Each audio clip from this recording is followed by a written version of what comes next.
Hayden Brown, I just don't have farts like that just lined up anymore, bro. You know?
Morning, Connor.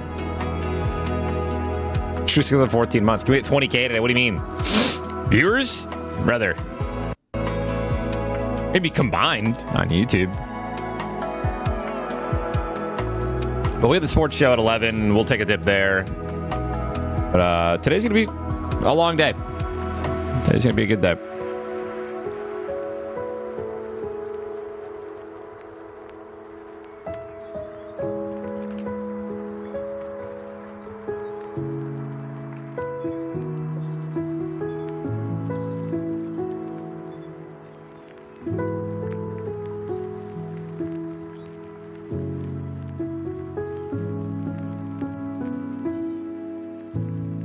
Yeah, 11 a.m. for me. So in 3.5 hours. Yeah, I'm still sober.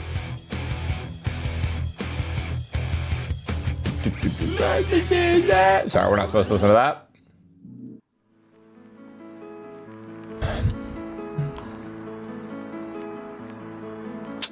Fuga, thank you for the 1 year, bro. Did you play Fortnite? I'm good, man. Thank you. I'm central.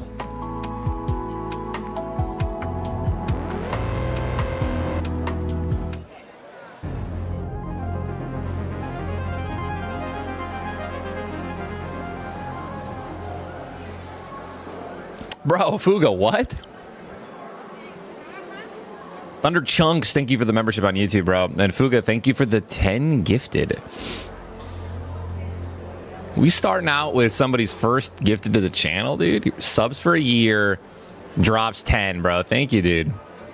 No, it is 7:37 a.m. right now for me. The sports show with my brothers is in 3.5 hours. I have a phone call with one of my friends slash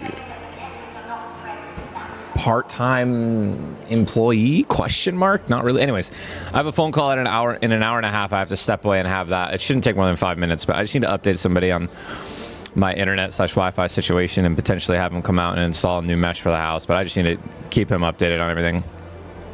Envy Storm, thank you for becoming a member on YouTube. Rag Austin, thank you for becoming a member on YouTube. Favorite guns so far? I think one of my favorite guns to use is probably the Tempest. It's a feel-good gun. Good morning. All done today is taking the trash out and shower. I feel good. Did a boatload of laundry yesterday. Chet, you ever hit that zone, dude, where you're just like, you just keep pumping out loads of laundry and you just hit that flow state? Here's my skill tree.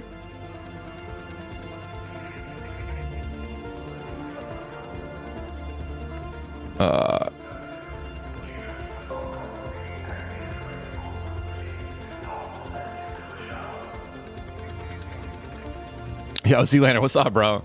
Dude, I've been seeing some of your TikToks come across my For You page on TikTok, obviously. So keep it up, dude. Bro, I think there's. Oh, dude, there's another guy shooting us in the back, bro. There's another guy. There's no other guy. That's just me. Blasting with that ammo, bro. Any regrets on the skill tree? Dude, honestly, not really. It's a great question. What would I change if I could, though? So,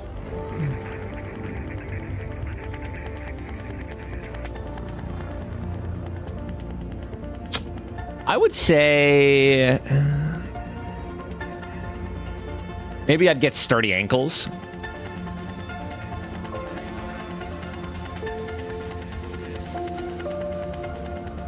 Maybe. But like, I love my skill tree for my very first ever skill tree. I love it. Right? We got Agile Croucher. I move faster while crouching. Then I went Looter's Instincts. Searching a container, loot's revealed faster. 5 out of 5 Silent Scavenger. Less noise when looting. Suffer in silence.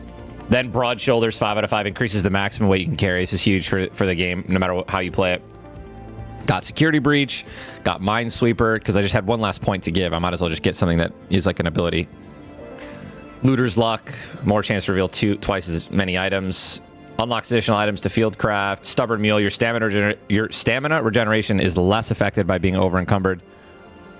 Left side, Loaded Arms. Equipped weapon has less impact on your encumbrance. Breaching an object generates resources. This is decent. It's not really that good. Unburden Roll. Your shield breaks first dodge roll within a few seconds. No stamina. I love my 5 out of 5. Breaching doors takes less time because you can. It's visible. It's so noticeable. And the gentle pressure, making less noise when breaching, also noticeable when someone starts breaching and they don't have this in front of you. I think maybe I would have went a little bit more into stamina, but like, dude, I don't know what I'm gonna do. I still feel like I might go Security Breach again when I reset in a couple of weeks. Heroic Leap, like this one. If you're like a PvPer, I feel like you want all of this, but like there's. When you're down to crawl faster, this is actually not terrible if you have the healing augment. This is actually pretty goated. Ready to roll. I would like to see someone test the window for this. Because one of the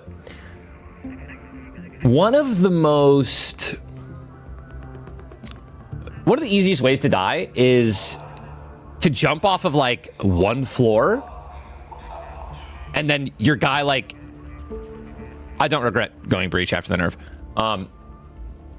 Someone goes like from one floor to the next and it's just enough for your guy to like break his ankles and you miss the roll because you can do a recovery or you can do like a dodge roll as you land and then you can instantly get up and start shooting again.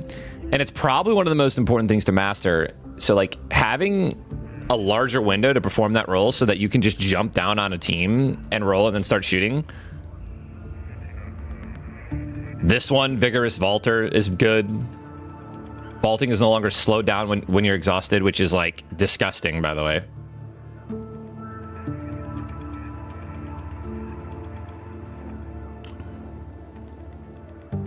Dude, Z-Lander, I'm so jacked to reset my tree. I think I'm gonna do. I think I would go. It's so funny. It's so funny you say that because I think I'd do the exact same thing. I legitimately don't think I'm gonna change anything, bro. My first points are gonna be it's gonna be 1 point into Nimble Climber, and then immediately 5 into Marathon Runner, 5 into Youthful Lungs, and then I'll probably do Carry the Momentum. And then I will probably immediately move. I might do this. I might go immediately used to the weight. Wearing a shield doesn't slow you down as much. And then I might rush up to Loaded Arms. And then I'll rush to Broad Shoulders. And then that's where I'll figure out where I want to go the rest of my tree.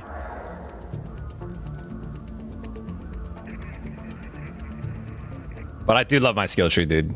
I love it. You know what's going to be interesting is when you reset, I'm going to be like, wow. I'm going to notice everything that I put points into. You know what I mean? I'm going to be like, wow, why is it taking so long to breach this? Why am I breaching so loud? Why is it when I loot? You know what I mean? I'm going to like hear and notice all the things because I've just been playing the game so long with my level 75. Jack is playing offline, dude. He's obsessed with this game. That's a good thing. All right, well, good morning, guys. Today, I have no idea what we're doing. I think we're just gaming, PvPing, running around, maybe doing some more trials if Hutch is down. I don't even know if Hutch wants to play today. Let's see if anyone took our #1 spot. Hey, we're still #1. We're still #1 and it's not even close.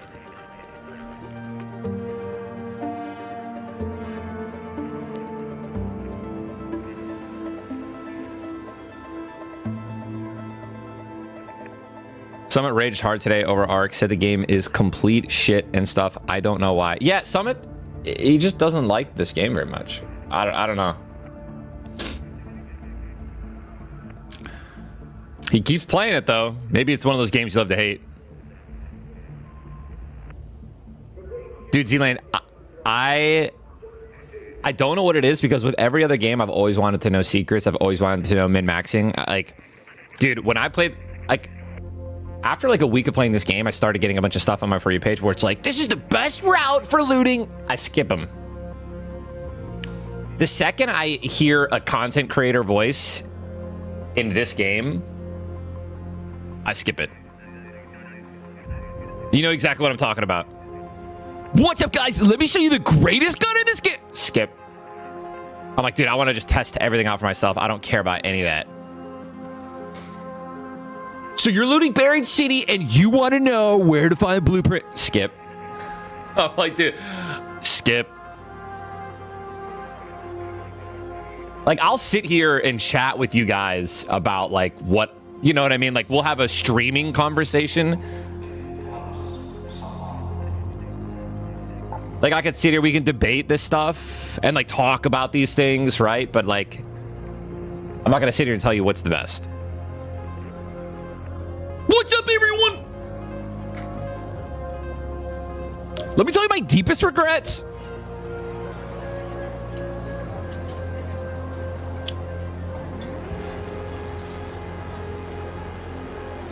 And I'm not making fun of people. By the way, I don't want to. It's the clip's already made, so that's unfortunate. But I'm not making fun of those people. They're trying to get viewers, and there's going to be people that are going to want to watch those things. But I'm not one of them. And I understand it's the game. Don't hate the player, hate the game.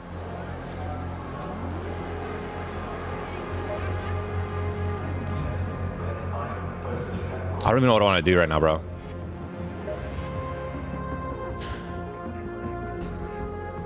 Rocketeer damage.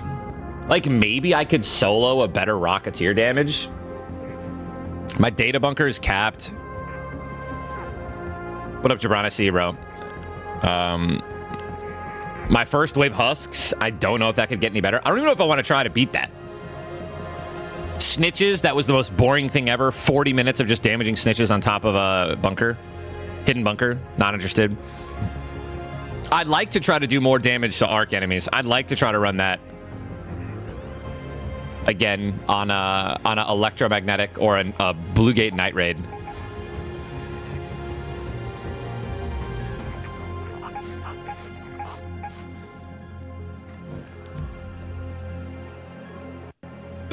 I think I'm getting sick, by the way.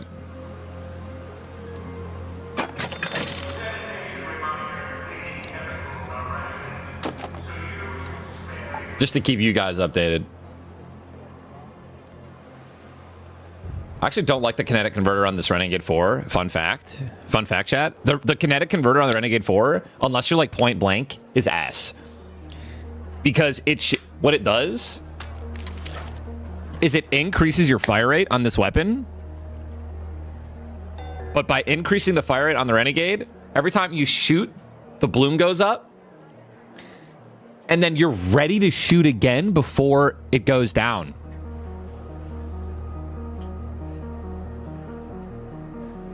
So it becomes more inaccurate.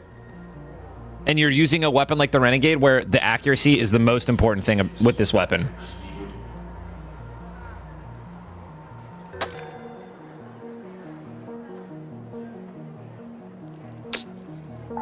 Learn what, I mean, I would love to learn that blueprint, bro. I gotta find it. You know, let's go for a blueprint. Bluegate confiscation room key. Oh, it's all Bluegate.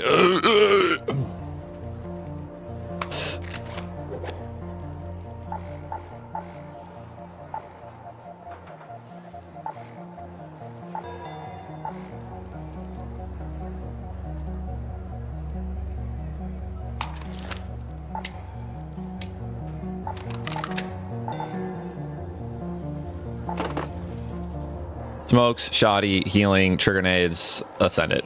We'll go. Yeah, actually, purple shield. Heck it, bro.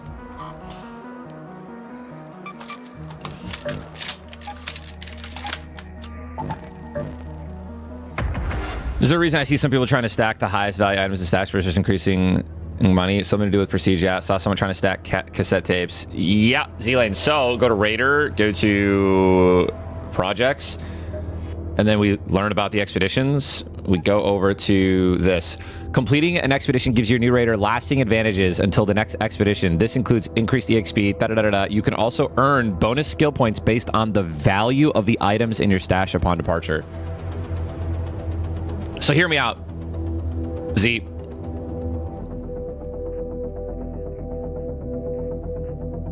This game is casual. If it's, I don't know if it's coin count. It doesn't say coin count. This game is 100% casual. I don't think, like, I'm not saying that, you know, people like us can't play it. Obviously, that's, I'm not trying. What I mean by that is there is a 0% chance, dude, in order to get those 5 full skill points, that you're going to need millions and millions and millions worth of loot in value. I think you might need like $1,500,000. You know what I mean? For the full 5 skill points. There is a 0% chance they make it that you need like the you know what I mean? I don't think it's going to be this number that's going to be difficult to hit.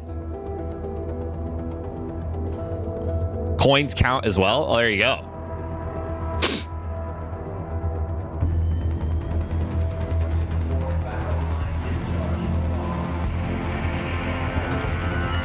Dude, Sco, that's amazing, dude. That's amazing, man. I recommend listening to Forrest Frank too, dude. He really like opened up Jess and I's. I mean, it's just such great music, and it's not like your standard traditional like Christian music, or like, you know, it sounds different, it feels different.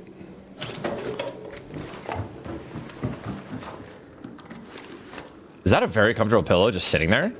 Oh my gosh, I thought I could loot that.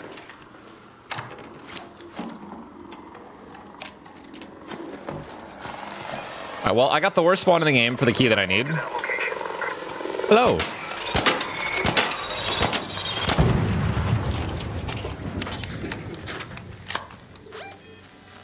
Go to the village. Like, what do we even do here?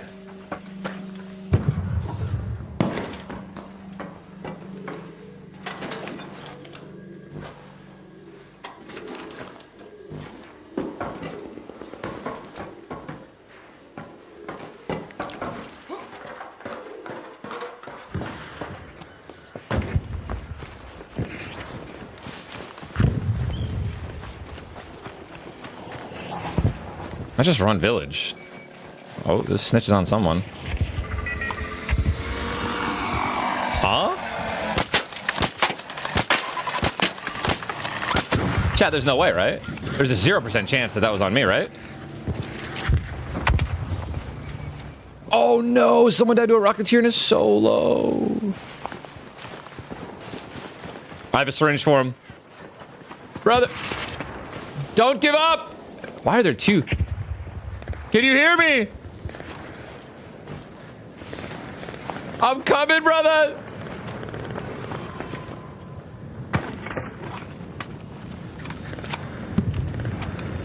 Don't give up. Don't give up. Crawl to the gas station.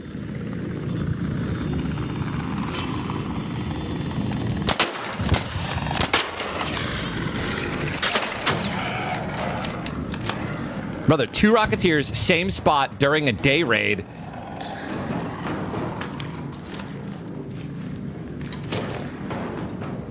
Oh, he gave up for sure.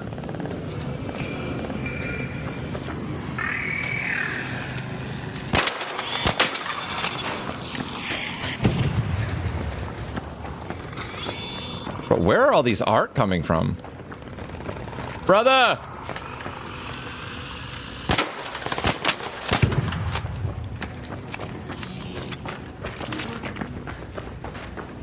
Psst.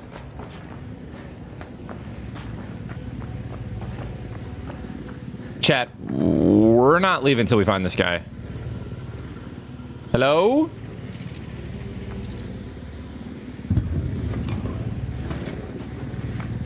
He died right here, right, guys?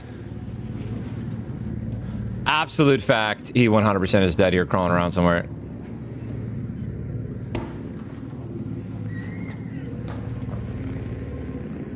I know he's dead. I want his body.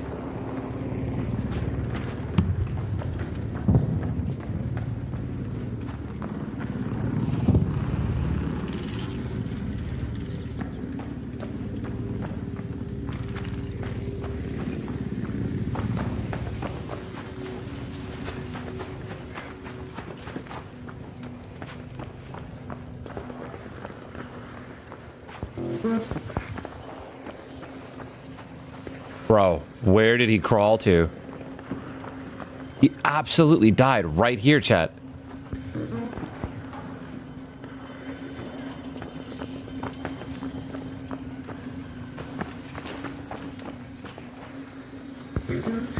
In a bush? What bush? The flare shot up right here.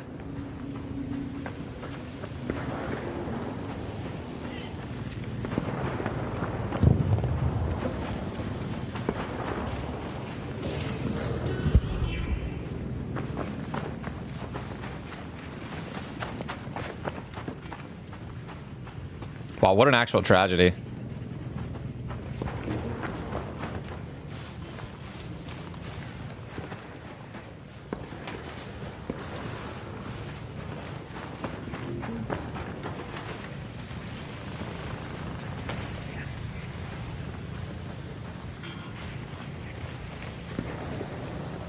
He vaporized them, dude.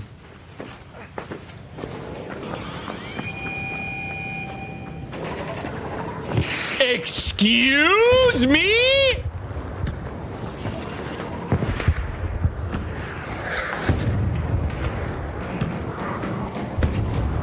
Excuse me?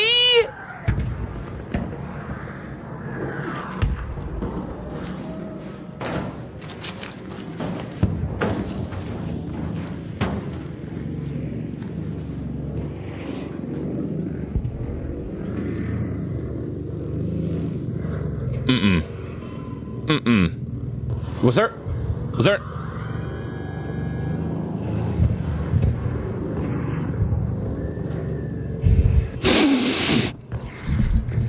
an update today?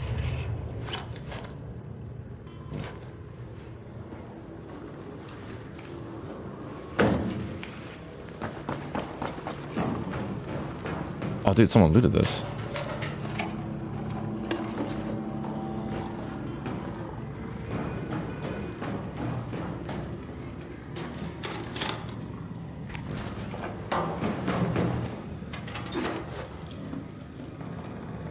A little adrenaline shot that I forgot to bring.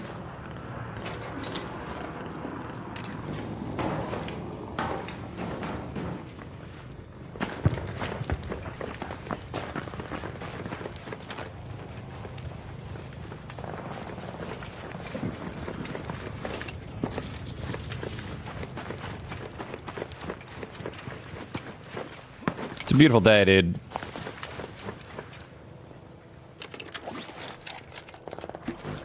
to go for that arc surveyor. Another one.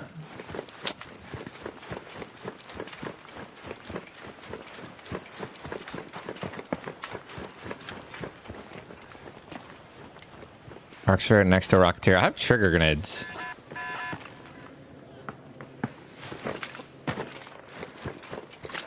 What's that noise?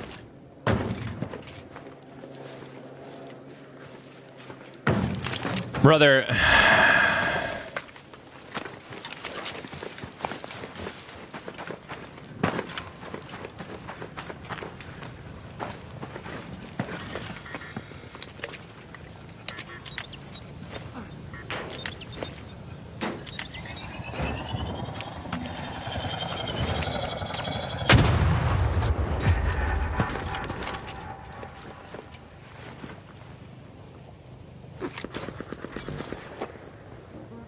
Never stood a chance.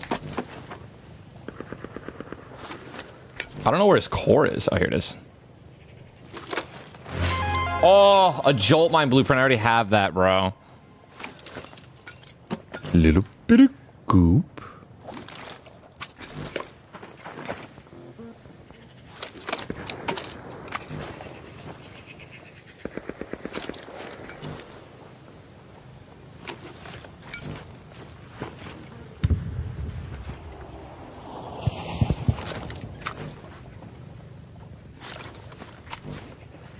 Advanced arc power cells are huge for making bunch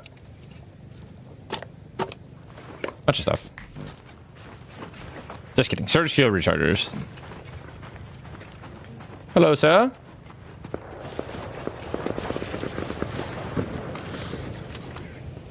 Friendly? Yes, sir, yes, sir. Yeah, those guys are not over here though. Okay. Yo, do you need a do you have a Jolt Mine blueprint? I have this already. Oh, yeah, I do. Thank you, though, buddy. Oh, okay. Appreciate that. Mm-hmm. Oh, there's like two of them, or oh shit, Rocketeer. Yeah, bro, they're everywhere and they're super aggressive today. Yo, was that CDN in the chat, dude? See, I ain't camping, bro, but you were, though. Playing it off like you have like your own personal private lobby, dude, using hairpins. That's cute, man. That's cute.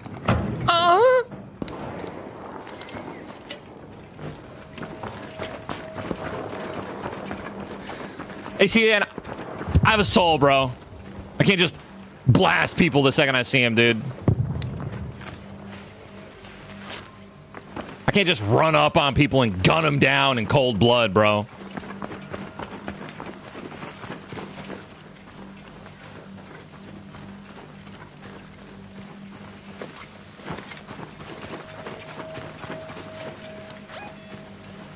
Head home at the Overlook air shaft.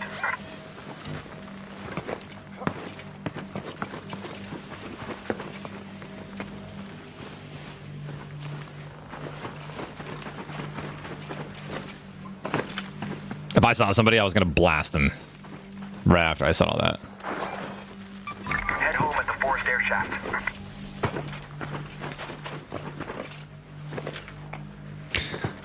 You do get blueprints doing some quests. I highly recommend doing trials if you want blueprints and get to the level 3. I have a theory, but and I'll just say it. I have a theory because I've gotten a blueprint before from getting like 1,000 points and getting 1 star on a quest or on a trial. I got 1 star and I got a blueprint as a reward. So I have a theory that you get like a 1 star, then go for a 2 star, and then go for a 3 star, and that could min-max how many blueprints you can get and rewards you can get. But I also think that you might get one reward from one of the blueprints from 1 star, two rewards from 2 stars, and 3 rewards from the 3 star, I think. But I could be wrong. Check your Discord for what he said earlier. My Discord? Oh, no. Oh, my God.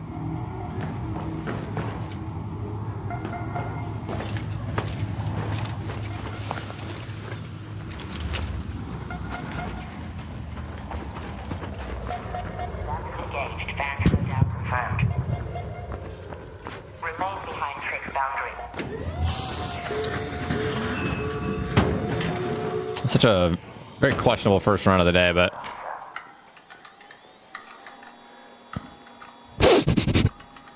I think the breach is still worth going for the first one.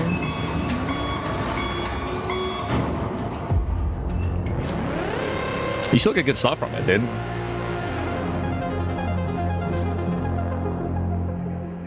We got Hutch on already. Hutch is getting on earlier and earlier. The sports show's in 3 hours.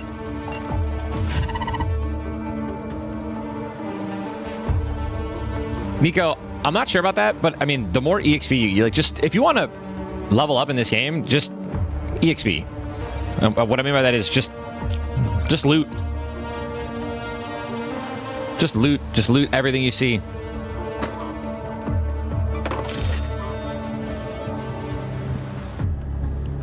And then loot some more, and then go loot some more, and then loot some more, and then loot some more.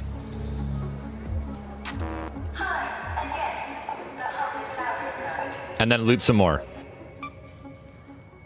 I need processors and crude explosives and chemicals. So processors, spaceport. I'm serious. You get EXP for looting stuff.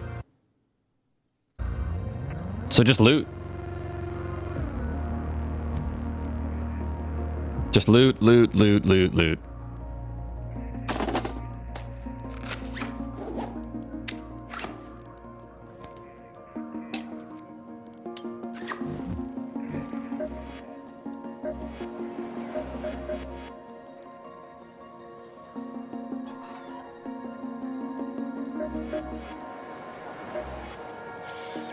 What can I do for you, pal? Need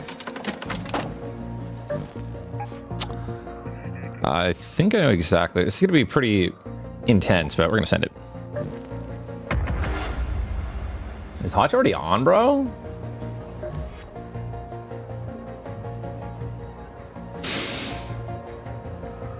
I focused on everything, beat-ups. I did quests. I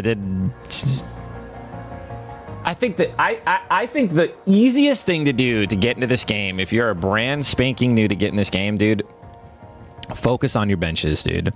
Focus on expanding your stash to like a comfortable amount, and then focus on your benches and scrappy. So like loot the things that you need for scrappy, track the things that you need for upgrading your benches.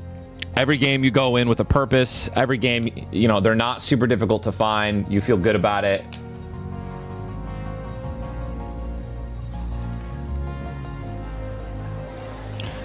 So, like, if you're running into stash problems, Coney, if you're running into stash problems and you still don't have a full stash, and it's okay. The stash is the most important thing. Once you get to 280, then you're like, okay, now I have the room for everything that I need. You know, now it's like, okay, now I focus on materials. Now I focus on etc. Right? The goal is really getting your stash as big as possible. Then once you have this, then it's like, okay, let me get some blueprints. You look at it, you know, you go to your tracking, go to your crafting materials, and when you hover over stuff, it tells you what it makes, right? I'm not even joking. I'm not even joking when I tell you this. This is gonna be good for your brain. Make a list, dude. Pull up a notepad on your monitor. Pull up a notepad, make a note in your phone. I'm not joking. You can also track the resources. But write down things that are important. Advanced arc power cells are used to make surge shield rechargers. That's these bad boys. The ones that just instantly pop your shield 5. Beautiful. Advanced electrical components. This is used to craft and repair a lot of the combat. Look, the showstopper, the tactical MK3, the combat MK3 flanking, the combat aggressive, the looting MK3 cautious. Like if I wanted to repair this, right? This is advanced electrical components and 2 processors. But like, if you don't have these, then you don't need these, do you? If you're not kitted with a bunch of purple augments, pink augments, just you don't need to stash advanced electrical components, right? If you don't have any blue guns, you don't need a metric ton of advanced mechanical components, because you need, in order to craft them and repair them, these are what you need. Arc circuitries are used to repair and craft medium shields. So like, these are big, because if you have a bunch of blue shields, like, you need these. I would say unless you're crafting a bunch of explosives, get rid of all of your crude explosives and your explosive compounds. Clear out that inventory. Etc., etc.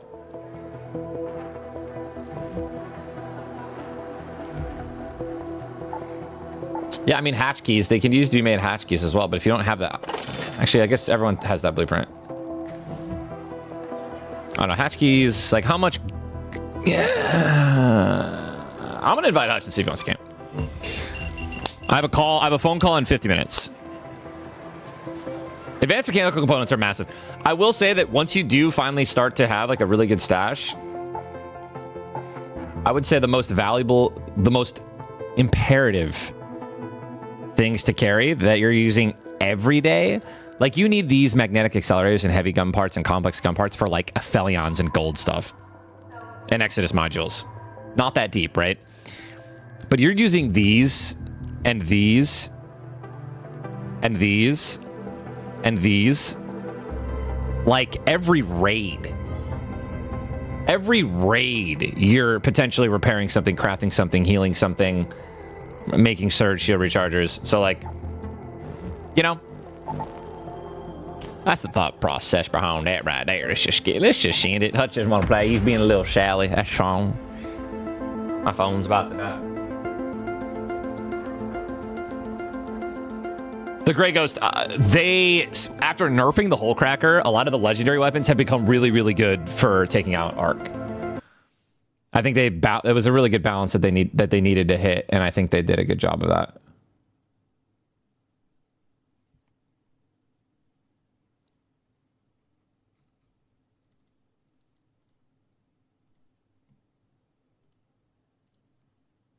Is Discord lagging for you guys?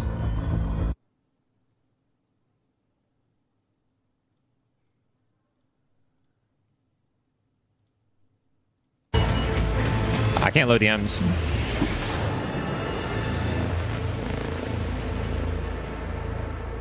Thank you, Lord William. Oh, there it is. And yeah, just got your email. I don't know if I have any Arc Raiders coaching available for you this week. I mean, there's no way Caesar's still in the stream, but if he is, bro, that's just... Let's go to the control tower. That's adorable. Have your eyes adjusted to the dark yet, Raider? Loot is ripe for the picking while most of Toledo is asleep, though my suppliers say that Ark is twice as vigilant after sunset.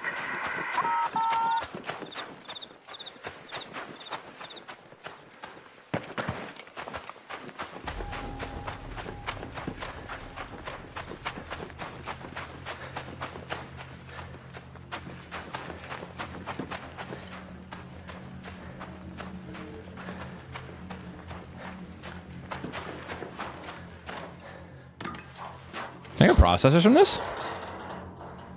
Such a bold thing to say when he was getting carried by Peanut the other day. Who was getting carried by Peanut the other day? I don't think Peanut carries anybody, dude. Maybe like emotionally.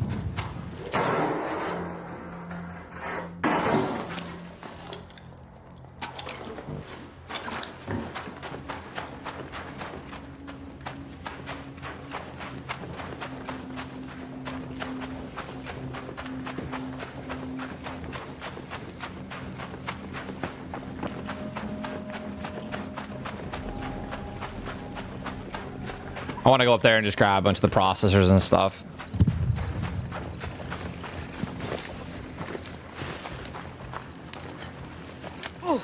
Oh my gosh, did I not bring the adrenaline shots in? I didn't.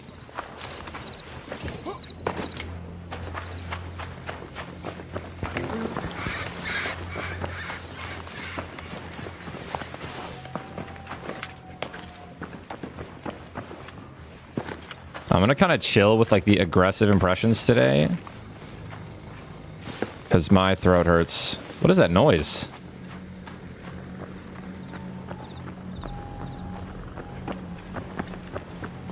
Which would be a burnt peanut. I saw someone ask me to do a burnt peanut impression and it would just hurt my freaking throat.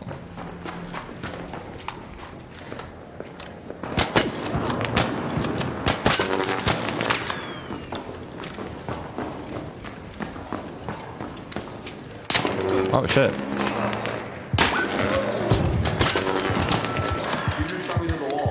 Brother, that's a little desync, but But man, good shots. You just got me through the wall. That was really good shots, brother. Ninja, what the fuck? Whoa!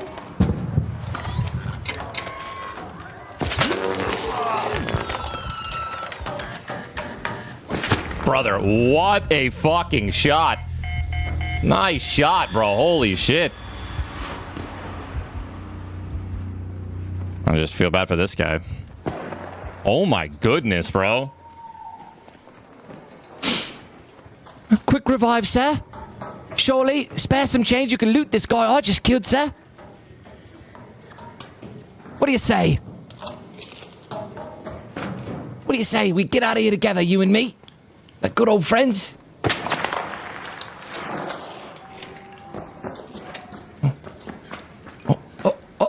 Oh, careful, careful. Careful, sir. Gotta win this fight. Okay. Oh, thank you for the bandage.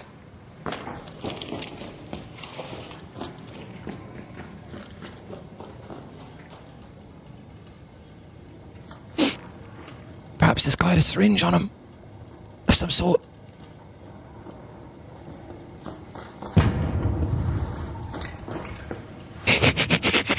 Hold me closer, Ed. It's getting dark. Oh, that's nice. Oh, that feels good. Tell me this guy's got a defib.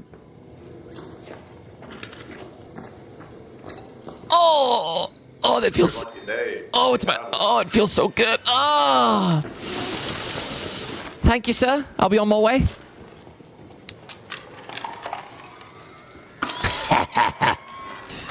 Excellent riz, gentlemen. Excellent riz.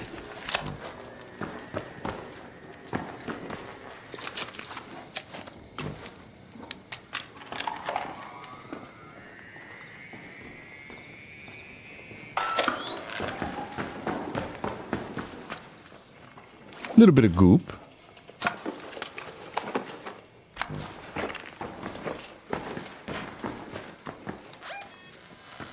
Head home at the water He went water treatment, so we're gonna get out here. Head home at the North Complex elevator.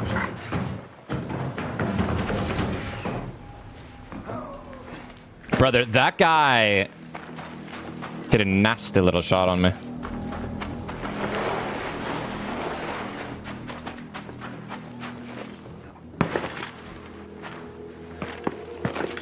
Man, that Renegade 4 really is just disgusting.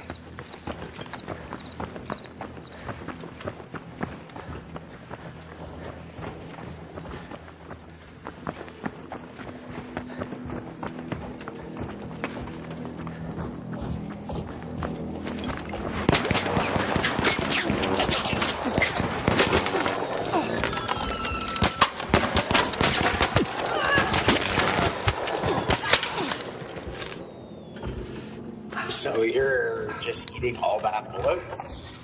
So you just shoot on sight and get shit on, huh? Is that like a thing you do normally? I don't know, like, I guess you just, like, are just crazy and you didn't take any damage from the 3 bullets that I gave you after I cracked your shoe? I guess you just... I got... 40 people up there. I mean, I got one person. I killed one person. Hey, listen, I hope this hurts as much as it feels like it's gonna hurt. Because I'm going right for the throat, brother.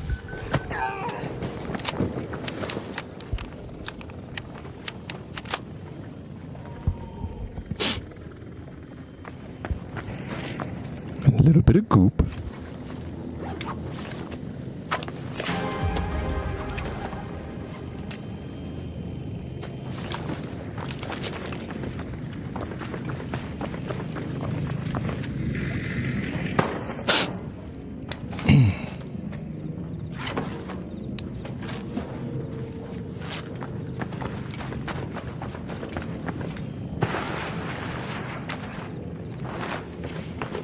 He had nades.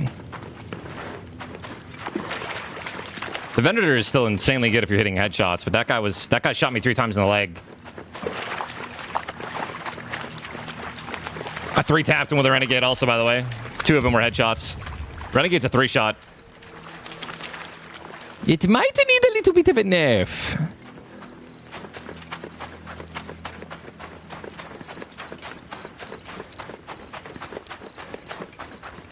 No one's bringing adrenaline either. Wow, chat. We are just escaping by the skin of our teeth, huh?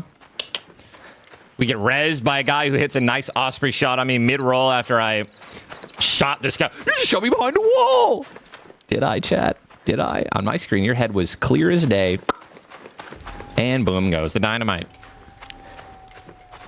Also, if that wasn't a headshot, I'm hitting some shots, boys.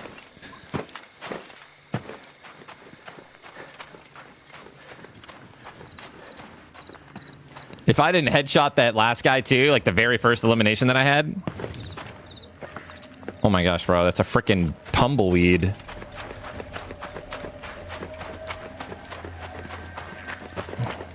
I'll say, you know, desync is always going to be in a game that says, you know, maps as big as this and it's third person. You're always going to have troubles with desync, but I personally haven't gotten obliterated behind a wall like significantly since that major update.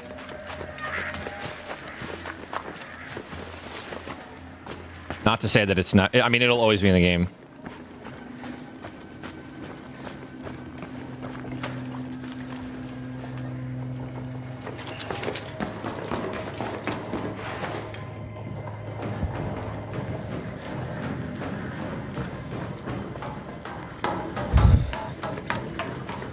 Someone just extracted. I'm gonna try to rizz him up, get out with him.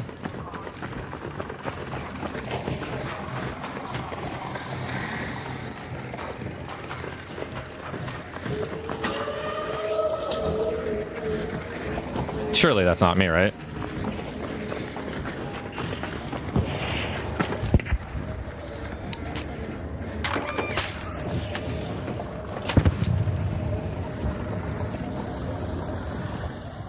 I should be able to clamber this. Excuse me, sir. Excuse me, can I escape with you, please? Yeah, I'm friendly. I got my guns in my bag. I'm coming, brother. Okay, go, go, go, go, go, go, go, go, go!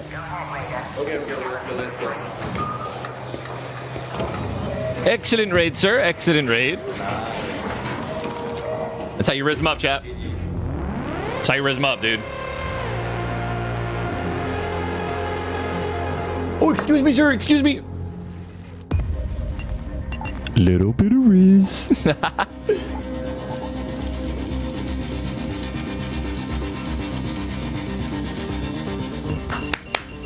That's what I'm talking about, baby.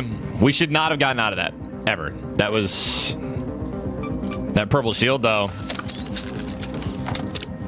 I definitely died to the second guy without it. Gonna keep the renegades. I'm kind of running out of them bad boys, dude. We have way too much ammo, so we're just gonna sell 2 of these.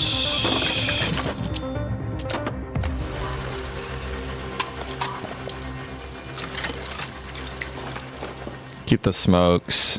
Oh man, it's time to make some. It's time to make some moves, dude. What am I? I have a lot of advanced arc power cells and a lot of these, so we'll get rid of it.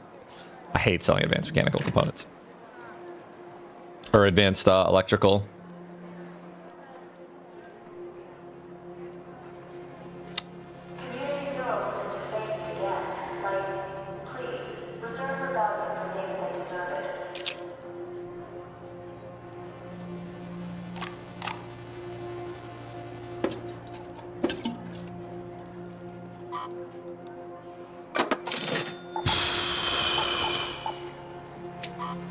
I gotta find guns to put these on. I just have 8 slots.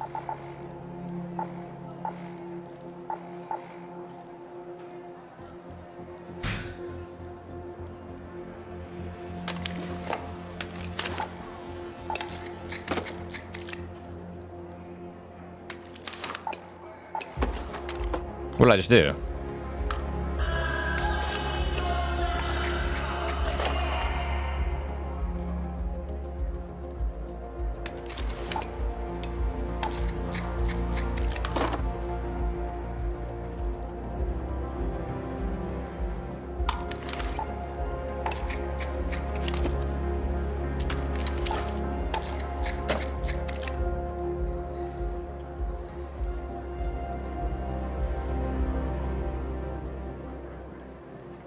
Oh, these are shotguns. I can't even put on anyways. I know everything on the Venator already. I know I have everything on the Anvil already. We'll do this Stitcher for now. Silencer level 3. Put it away, and then we go over to our weapon mods. We just get rid of all these trash muzzle brakes. Okay, we just open up 8 inventory or 6 inventory slots.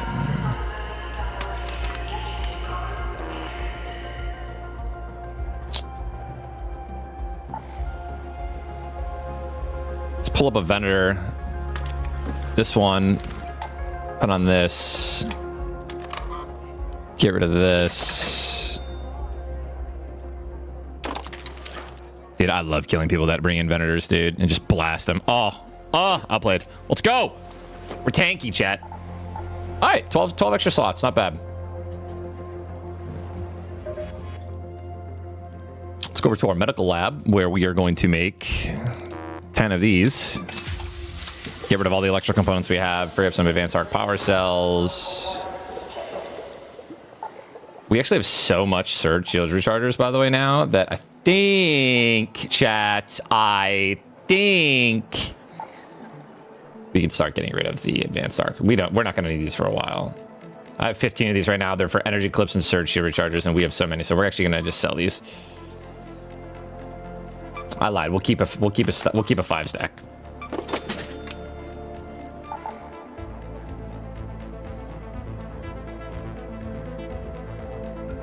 I need processors in order to make more trigger nades, and that's why I went into damn battlegrounds to begin with. But that's just crazy. We'll just could go spaceport. Mechanical. Where's got the most? I know Stella Montes has a decent amount too. Go Stella. Let's try a Stella raid. This is gonna be nuts. Stims, thank you guys. Stimmy Tana. I should have them right already, right? Yes, I do. I have a call in 35 minutes, chat. Yo, later, Z-Liner. Appreciate you, brother. Be easy.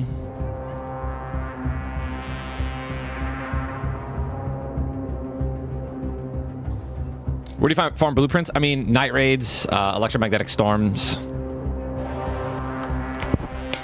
I'm not getting off the call. It should be like a 5-minute call.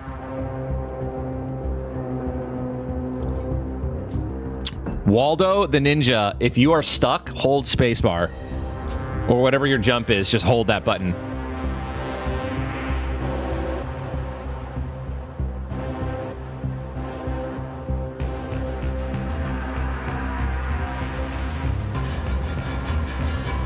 Not a 5-minute call for the bookie.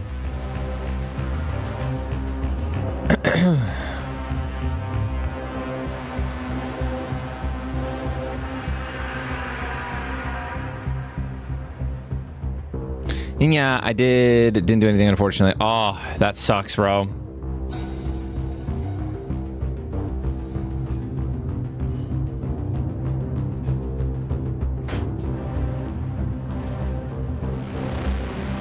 Arsenal plays Bayern today. PSG plays today. Oh, we might have a Liverpool plays today. Now, hold on now, dude. This could be like a Liverpool, PSG, Arsenal angle. Bayern's so good, though. So maybe do like both teams to score.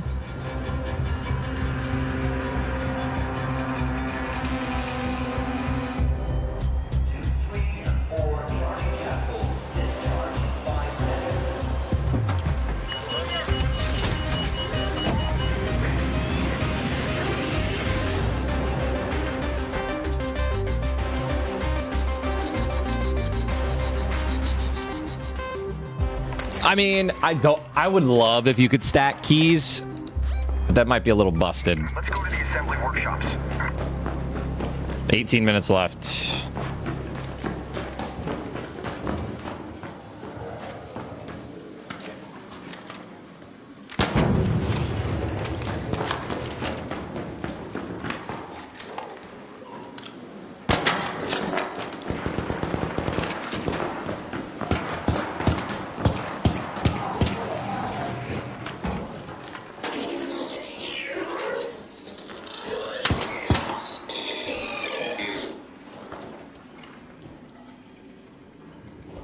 That wasn't very nice.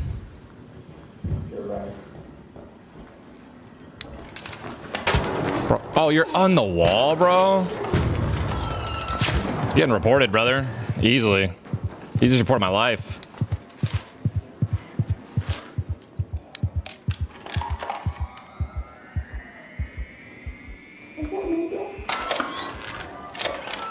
I mean, I got contacts, brother. Probably the worst person you could have ran into to abuse this glitch.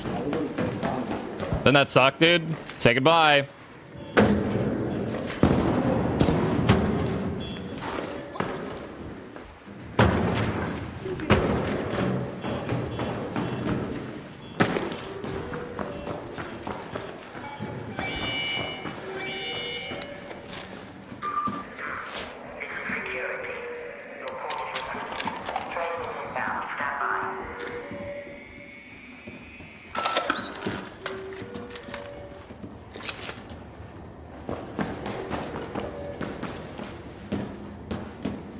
I'm just I got out with 1 HP, bro.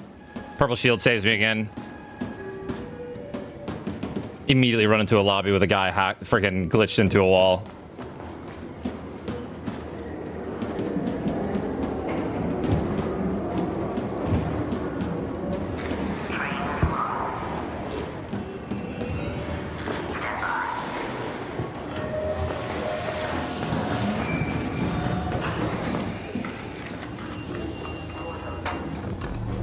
Come inside, brother. Somebody's glitched into the wall.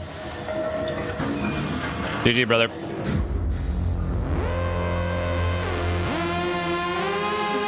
Guy's like, oh, yo, what's up, man? No, it's not him. Who did the damage to me? Myself?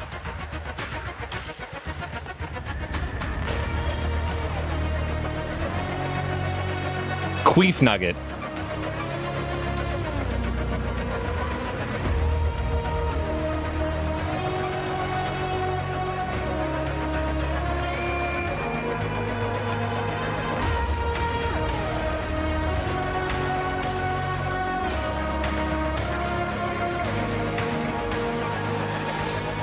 Oh, 7's in the chat, guys.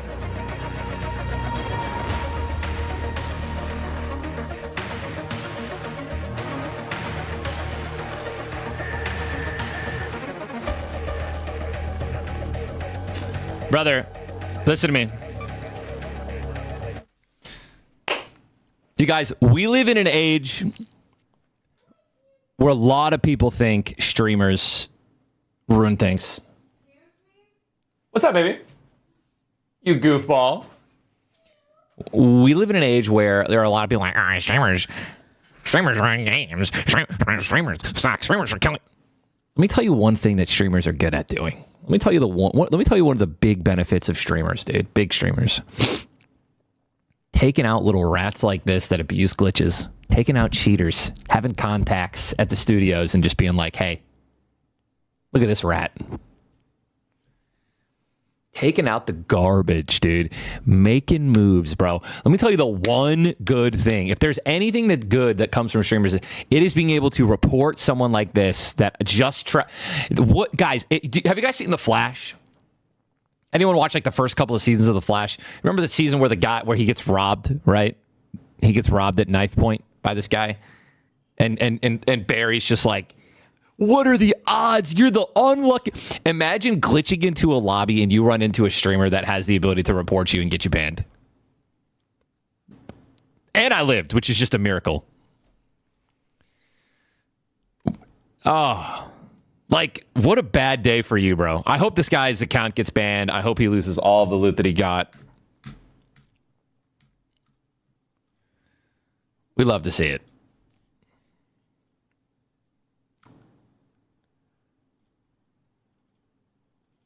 That being said, touch ready, dude? That being said, is Andre here yet?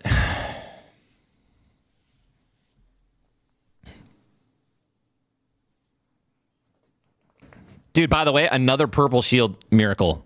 It deflected 80 damage, and I got hit for 98 damage from the Toro. So it's another instant repair on the heavy shield. crying about a rat, and I always will, bro. Jetboy, imagine loading into a game. You have two kits. Look at this. Look at these kits, bro. Look what I came in with. I just got into the raid. Imagine loading in, and I'm about to lose a combat MK3. I'm about to lose a heavy shield, 2 level 4 Toro, level 4 Renegade 4, all this loot, all these heals because some ding dong was glitched into a wall. And I loaded in late to the raid too. Sickening, bro. Sickening.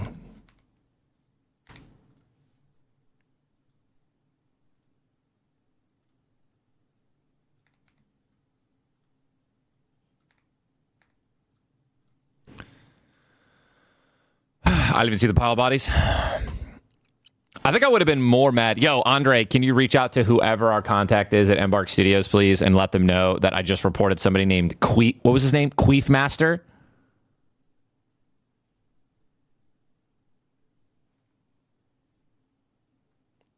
Orpha Jones, thank you for the 10 gifted. Queef Nugget. I reported somebody, his name is in-game, his name is Queef Nugget 24, Andre, and he was glitched into a wall on Stella Montes, killing everybody in the lobby. Was it 911? Queef Nugget 911. Thank you, chat. I reported him for exploiting. Please just pass that along. I would like to get this guy obliterated from this game. It's a 12-year-old. He saw a TikTok. DB Lewis, name with the prime sub. And you know what, dude? Here's something. Here's something I gotta say. To the people on the internet that to you content creators that post exploits, glitching through walls, jump, you guys make me sick, dude. Keep that shit to yourself and don't upload that stuff to the internet, bro. For anything for views, right? Let's ruin the integrity of the game. And Peanut does it. Peanut showed how to do it on the other map. Listen, I would roast Peanut. Get it? Roast Peanut? Roast nuts? I would roast him for that. I did. I have roasted him for that. So many people. Dude, Tifu, listen, Turner and I, we're good now. We've been good for a long time. I hated Turner for doing that. Turner was like, yo, let me show you how to break an entire building in Fortnite. Look at this glitch. And then would show the exploit in front of 10,000 people. I hate that stuff, bro. Unless your goal is to get it out of the game, and even if it is to get it out of the game, just show it to a dev and use your contacts.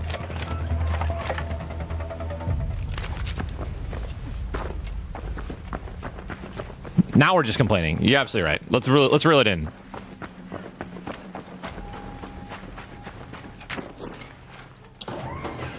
You're absolutely right. I sound like a bitch.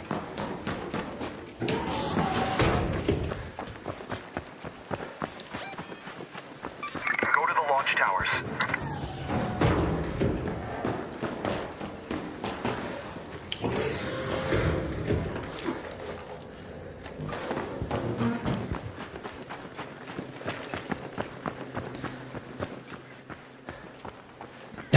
I hate it, bro. I've always hated exploits. They piss me off. Like, that ruin the integrity of the game, right? Like, glitching into walls and... I mean, dude, like, super bouncing outside of maps. Like, I super bounced in Halo 2, but it was if I was going against somebody who was standby and cheating and I was winning. And I was a kid. It felt terrible. I felt like a piece of shit if I would ever super bounce like in a regular fair game when I was winning.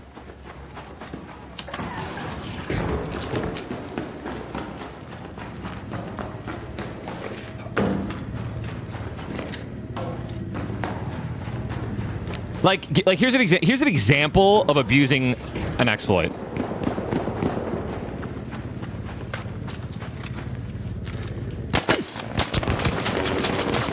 Bro, this guy's got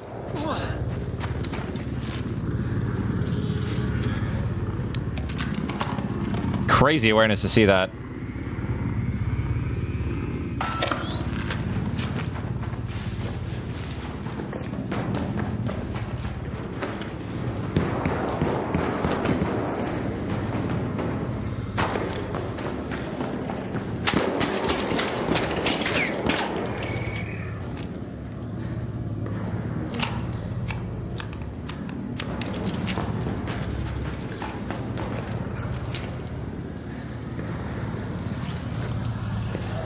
I didn't bring enough heals for this.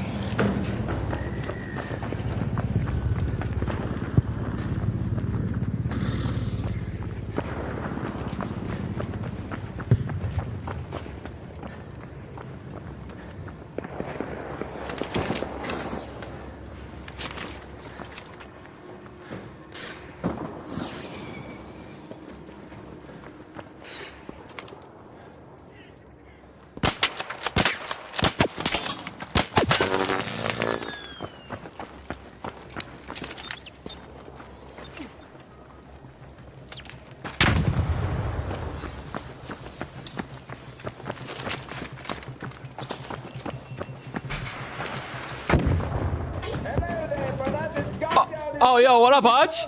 What up, Hutch? Hi, babe. Yo, Hutch, is that you, baby? What are you doing? Shit. Oh, shit. Wait, Ty! What are you doing, bro? Wait, Tyler, what are you doing here? Oh my god, he's scared. Jesus! Jesus Christ! I'm just a Nate Shot moderator. What have you done to me? Oh, then the kill was absolutely worth it. Oh, not the bastard! Oh! Yeah, I need this guy's whites. Hey, Ty. Yo, what up, baby? I don't even know if I can get this guy's loot. Yeah, hold up. I need his whites if you don't mind. What's up, baby? At the bottom, I'm gonna go grab him. I have the key. I'm gonna hit that room with you in a little bit. Yeah, I'll follow you up. I'm a name shot moderator. Oh, that was a great kill.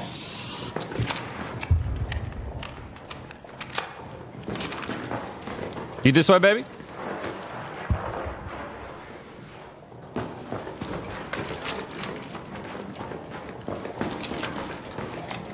Is that you, Hutch?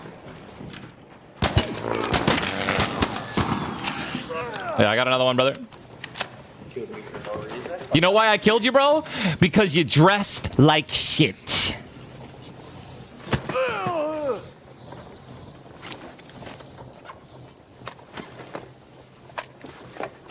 A little defib? Oh, I already have 3. Do I have 3? I have 3. Hutch, where you at?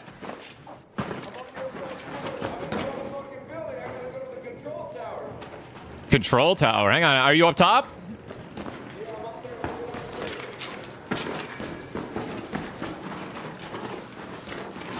I just blasted another solo. He's a free kit. This game is so unfriendly.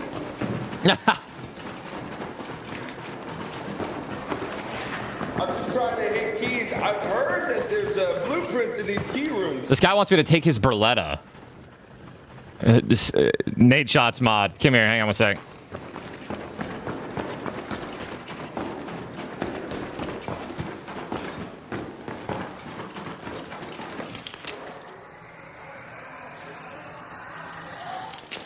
Do you guys think Hutch would kill me? Hutch isn't gonna kill me, right?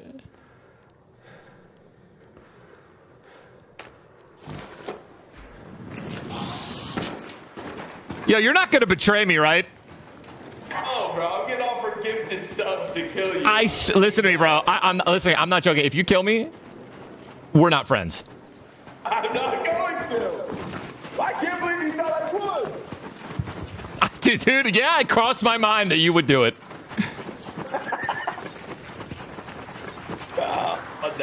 No. You're thinking about it right now, aren't you? Hey, you know they have a 1,000 gifted offer. Oh my gosh.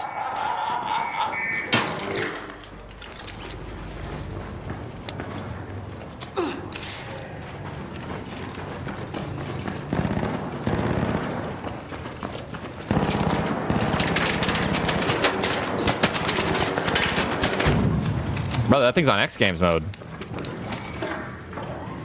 Where's all my heals? There you go, first in the filter.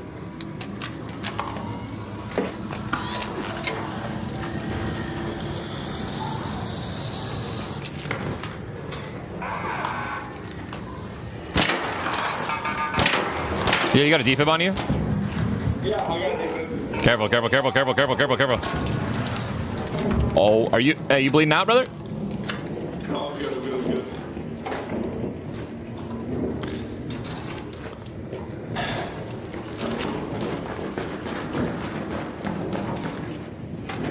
A little bit of goop. Compensator 2 in here, or 1 green. Oh, right here. Want to shoot this guy? Right in front. Door.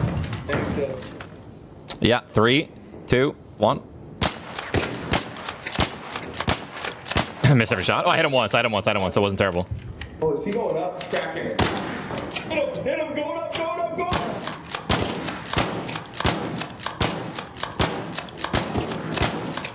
Damn, That's nuts, bro. That's aim training right there, bro.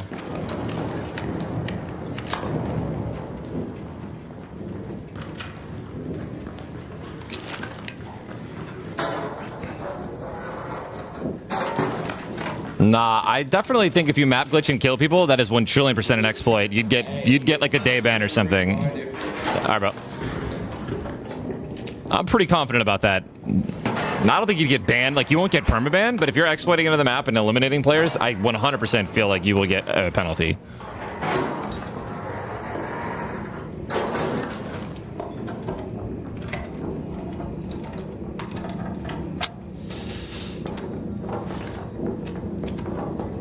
Two smokes in here, showstopper, and 2 medium gun parts. I'm gonna go, honestly. You have exact, Jolt at the bottom. Yeah, I got a hatch key. You got a defib, right? Yeah, I do. Well, Joel. Hey, you're friendly out there, right?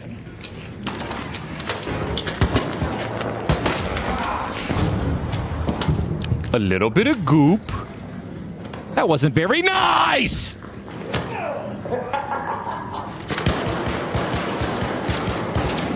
What are you doing, buddy, huh? Hey, listen, a message from my... Yeah, that's right, give up. Yo, people can't even say we're teaming, by the way, because we both just 1v1 those guys.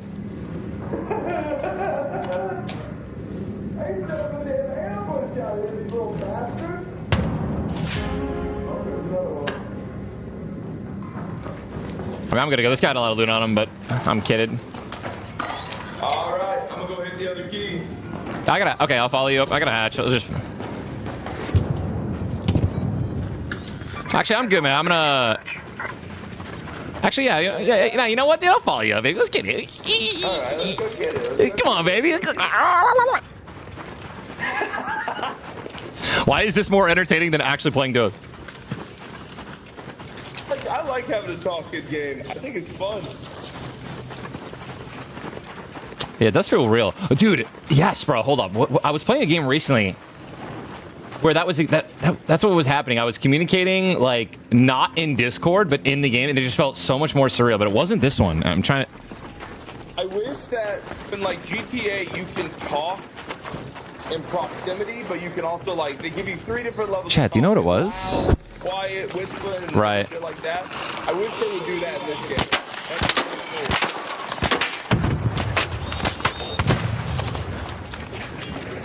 cool. No. It wasn't bad. Was it Battlefield? No. It wasn't. No, guys. It was recent. I don't even know how to explain it. I swear. It just felt so real, dude. Like talking in game, not talking. You know what it was? Never mind. I know exactly what it was. It was Final Fantasy 11. I was just like, I was partying with some friends a couple months ago in Final Fantasy 11. Like my friends in real life that I know and I've met before that are on this private server, but I wasn't in a Discord call. Like we were just typing to one another in like the party chat, and we just had so many funny moments, and it just reminded me of like when you were playing with your friends, but there wasn't voice chat. And you were only using the comms in game, and it just felt so much more fun. I can't even explain it.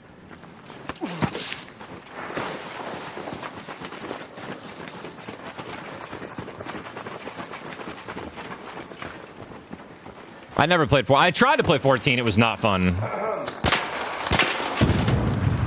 Yeah, chat, I'm muted. He's ass. How did he miss that? Oh, so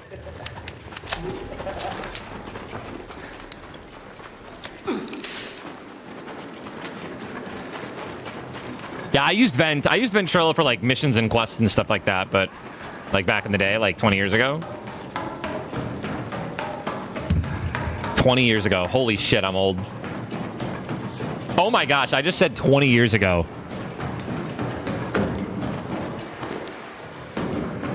Marksman, yeah, I don't really have a squad. I was kind of just running duos with Hutch. Come on, Blueprint.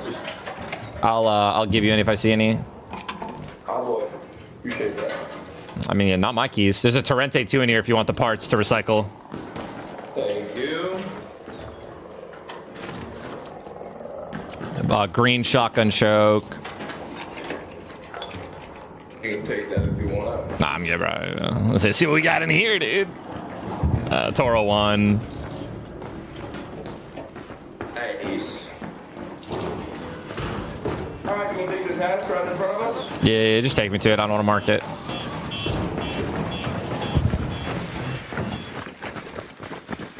Bro, Hutch, you kind of a demon though a little bit, dude. Like I saw like the way you were moving and stuff. I was like, this guy knows what he's doing. The pushback, knowing you're gonna nade the shit out of me. Yeah, that was good. And then, dude, that was a great pushback. My trigger nade was gonna, you would have been dead. Oh, dude. Well, you hit me behind the air conditioner. No, I hit you through it. There's a little opening on the left side. I hit your leg through it. Surprised you knew I was gonna come up from behind you. I didn't think you saw me. You're a height guy, bro. Yeah, 100%.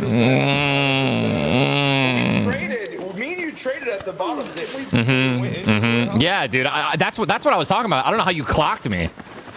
Like you were like you just blasted someone with a Venator. You chased him down. You threw a nade, and then you slid and then started shooting me. And I was like, whoa.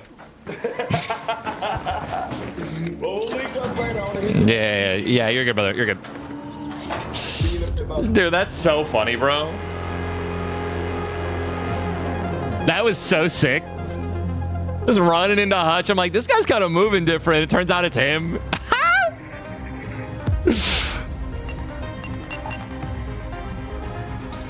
Oh, Death Clutch, you don't have to watch me, bro. It's if you're talking about me. Excellent raid, dude.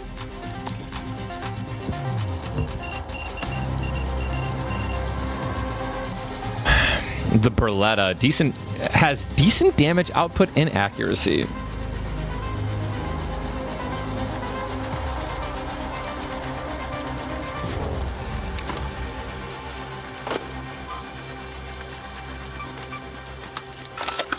I think I'm just gonna sell both of these, to be honest. Yoink. Don't hate me.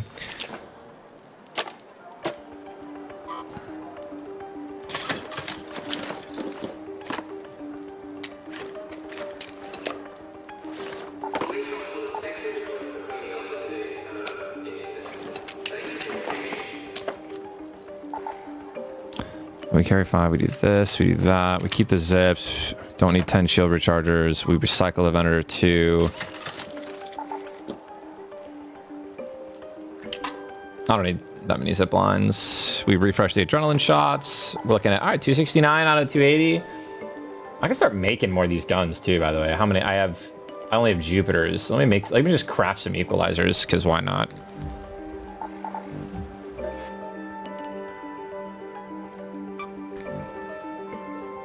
Am I trolling? Where's my weapons bench? Gunsmith.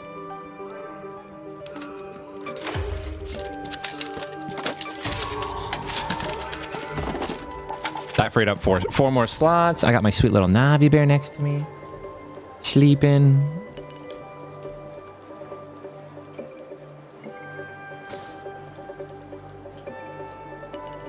I have the Athelion blueprint. I got it in a solo, like the second day.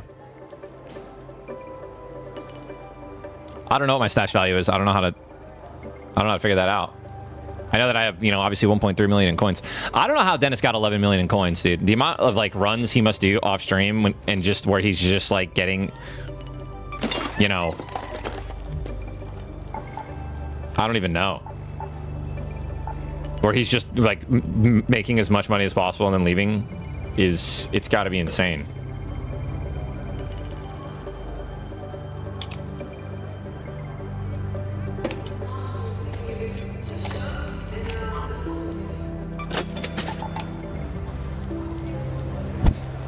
Because every time he I mean, every time I watch him play with Peanut, he plays the Peanut for hours and they just keep dying.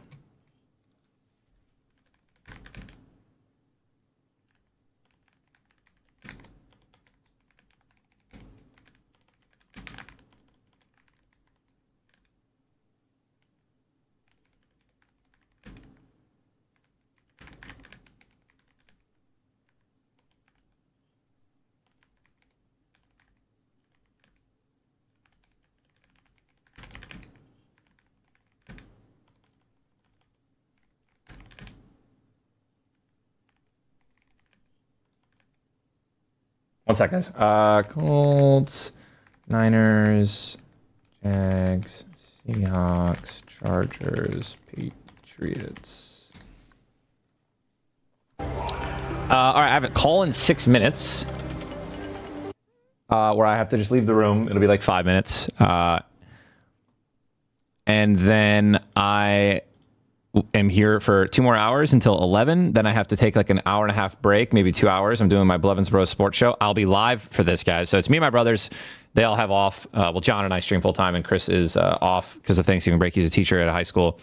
So we're going to do our sports show. We have an amazing guest. It's a special guest. It was a player on the Packers. It is not a quarterback.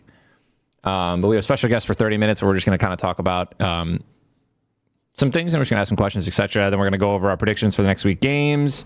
And then I'll be back. Playing Arc Raiders for the rest of the day. Yeah, then more Arc for the rest of the day. That is the schedule. How did the dog vet go? So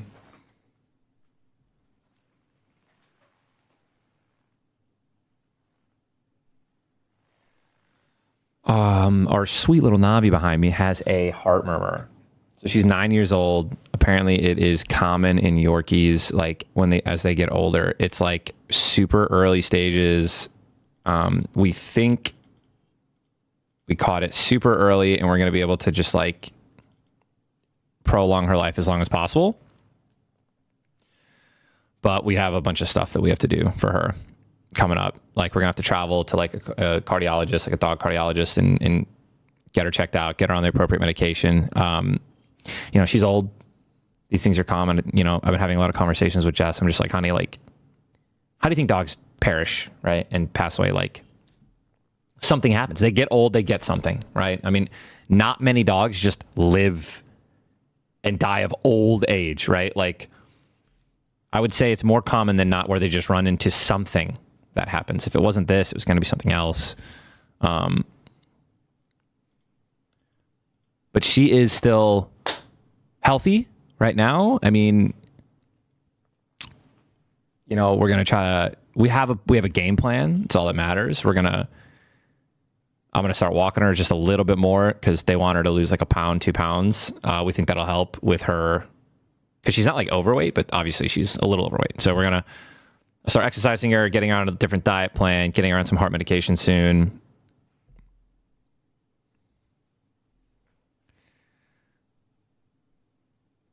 So yeah, that really sucks, but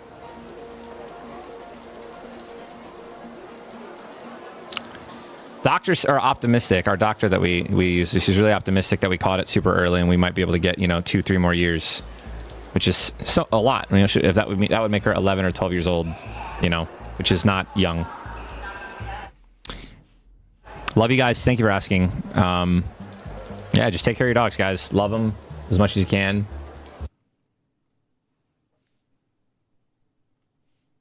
I'm going to pull up Hutch's stream, guys,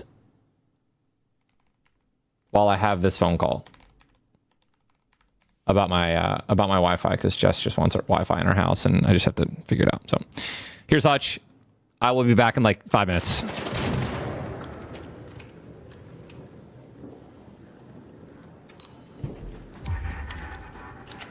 All right, cool.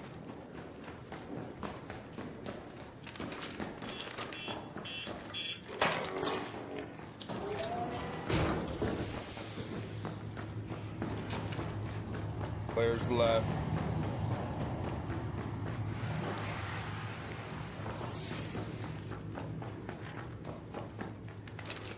No Shredder, lucky bastard. Thank you, thank you.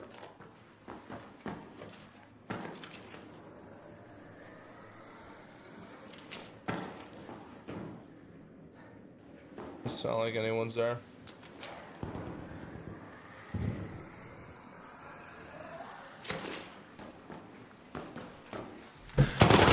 Oh my God, he's gonna call me back in 5 minutes. So we're just gonna spectate Hutch's gameplay.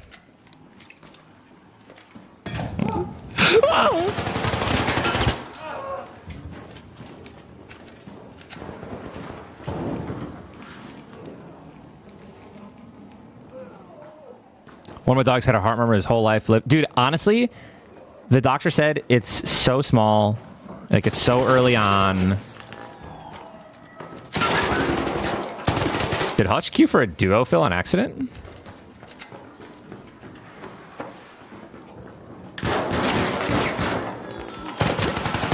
He's dead for sure here. Shit. I had no bullets. I had no bullets. I'm in trios. Anyways, I'm in trios. I'm confident. Bro, I went left. There was someone on my left. I went right. There was someone on my right. Again, our goal is to just like get her heart. It's like a little enlarged. Hopefully, you know, get her on everything that we need. Maybe, you know, get that back down. Get her weight a little bit lower. You know, no stress. Just do all the things. And I honestly am confident that we're good.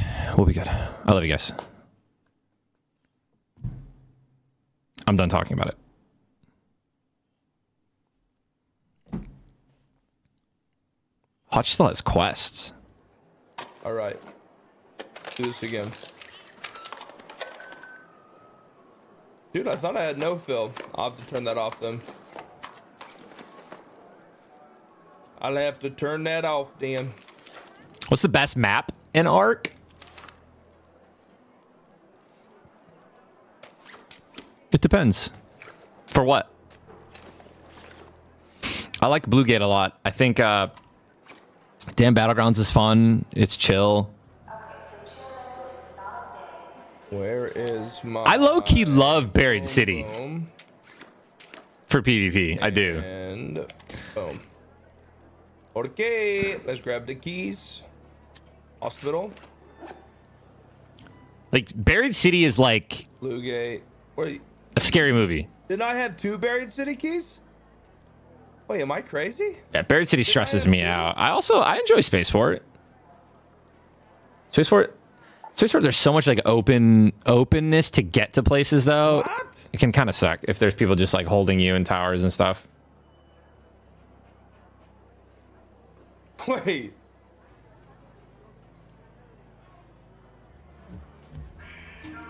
Yeah, she was cuddling. Where did it go? Yeah.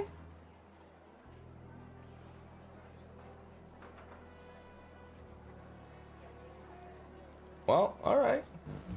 Go to the hospital. I had no idea what just happened.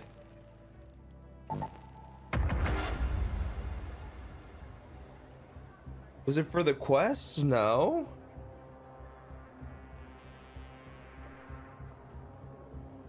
Why am I... Wait, I swear I did not click squads. I have no idea why I'm on Phil.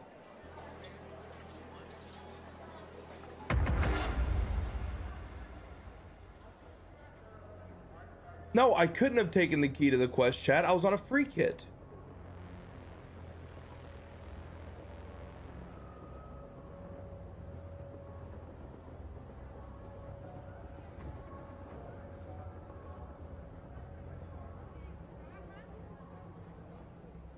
Wait. What is happening right now? Am I in solos? I'm in solos, right? Squad fill is off. Oh, I should be in solos.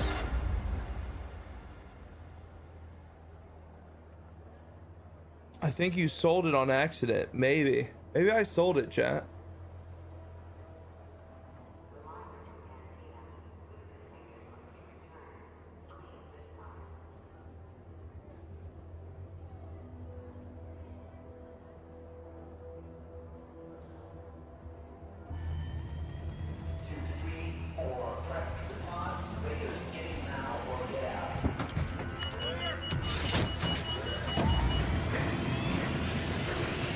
Good morning, Aldo.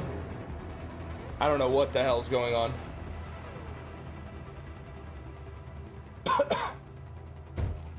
I got no idea. Still waiting for my guy to call me. You accidentally had it selected when you sold stuff. Got it. Why is my screen so bright? All right, we're going to the hospital. I could turn my gamma down a bit. I have it up for night rays and stuff. Oh, this is the shitty key. But not too much. I don't think there's shit. I don't think there's anything in this key. It is Hutch's screen as well. So you have my gamma on top of his gamma. All right, we can knock out these other 2 quests here as well. After our key.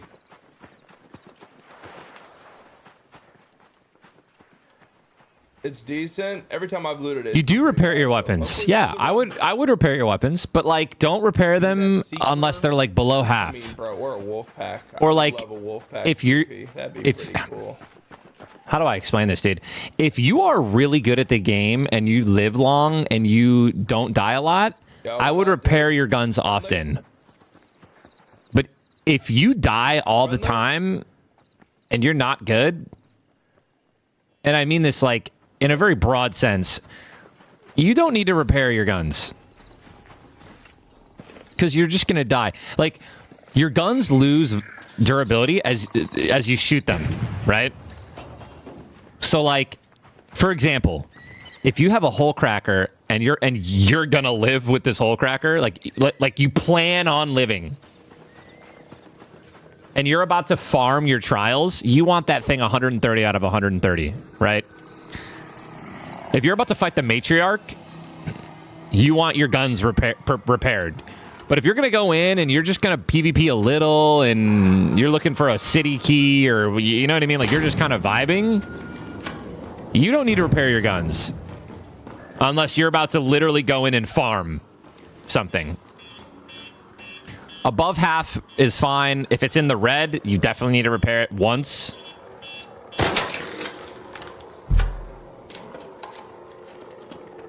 You have 5 wolf. Okay, I'm getting my phone call. I'll be back. I'll be back. How the hell did you get 5?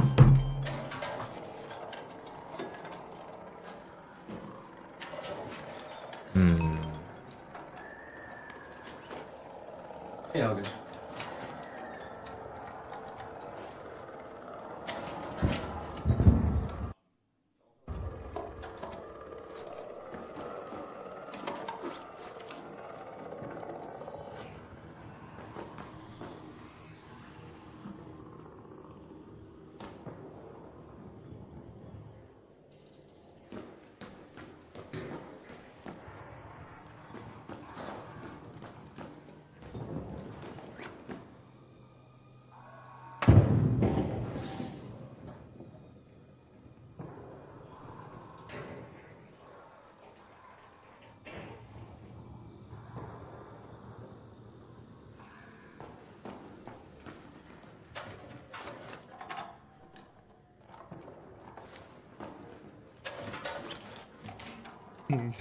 Did the ball kill that guy?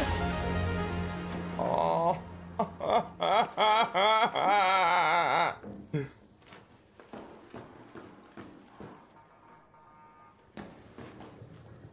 Yo, what up? Hello? Hello? Took his gun out.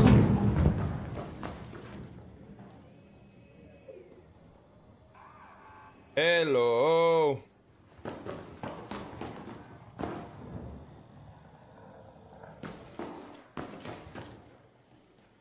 Listen, I'm trying to be friendly. If you don't talk to me, I'm gonna murder you. Where you at? Oh, you want some, huh? You want some?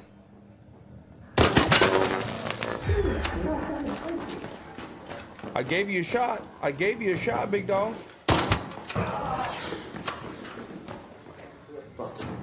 Hey, hey. What? Yeah.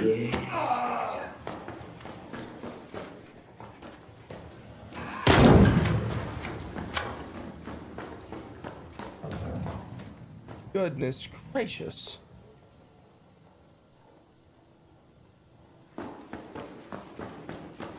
Well, happy I killed him.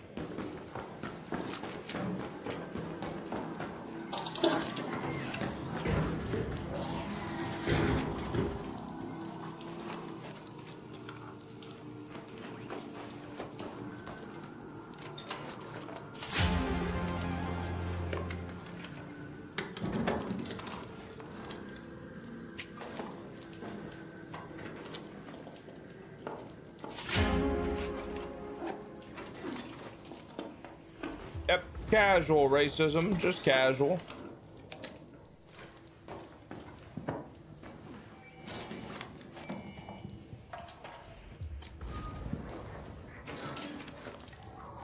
What is wrong with people? Dude, I get that so much in this game. I don't know why. Every time I shoot somebody, I feel like it's to be expected at this point. I don't know why people do that. All right. I'm on an assignment. All right, where's that at? Locate the dead drop inside of the courtyard. Courtyard.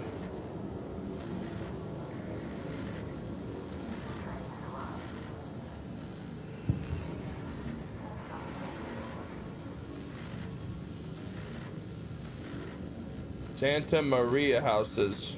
Go to the Santa Maria houses. I mean, do we reset? We got a lot. I think we reset, actually.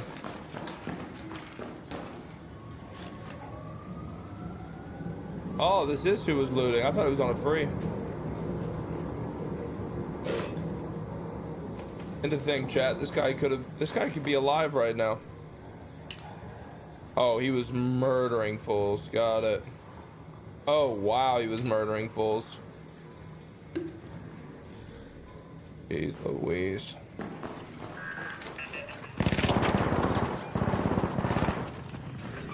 Head home at the northern station. Sweet God.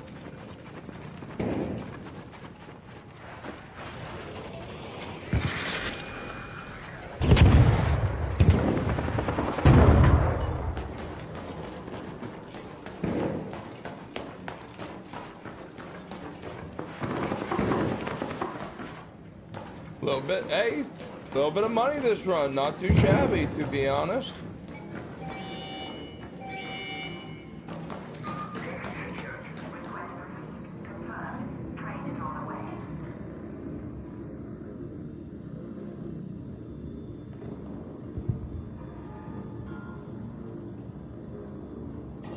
Not bad. Not bad at all. That key, I mean, that's what key rooms at this level should be. Although I'm just gonna rip apart the volcano.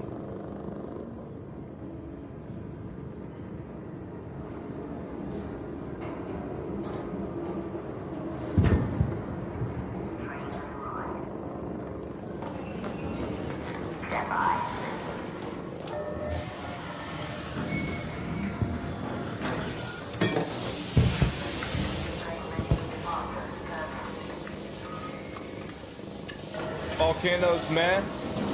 Well, in comparison to its brother, the Toro is so much better. Toro is 10 times better.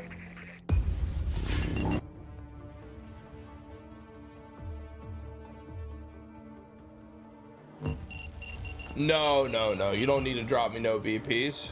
You're taking the fun away from me. I enjoy the hunt, man. I enjoy the hunt for BPs. Even though it's annoying not finding them. All right. Do we go and knock out these quests real quick, or do we want to continue keys? I mean, what we have right now key wise is 2 Stella Montes, and then we got to go back to Spaceport. I think we just do these quests real quick. Let's do these quests because the other ones aren't nighttime anyways. Okay, chat. We're good. Phone call done. Next thing is sports show in an hour and 47 minutes with my brothers.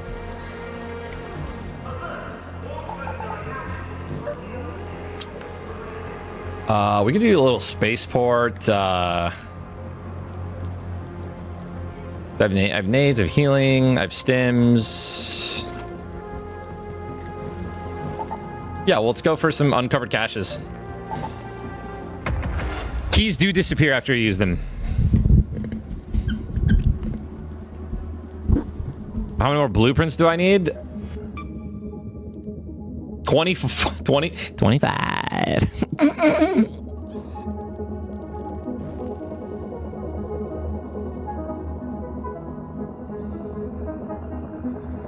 I do see that message. Yes, JQ.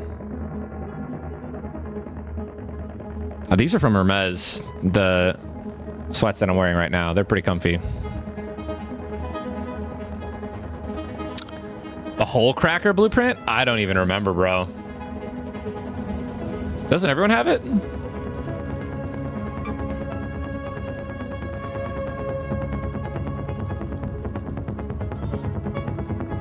Oh, no, you have to learn it. I think it's from a quest. Yeah, that's from a quest.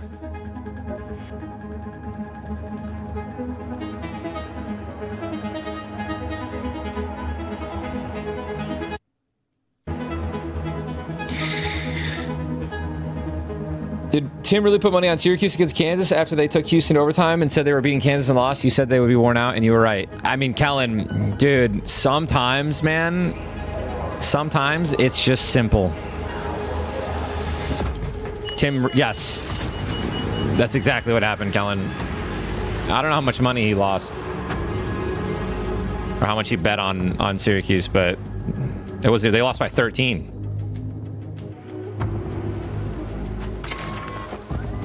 Yeah, K-Mac. Sports show is going to be fun. All right, chat. Keep your ears peeled.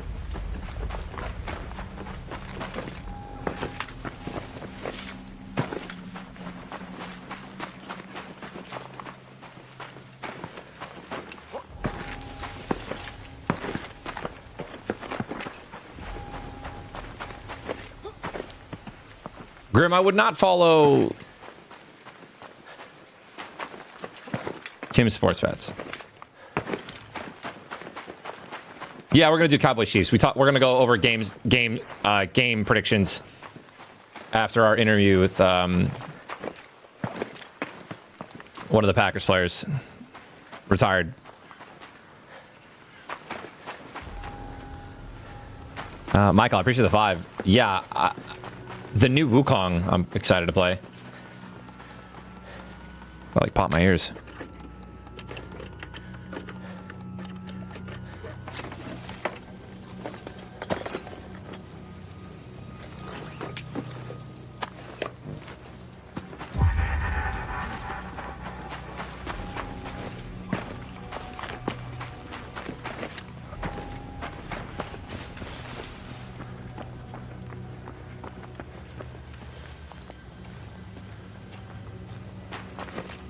I'm up 40K in the year, $25 units, big hot trick. Dude, that's insane.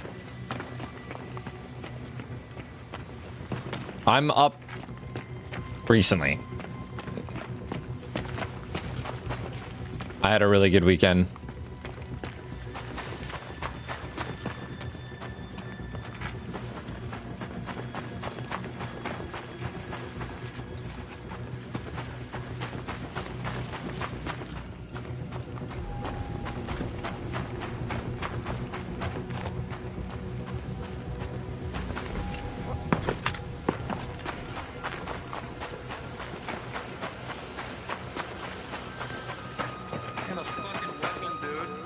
What's up, bro?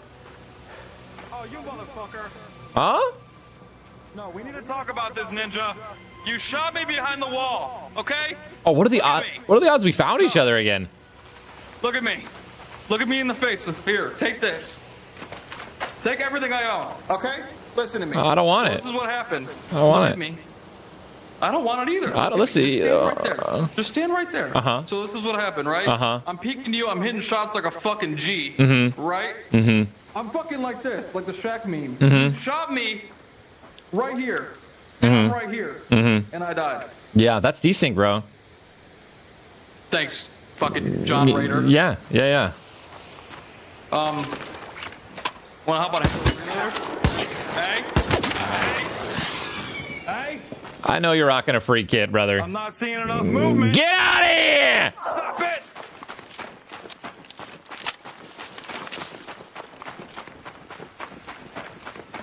Hey, look, a Raider cache.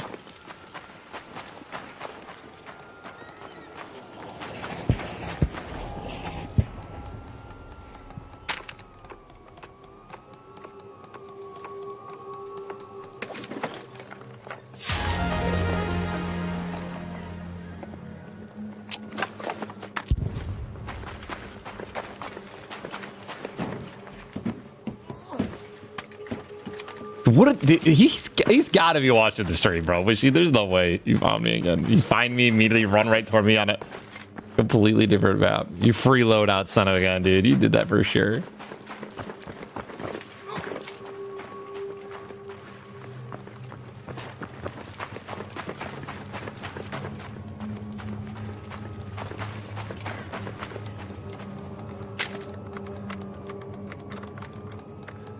Yeah, money team. I did, bro. I have the Aphelion, yeah.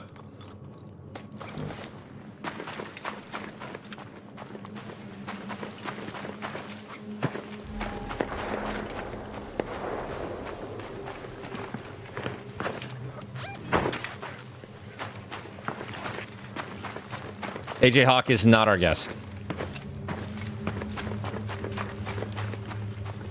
I don't know. Has John already told everyone who our guest is?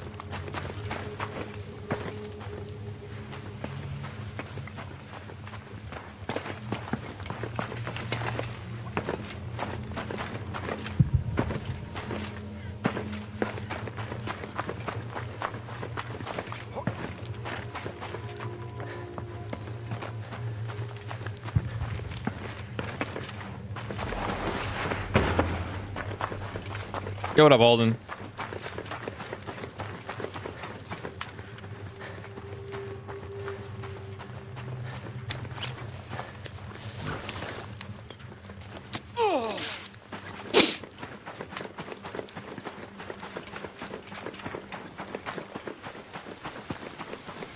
I think the Rams might win the bowl this year, dude.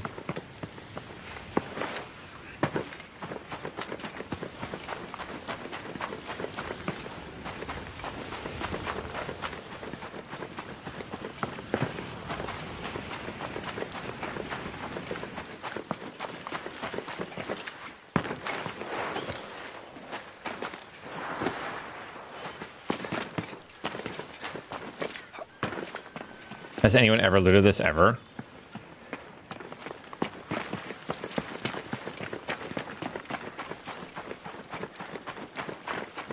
No blueprint. Oh, I found a jolt mine, but I have it. Once you're done with 5 out of 6, it's over. You're Grizzly.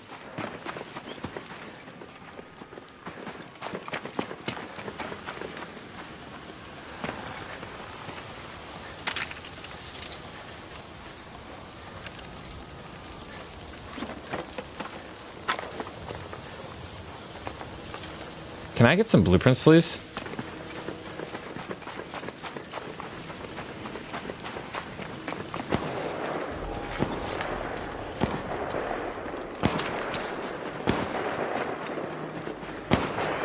Is this guy invisible?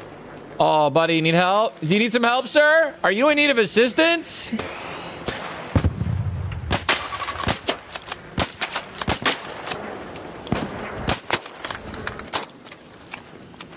There you go, bud. Be safe.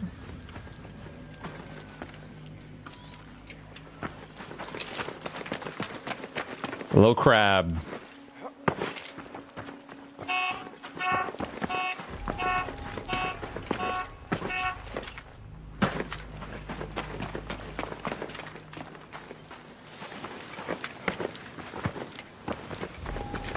Oh, look at this little husk. The Rams seem the most dominant right now, offensively and defensively.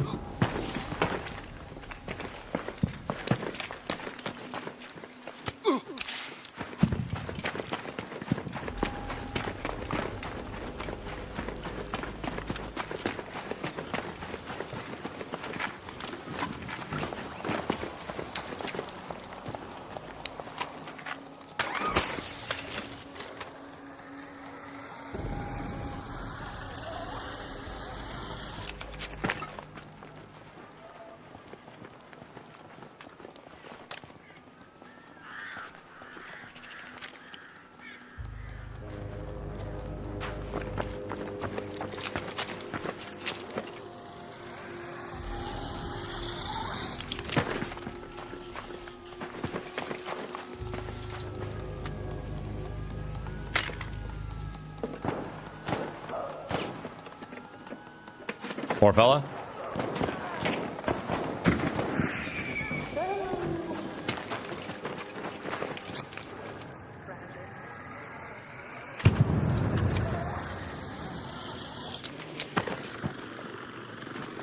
Hello, young man on top of the wall. There's another man over here next to the No, wall. why would you call me out like that? I don't know. He's low. He's cracked. I don't know where he is. He's right here under the ball, man. Next to the blue pipe. He's got a pretty shitty little gun. You drop and kill him real easy. To the left of your navy, just to the left, like underneath the ball. Yeah, I don't know. Oh, he's underneath the ball. I got him, but good comms. Would you like to be revived, sir? Oh my god, are you willing to do that for me? Sure there, little fella. Whoa! Would you like to be revived, sir? Here, I'm trying to learn how to do it with my fist. Let me know if it's working. Oh my gracious. Yeah, you can loot him. No, I'm good. I'm looking for raider caches. Oh, do you want some Great Mullion or something? Do you want anything? No, I'm good. I'm good. Alright. That's not a girl. That's a guy named Dexterity with a voice changer. Yo, Steph, with the $50, I have no idea why Grumpy removed your message, but I imagine it was some sort of self-promotion or something, or asking something that you didn't want to do. So... GR, thank you for the Prime sub.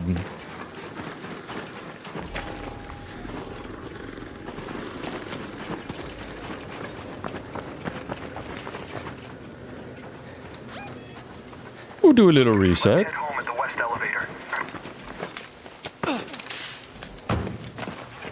Yeah, a lot of people use voice changers to sound like girls.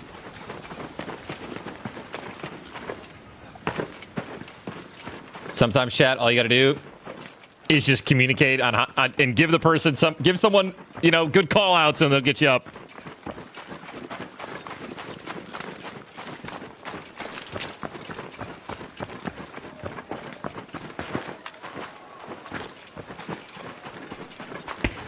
Put a gruel on. Dude. Anyone know what this volcanic rock is for?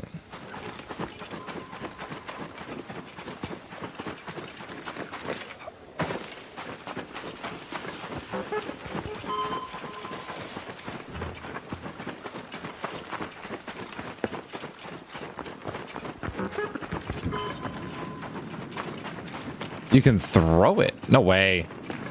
That's awesome.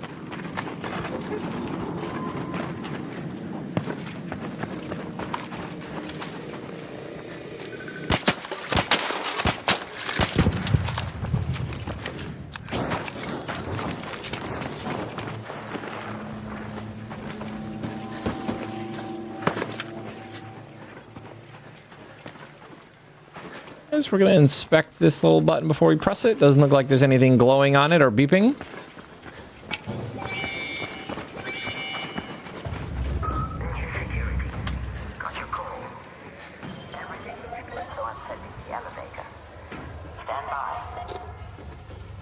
It's not just a boulder. It's a rock.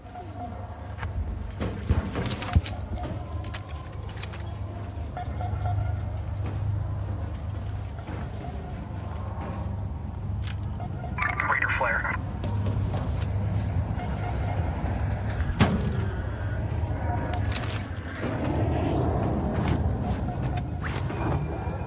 Initiating hatch open sequence now. Stand by.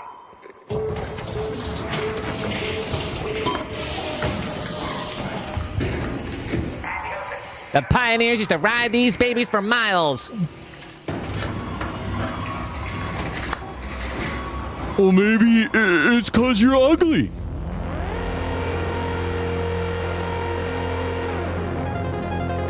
You say what?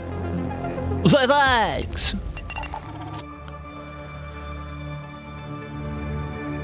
Me ugly? You gotta be kidding me.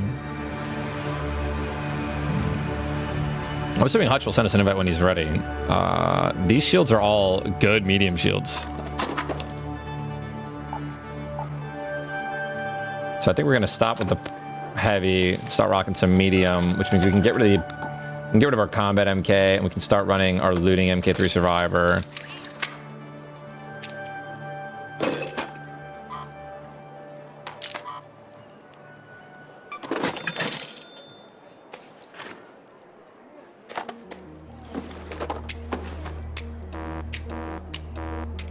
That's my least favorite thing about that, dude, is I can't just like, you know.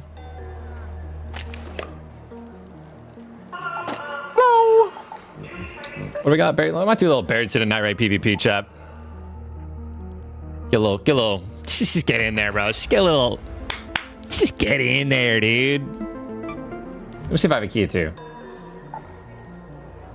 Oh my gosh, I have a buried city town hall key, dude. Do I do it at, yeah, heck it, bro. Let's rip it. By myself. I need a door blocker though.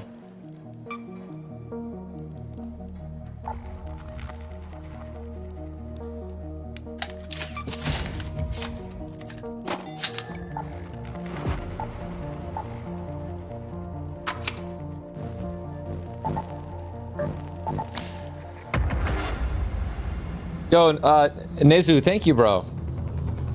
I wanted to ask, what do you think about the blueprints after the wipe? I love it, dude. I love it. Let me play the game all over again. I love the blueprints resetting. In a world, especially for streamers and grinders, where we can run out of content quickly, give me the option to do it all over again. Let me do it all over again.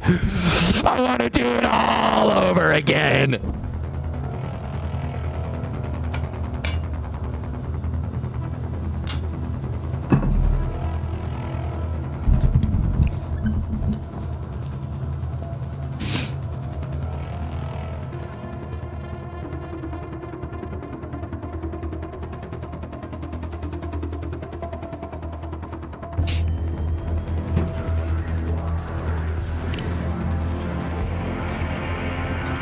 I will not be at the game tomorrow. Nah, we're staying here.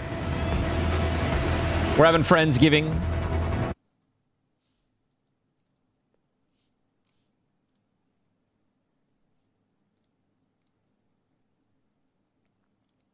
California.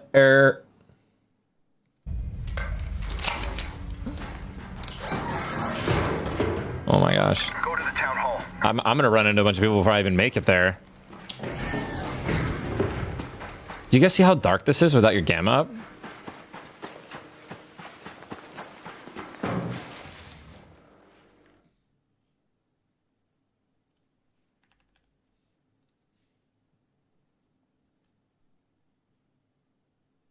Just a little bit. Just a little bit higher for the night raids.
Oh my gosh, somebody used a dead mine on that thing.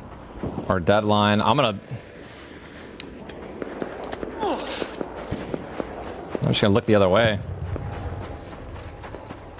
You do you, King. I don't really mess with people PvEing.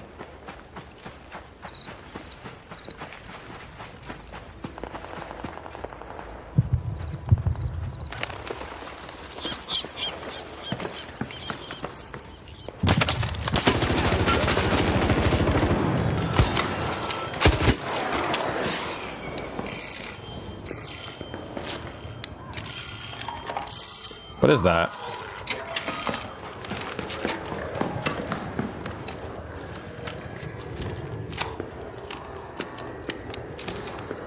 Oh my gosh, it like called that thing.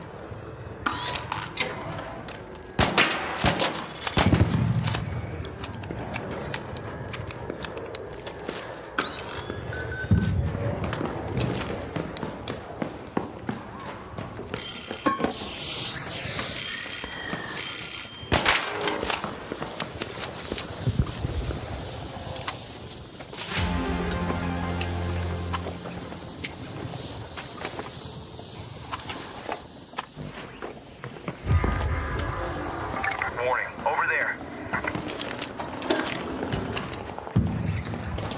Oh my gosh, I thought that was a freaking person, bro.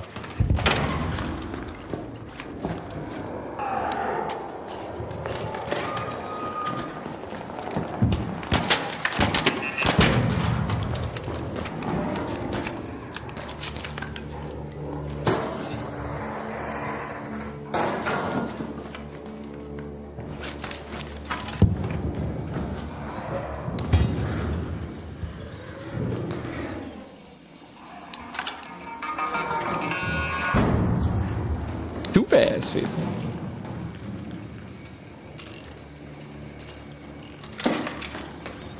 Well, I hope that that's on my side.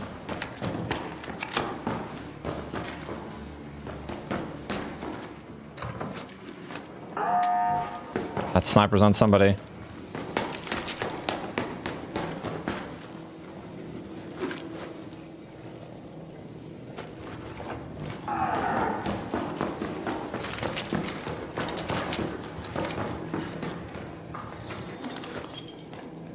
Not the recorder.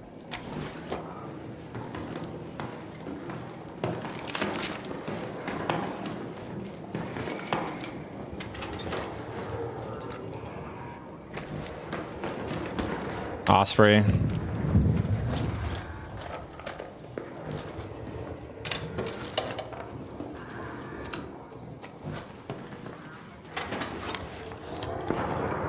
Raider hatch key. Yeah, this is the purple.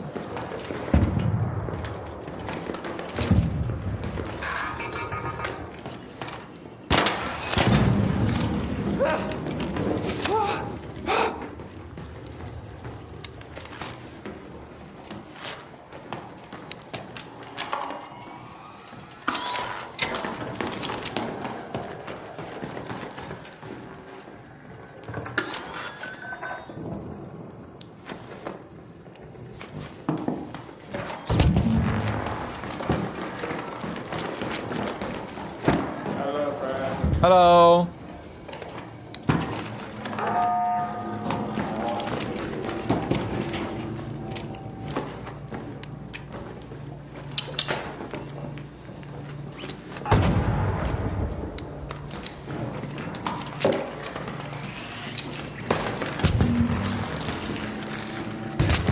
Oh, nice, bro.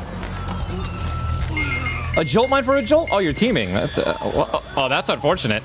That's some instant karma. We were gonna get.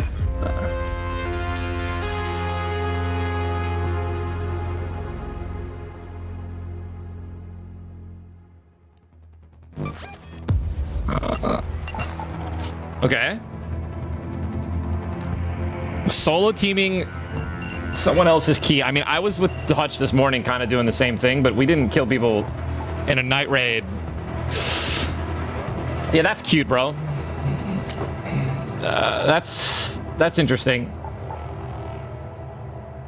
Well, there wasn't anything good in there anyways.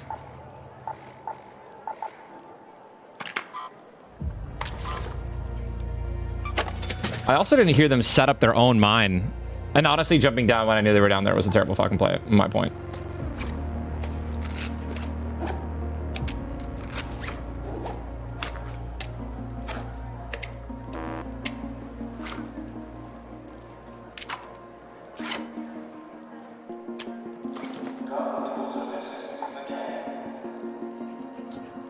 Oh, dude, that's kind of sickening, bro.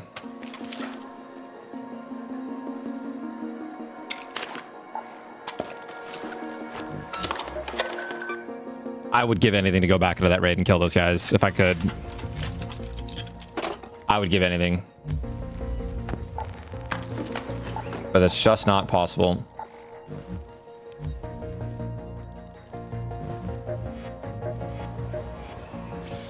Welcome.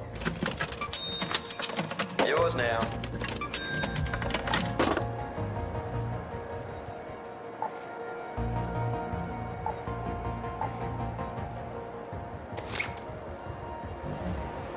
No, it's not possible. Oh, that sucks, dude. Well, I'm gonna go back in and I'm just gonna PvP again.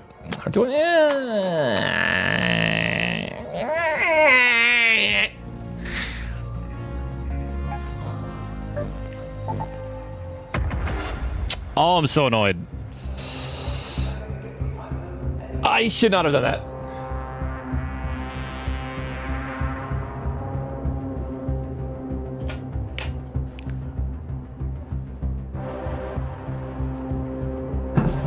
I would say, I mean, like, I miss...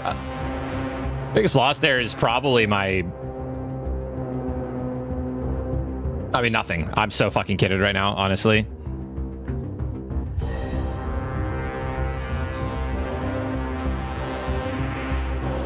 I mean, you can change the brightness on anything you play, right? Unless you're on, like, an Xbox or a PlayStation. And even then, I'm sure there's a way to turn your brightness up.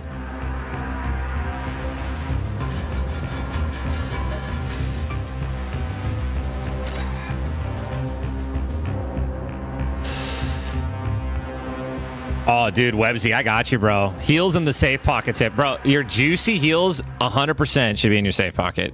Like, keep your greens and your regular surge. If you're running the kit that I'm running, that looting MK with like the medium and light shield, get your big juicy heals in your safe pocket. If you're just loading into a game.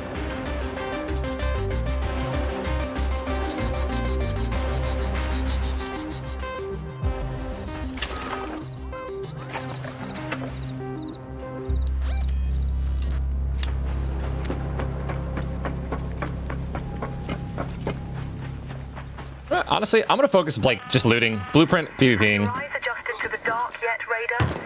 Loot is ripe for the picking while most of Toledo is asleep. Though my suppliers say that Ark is twice as vigilant after sunset.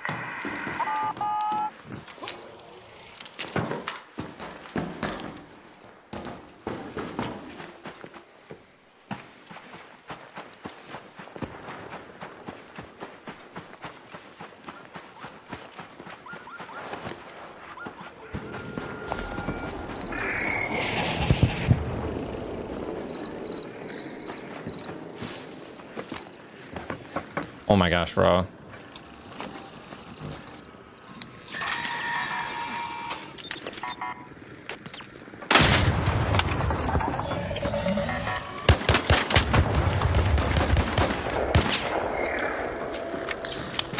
My smokes.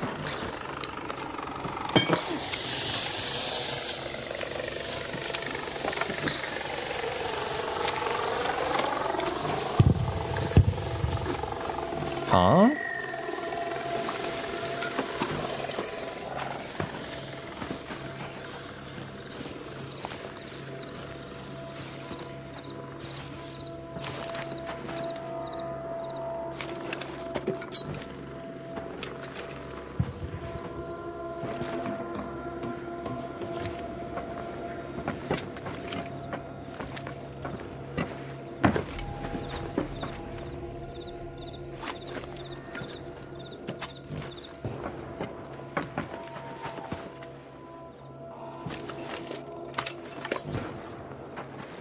Oh my gosh, bro.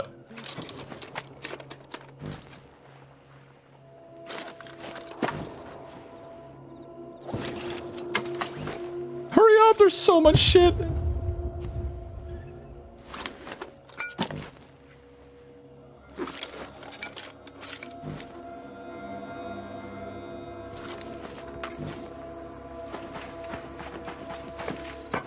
Core didn't have much on it.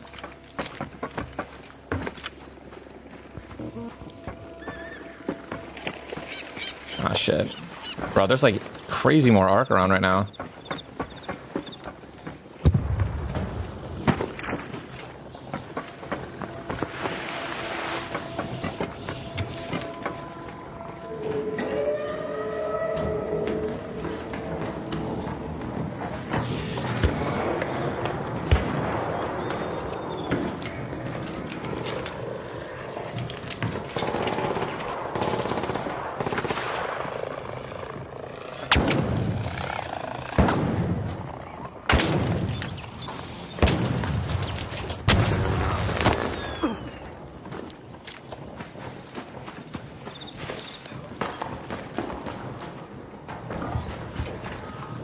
For what?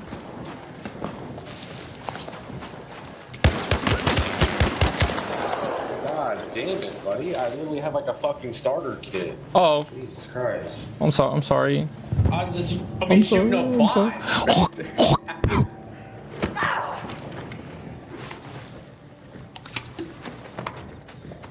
Medium shield. Starter kit my ass.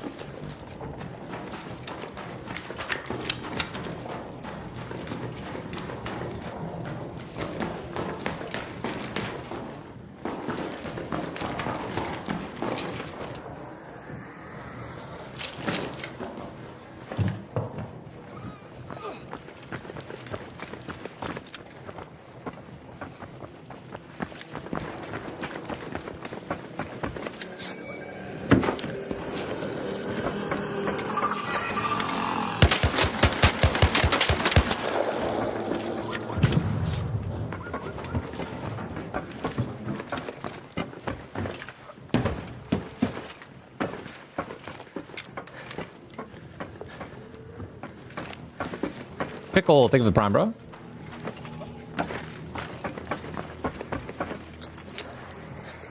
Friendly ninja is gone. Danger. Raider. I am what remains.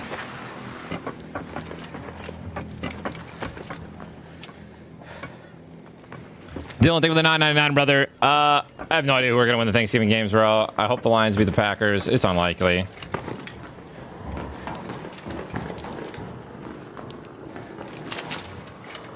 I said check phone.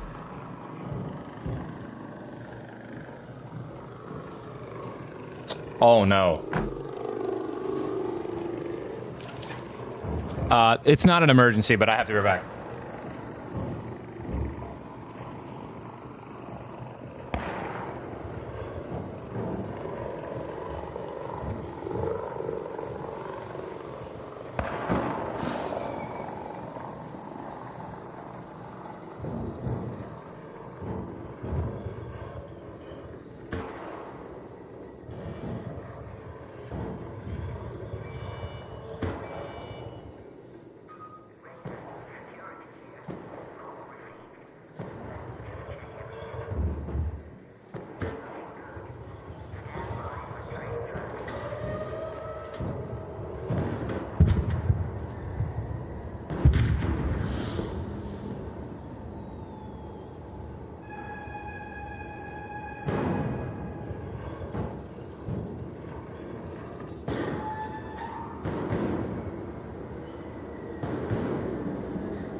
It's a hype train, guys. We hit level 1. Let's go.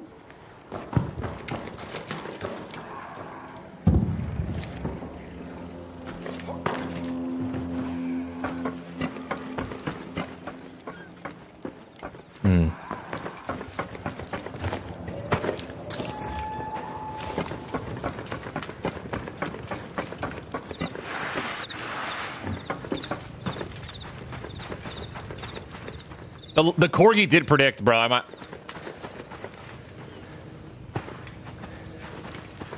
I can't believe I got teamed on and outside of my key. I'm actually like still triggered.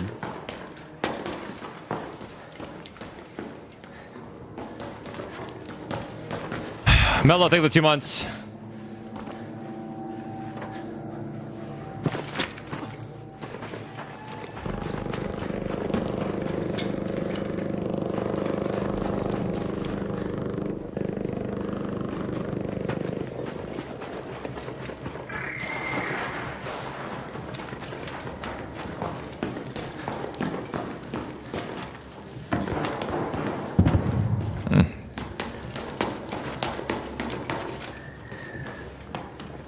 Sorry, bro. I had to do it to you.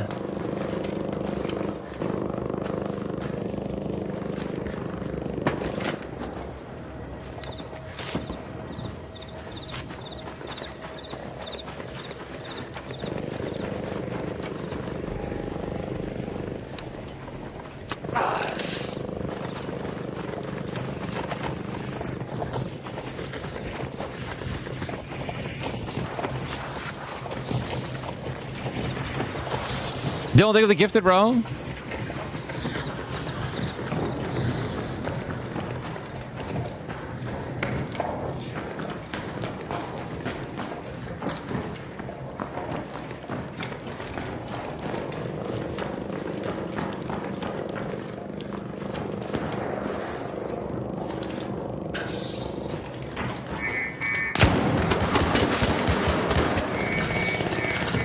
Where did you come from?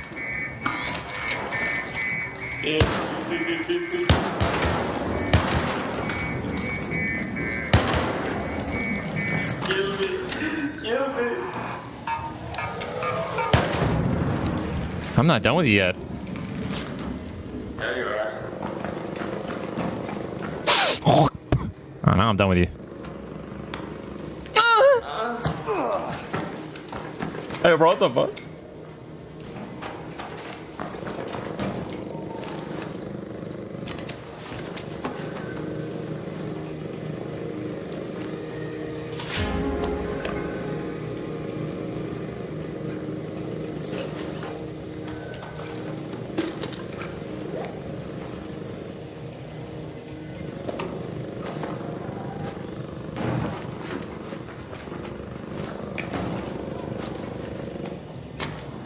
I'm getting so much better at prioing loot.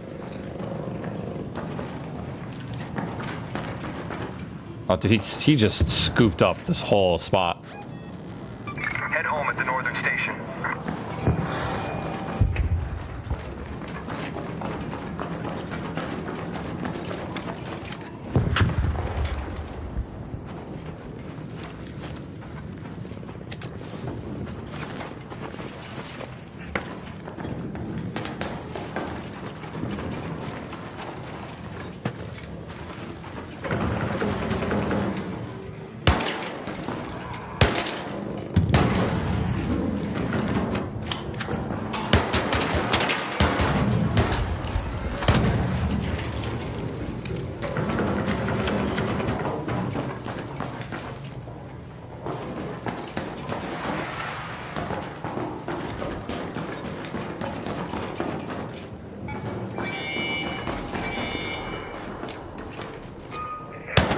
Oh, you chill? You're good, bro. You're good. You want to... hello? Listen, you snuck up on me, bro. Oh my gosh, my game's lagging a little. What's that red bar on the right? You guys see that? What is that?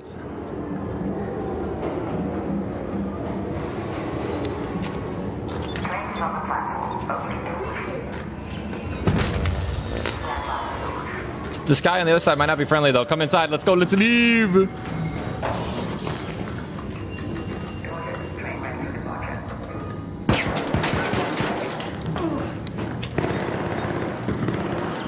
Oh, what a good play. Bro. Nice camp, brother. It's good camp. Fucking loser, bro.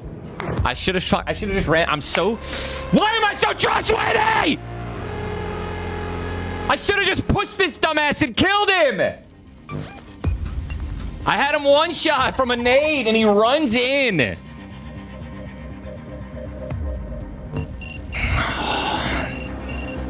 I'm literally about to just get rid of my mic and just start fucking blasting, bro.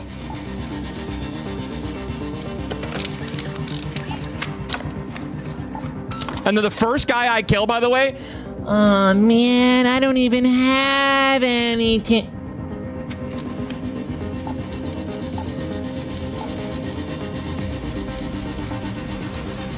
It's nighttime, bro. I don't know why I'm not shooting on fucking sight, dude. I have no idea why I'm not shooting on sight. I'm confused. I'm befuddled. And now I'm chasing it. Now I'm chasing aggression, and that's never good. I'm chasing it, bro. I'm running this bitch freebie, dude.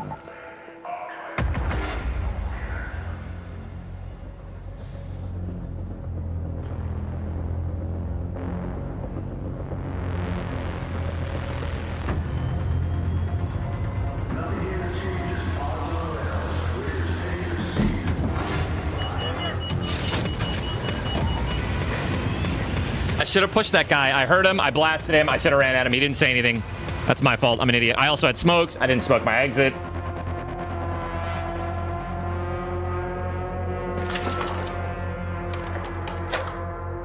I hope that guy got fucking annihilated, bro.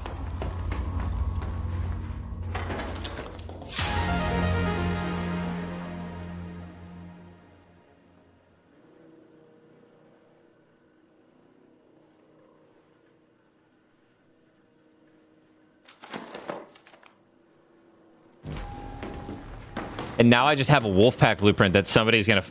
Chat, do I just drop this, dude? Do I just drop this in the corner? I don't need this. I have it. I don't give this to a random.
The 10-round Rattler. What is this guy screwing?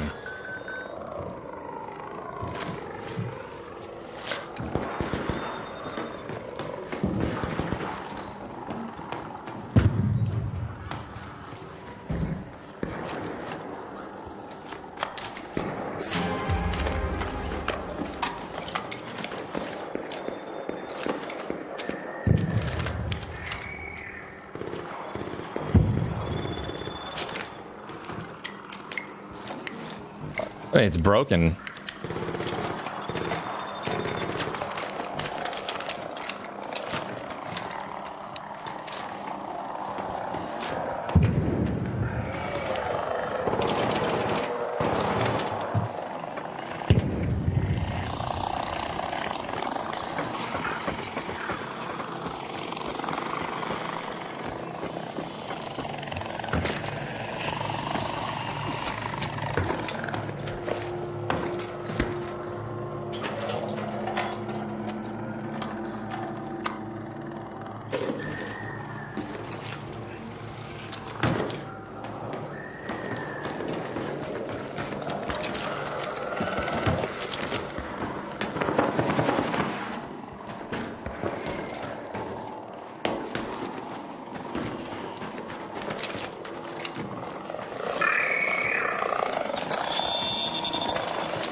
Hello? Why can't I open this?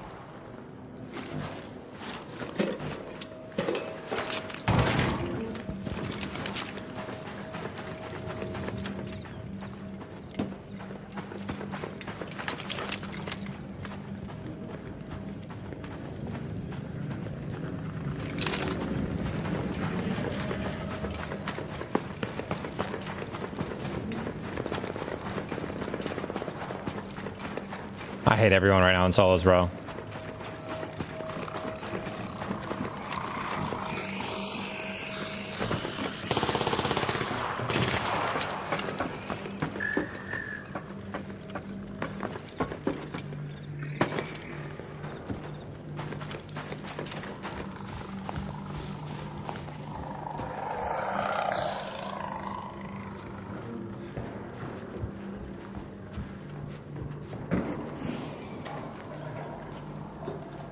He's looting up top in security breach.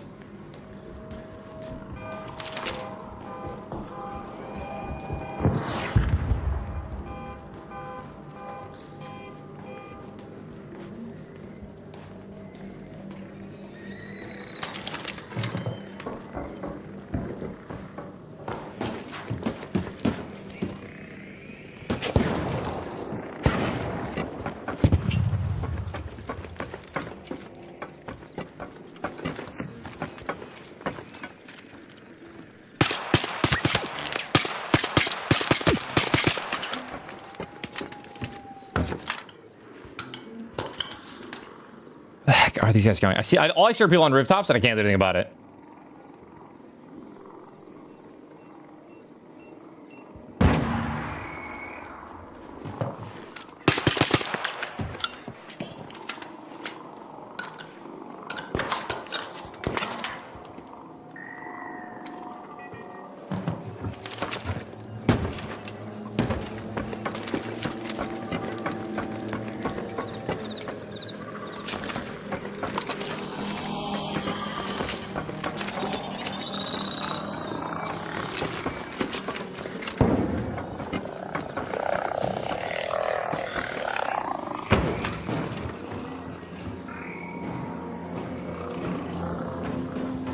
Like the snitch like followed him and then moved to me.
Thought I saw a shadow.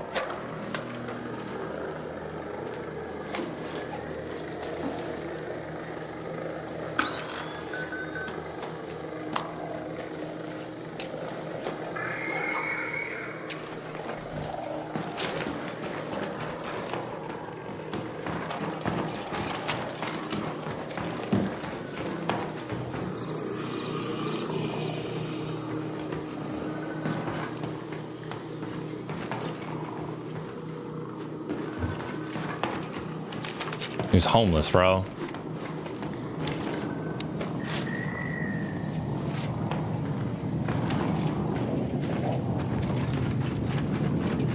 He's homeless. I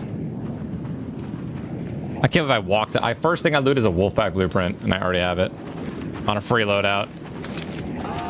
That's toxic.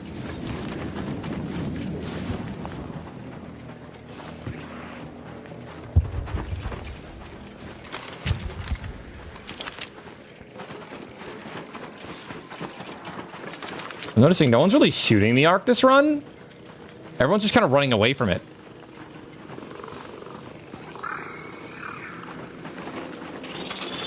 Case in point.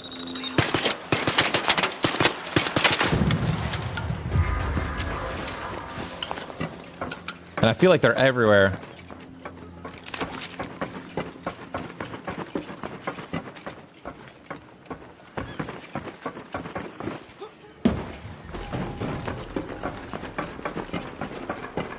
And now people start fighting over there.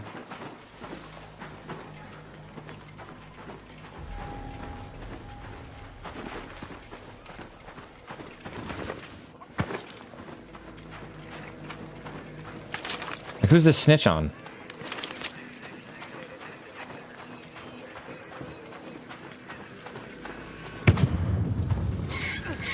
Down there.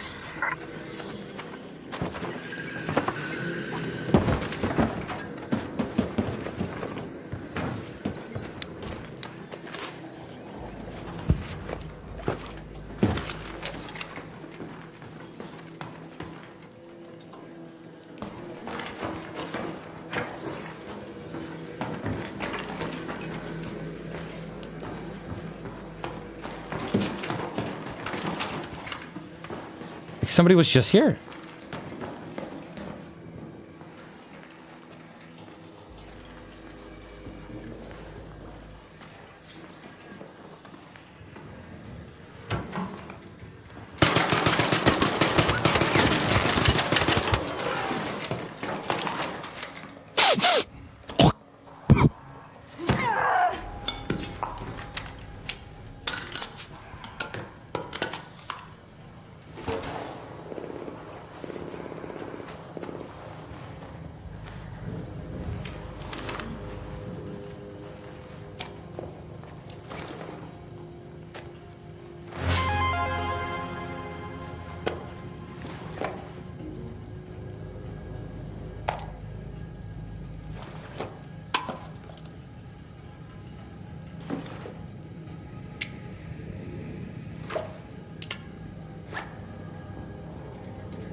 I'm overcome.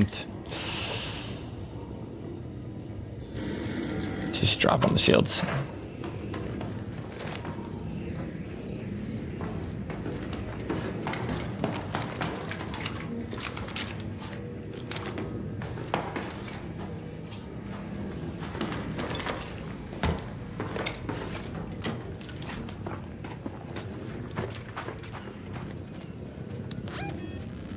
Let's head home at the southern station.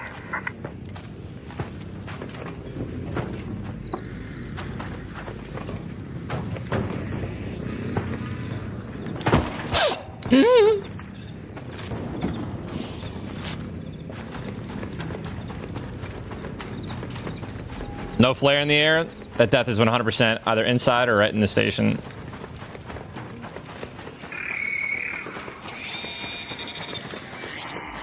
Yep, just got the kill.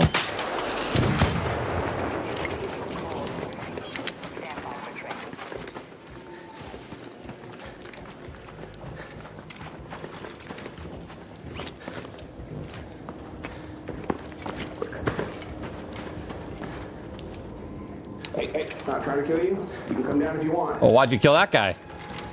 Oh, because he was waiting down here for me. Oh. I told him if he was waiting, I was going to burn him. He didn't want to move. Oh, was that the blaze grenade you threw? Yeah. All right. All right.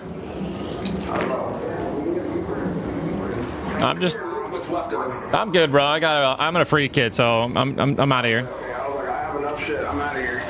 Just want to get out of here. Agreed. For sure. Hit the button if you want. I'm hitting it. That's the same. That's what he gets for waiting. That's a different guy. Different guy that killed me. Same kid though. Can't do it.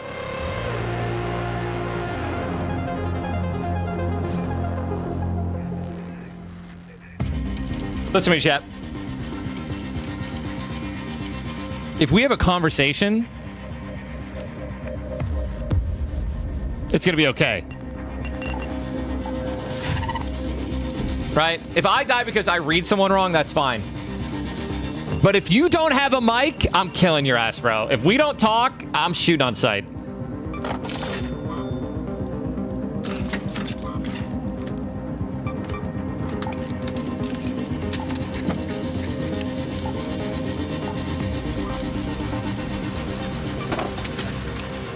Nah, Wishy, you're different.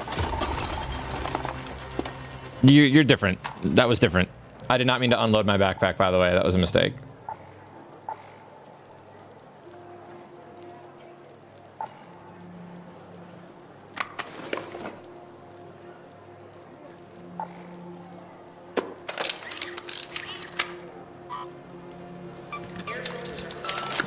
You were special.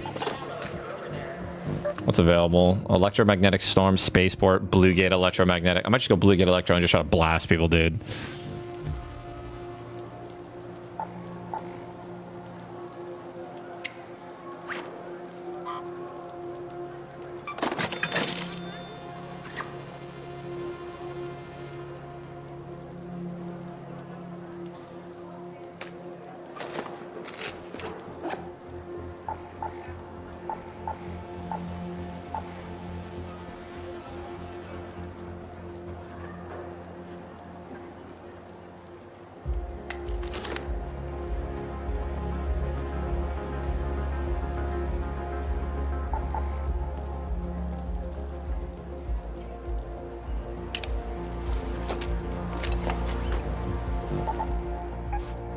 I'm going blue gate. I'm going under. We're blasting.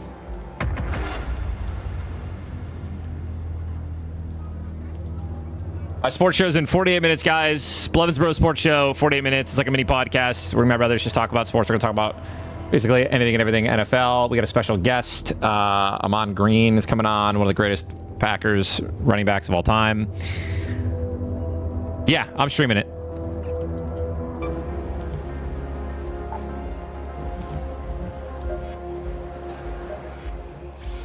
Come on through.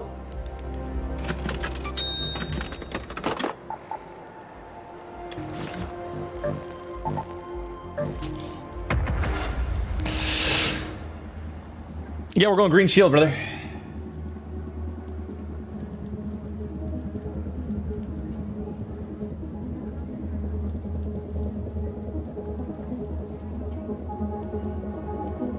Eagles fan here. I hope the Cowboys lose. Realistic fan here.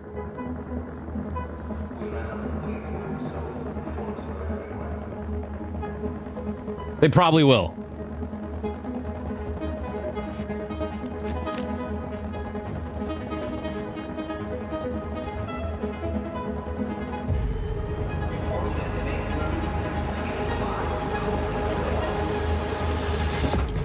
Eagles are playing the Bears, right?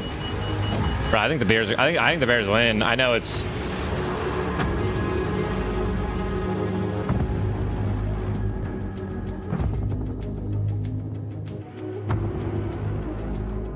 I mean, the Bears are, dude. Listen, the Bears are like the worst, the best worst 8-3 team. Let's go to checkpoint. But like I think they lose to the Packers. I think they lose to the Lions, but their record just like they just keep winning. So like I have to put some respect on them. But like when you watch their games, right? I mean, they're back and forth. They're letting up a lot of points. They're winning so many one-score games, coin flips, but they're winning. That's all that matters. I'm not trying to talk shit.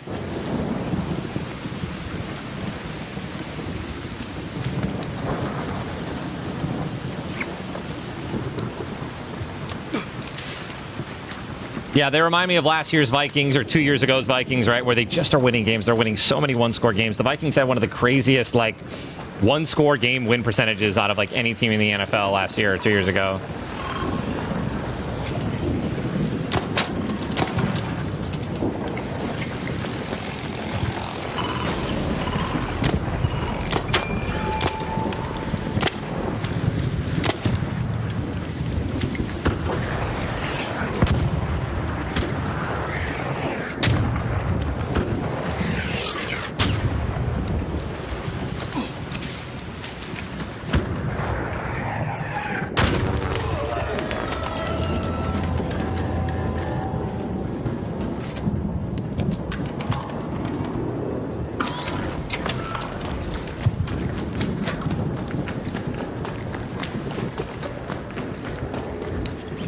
I forgot to bring more. Oh, actually, I still have some.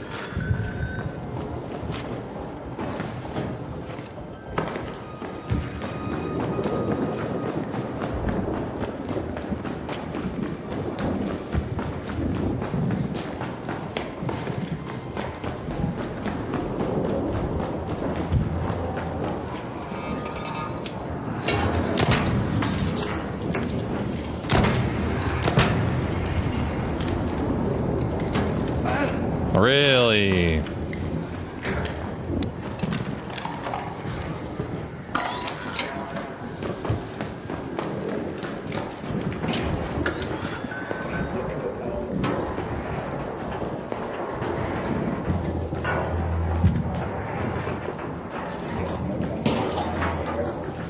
Oh, you guys are just being friendly down here? Oh, that's rare.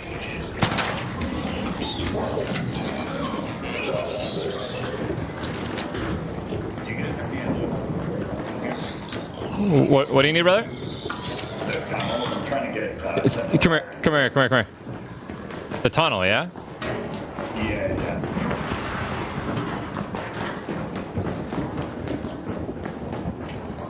Oh. Yeah, no problem, bro.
I was just having fun, bro. Just having a little fun, dude.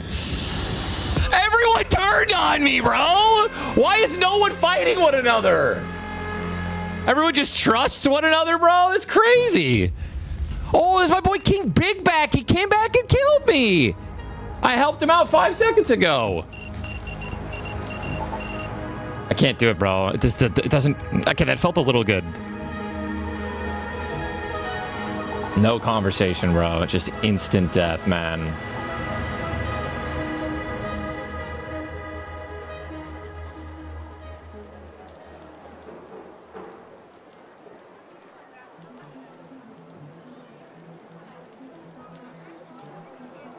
I'm not the victim. I know I'm not the victim. I'm the instigator, bro. I thought everyone would start fighting one another, bro. Everyone literally all... You guys ever play... What's it called?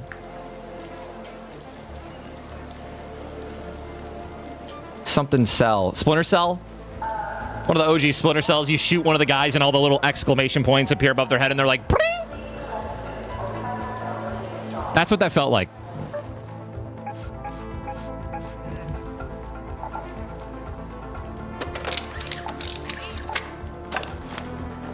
Metal Gear Solid, thank you.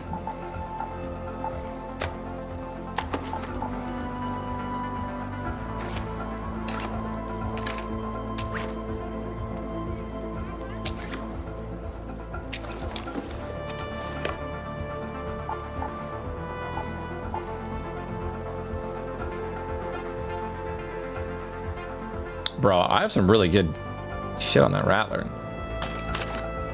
Man, I'm losing Toros left and right, guys.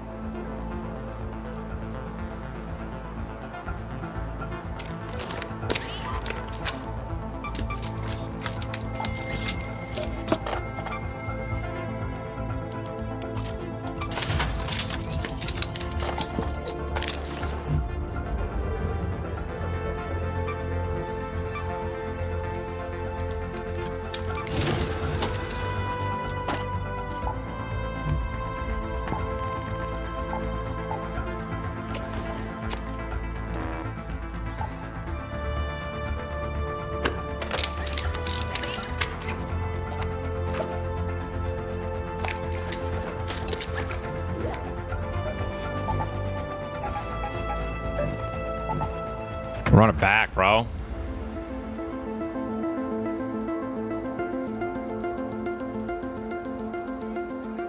I can craft them, but yeah, then I'd like to not have to do that.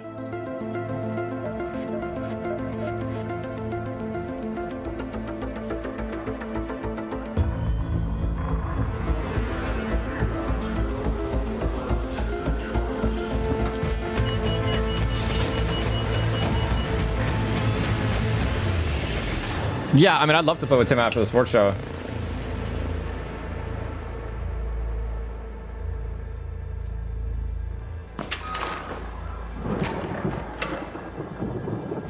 I didn't play last night.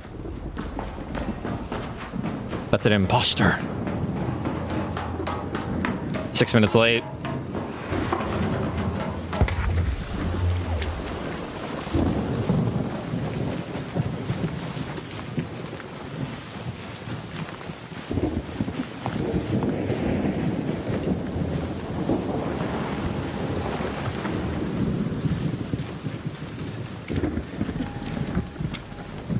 Danger by the house.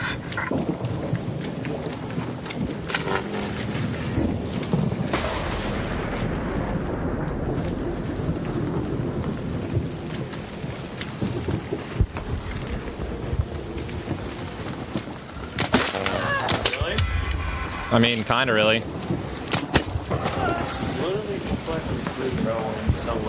What, dude? Every time someone kills me, they don't talk, they don't say a word. But the second I want a PvP, everyone's so kind. I'm sorry.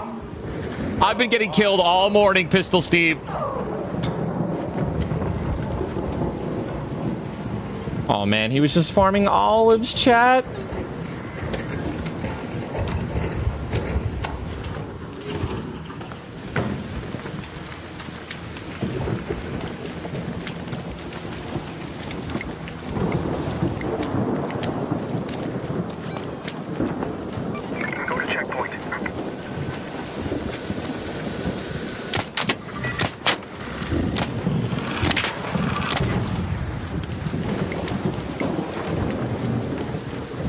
I'm a monster, bro.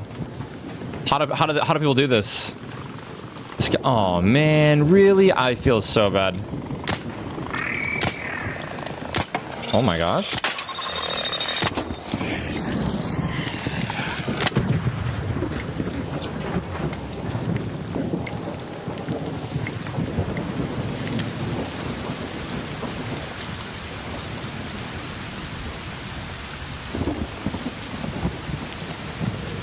Watch out. A raider. The ruined homestead.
I mean, I think I can disarm the Schult mine.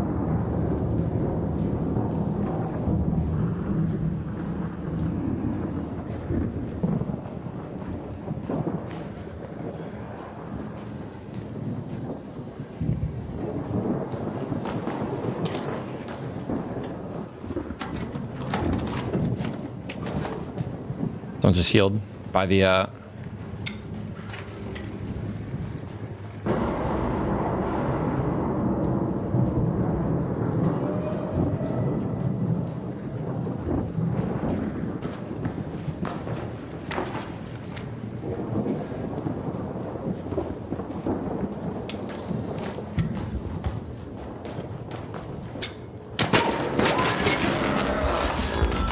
Brother, what gun is that? Did I just get... What the fuck just happened to me? Oh, they're teaming. Brother...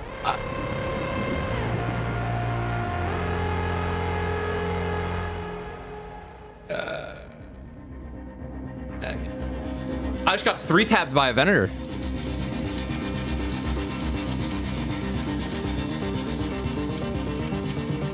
In 1 second, I just died.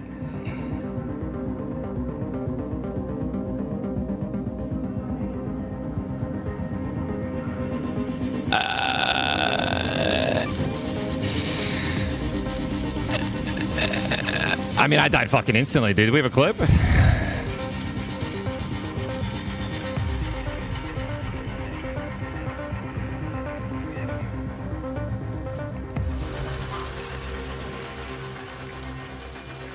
Brother,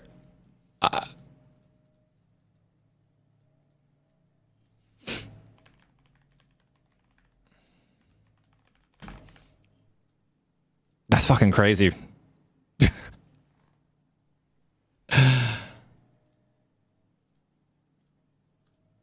RIP Pistol Steve, dude.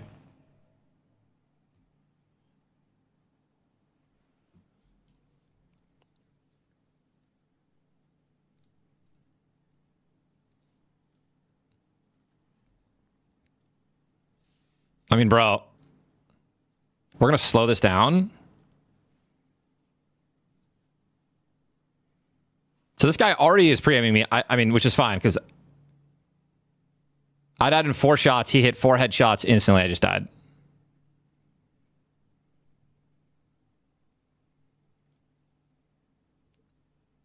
Like, dude, watch this in normal. Brother, what gun is that?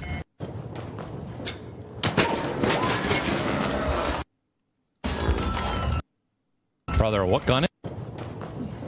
Headshotted him, dead. I got 1 bullet off.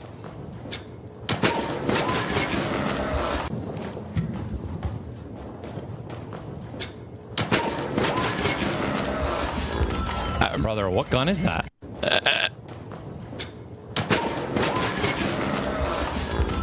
Brother, what gun is that?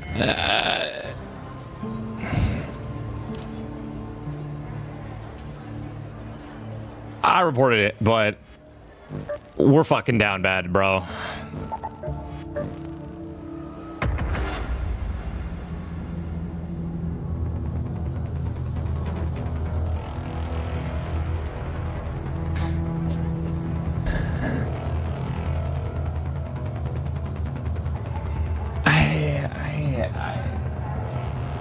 We're down bad this morning.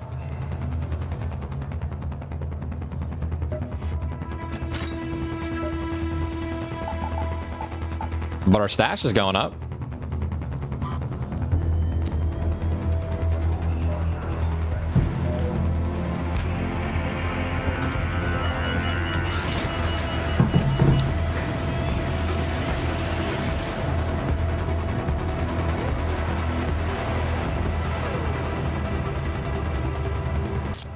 I mean, if that, I don't know, bro. I have a Pharaoh on a free kit.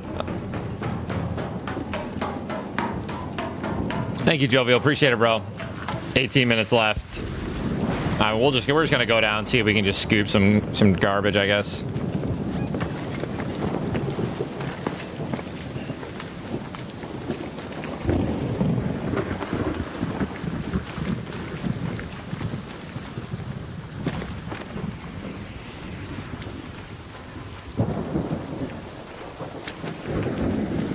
That Venator felt like it was the old Venator before the nerf. That's how fast that guy was shooting. I think that guy was cheating.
Any other gun, I can win that.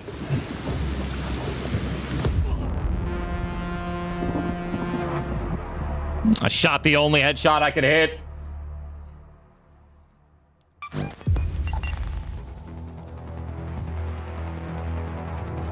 Pharaoh free on Blue Gate. A little rough.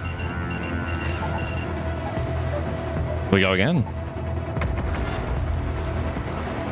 I mean, brother, 47 MD. What are you talking about?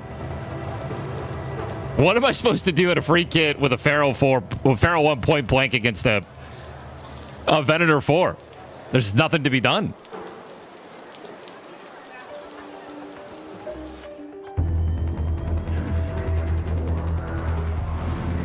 If I start reloading now, I might be ready to shoot by Thanksgiving. Kanye, thank you for coming to member on YouTube, bro. The Venator is the strongest PvP gun in the game, even after its nerf.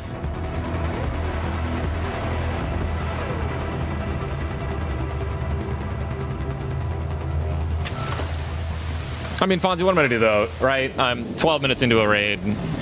Now I have a 10-round Rattler. I think the game just hates me.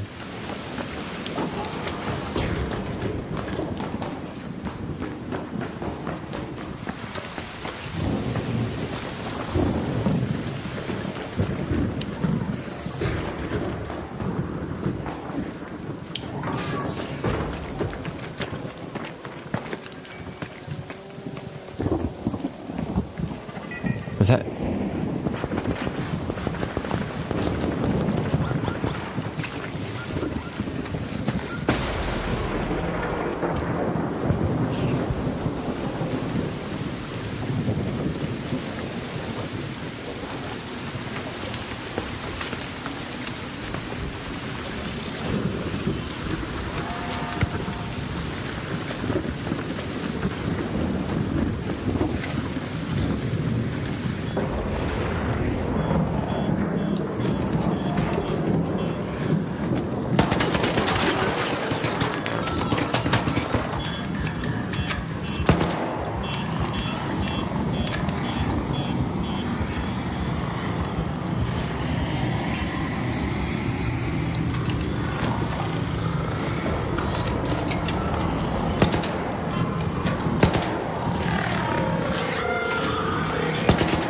It's not working.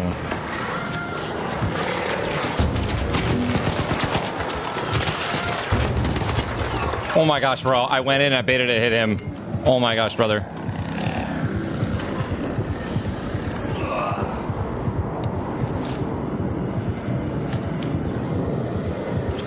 This guy's free too, bro.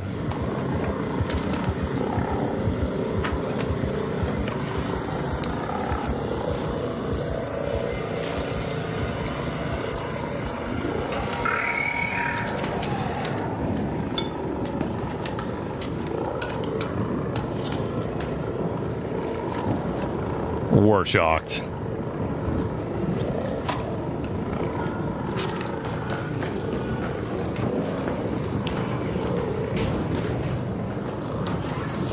His shield won't charge, I just busted it.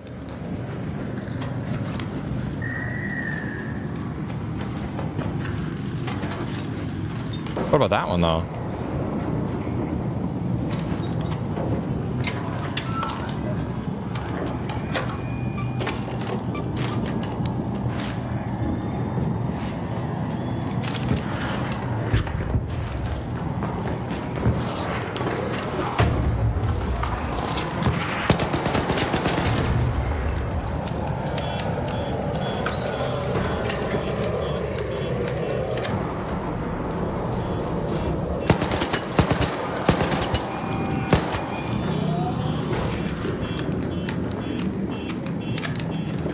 that's unfortunate. Also probably free loadout.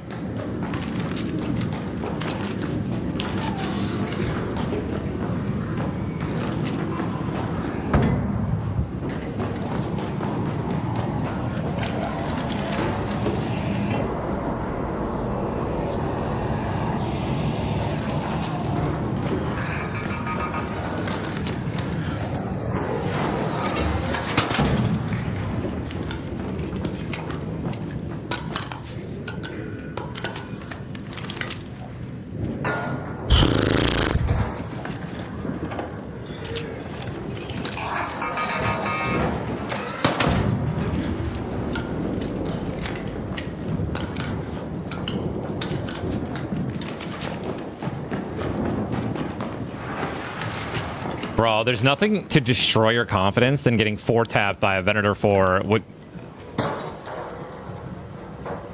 And then I think in solos I've died to like... I'm not joking. Out of my last like 4 games, I've died to teamers in solos like 3 times.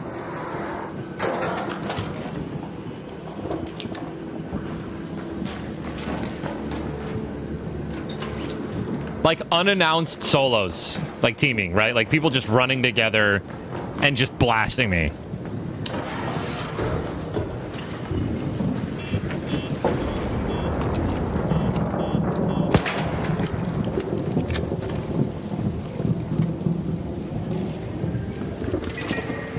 Brother. Like, give me the chance to shoot you.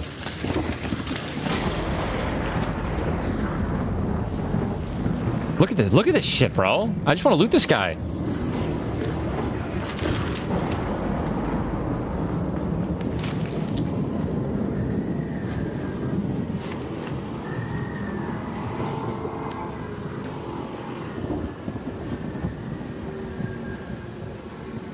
I know there's a security breach, guys. I guess I'll just do it now while I wait for these things to reset.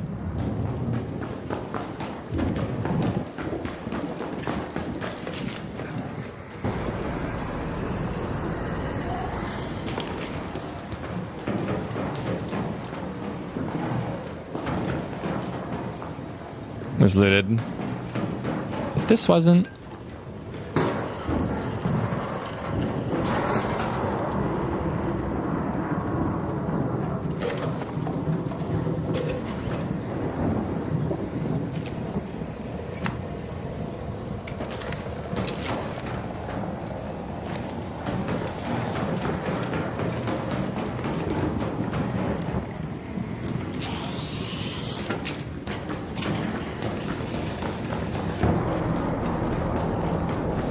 I'll just run out and accept the consequences for my actions, bro.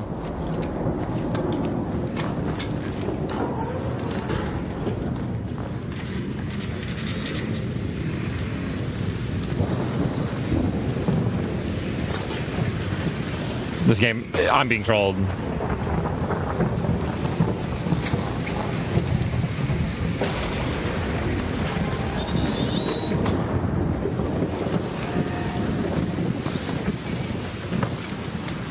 Watch out, overhead.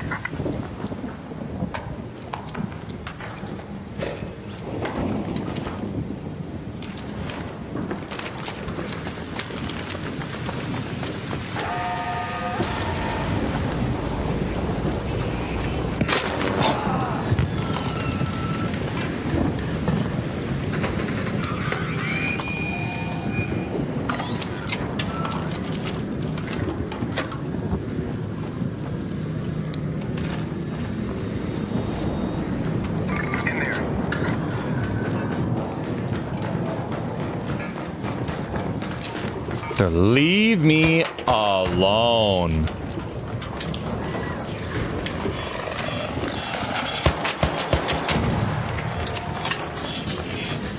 What is happening?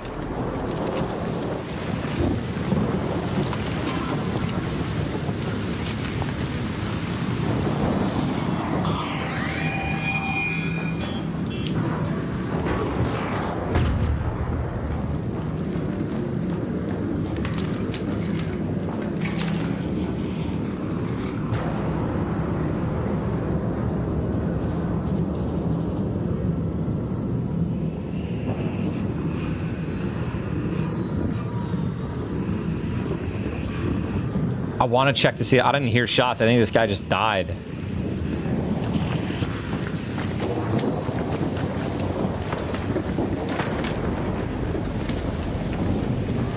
Oh my gosh.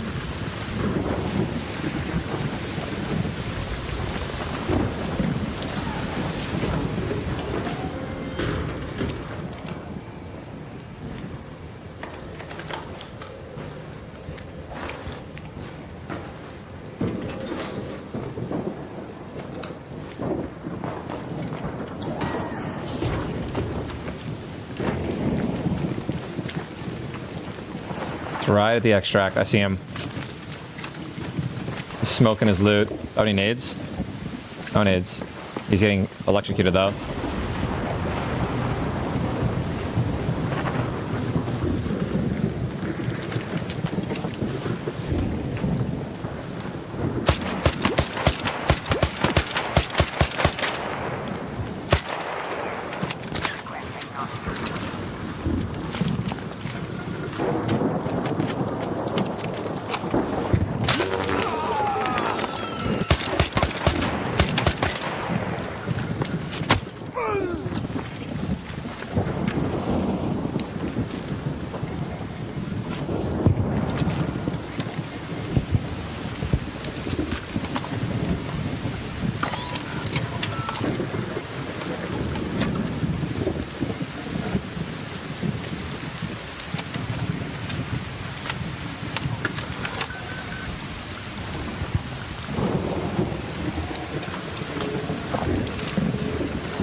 Could kill him, but this patina sucks, bro.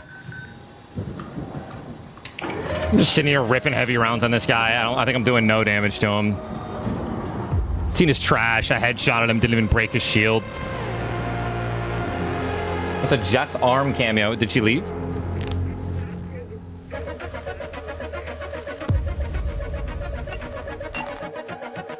Hi, sweet boy.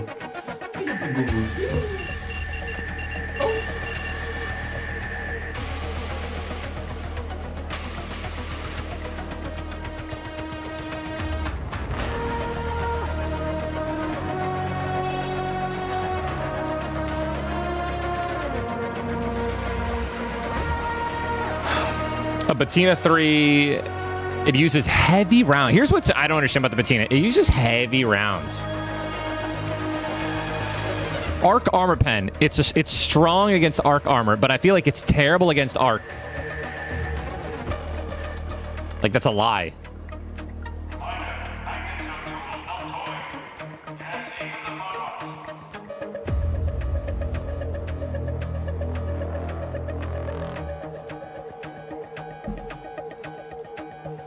I think the guy was hitting me with an anvil.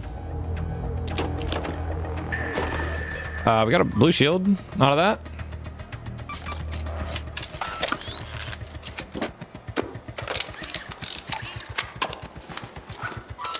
I mean, we're just gonna recycle this.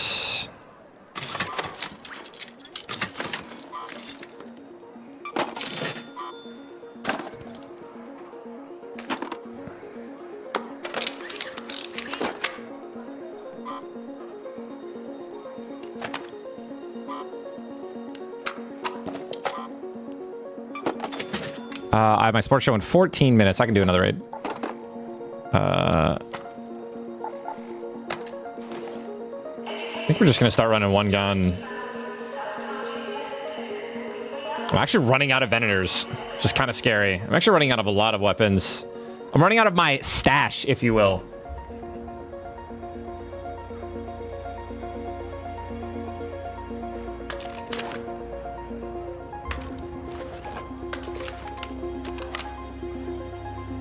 I wouldn't want this on my sniper.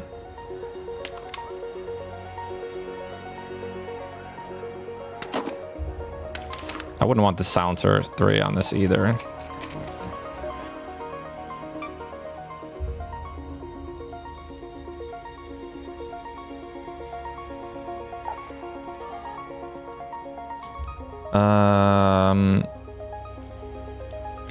What does this do? Reduce per shot dispersion. Yeah, comp. Let's go blue comp on this thing.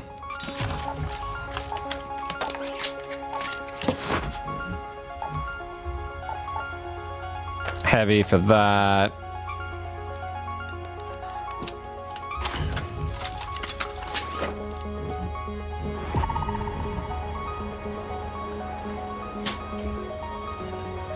You just had like a spider crawling on me.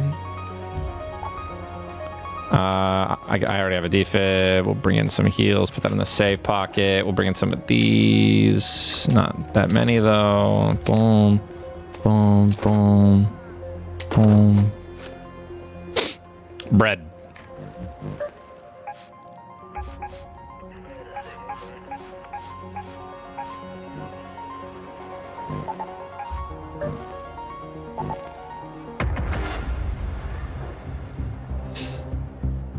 No needs.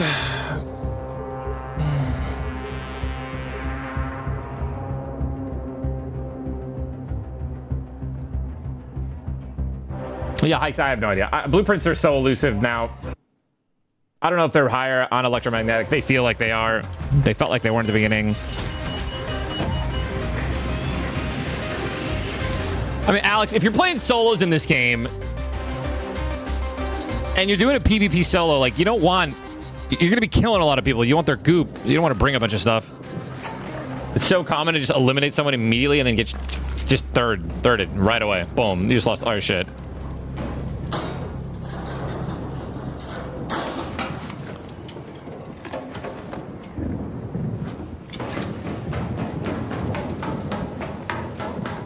Bring entire stash. Takes notes. Let's go to the warehouse.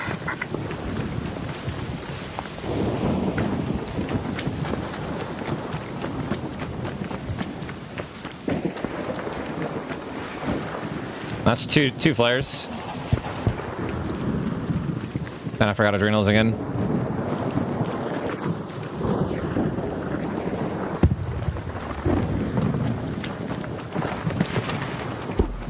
Yeah, Steelies, I know, bro. I'm fully kitted on my trials. I'm rank 1 right now in my category.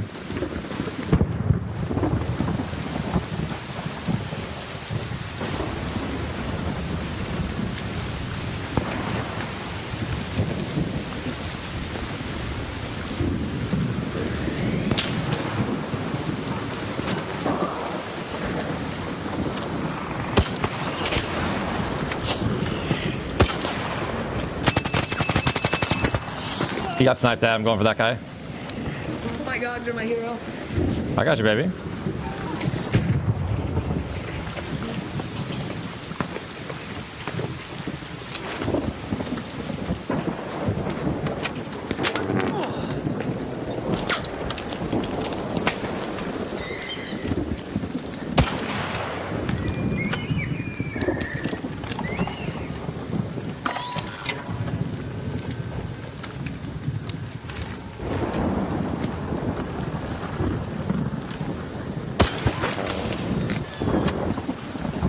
That couldn't have felt good.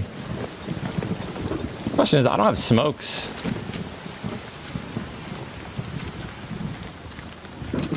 Is he got peek at me?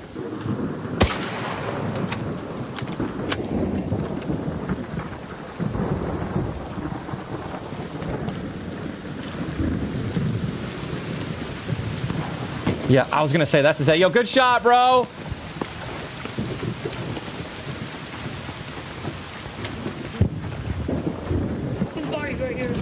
Well, thank you. Oh, he's a freebie, bro. I need more than this, dude. I've been having a rough morning. I appreciate you, bud.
cinema. Ooh.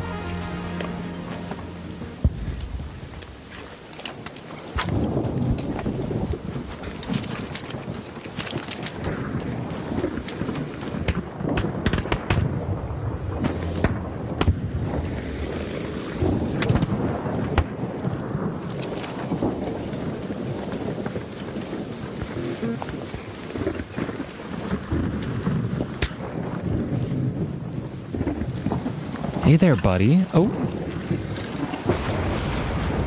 What do you got for me? LaQuisha, they with tier 1. Jack, with the prime. Oh, this guy was looted. Wait, what?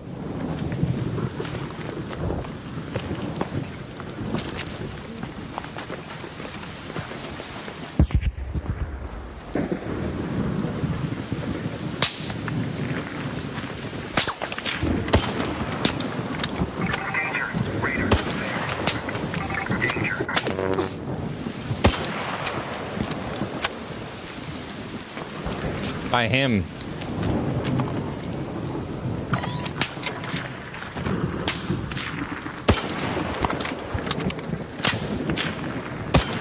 Headshotted.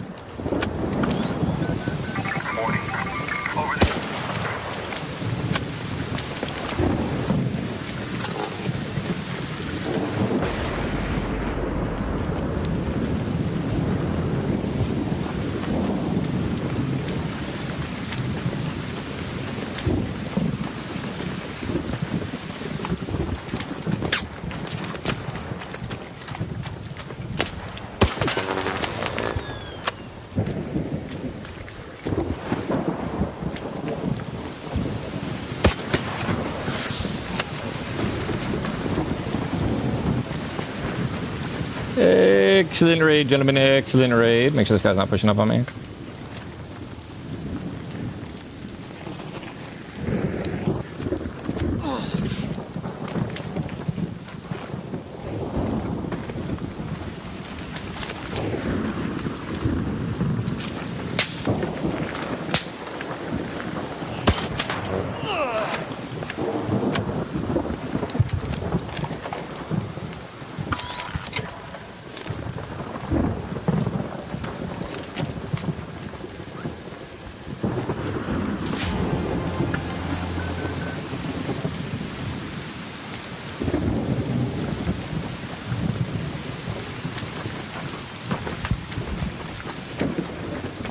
This is exactly what I needed to get my confidence up, dude. Exactly what I needed to get my confidence up.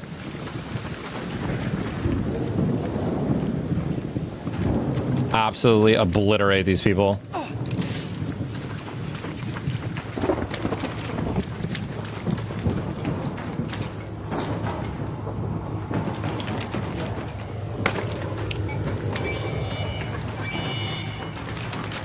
Sports show in 4 minutes.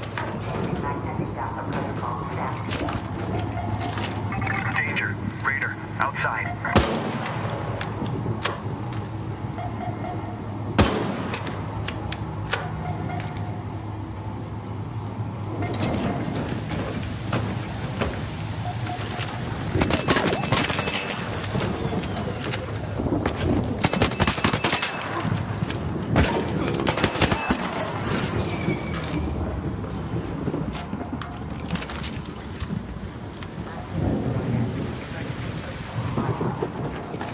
Oh, no, crawling won't save you, brother.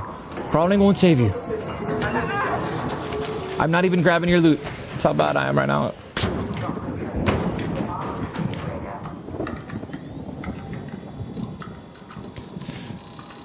Mr. Silly. Mr. Silly. Oh, I got you, Splat. Thank you, Splats. Appreciate it, bro. That's what I'm talking about, dude. We just slaughter everyone, bro. We just annihilate people, and it felt great. A great last run, guys. Sports show is going to be about an hour and a half, 2 hours max. It's just me and my brothers talking about the games coming up this Thanksgiving and this next week's slate. We're not ending the stream. I'll be back on Arc Raiders, swapping back to gaming for the rest of the day after the sports show.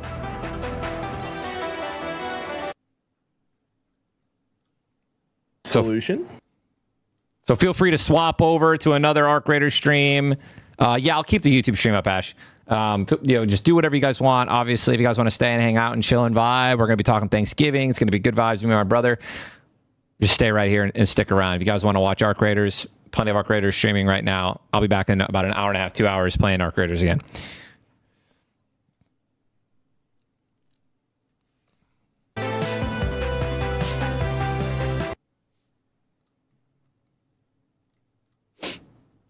What's up, brother?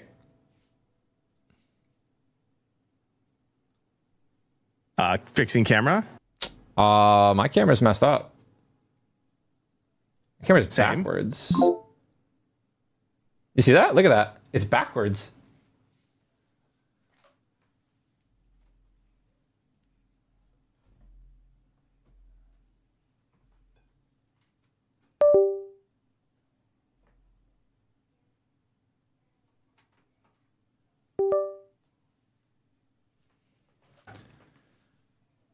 Oh, there we go.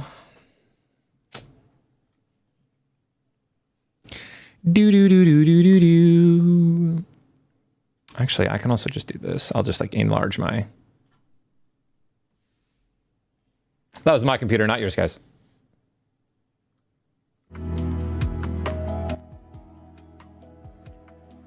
I see your camera, JB.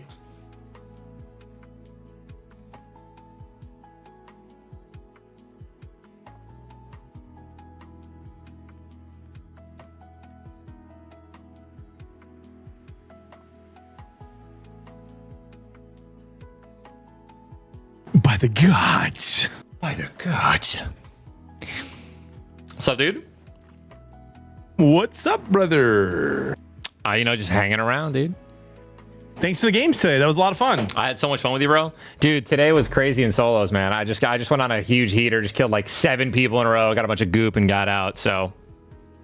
You are not going to believe what happened to me. It's going to be an insane clip. I can't wait to see it. I ran into... Well, don't spoil it.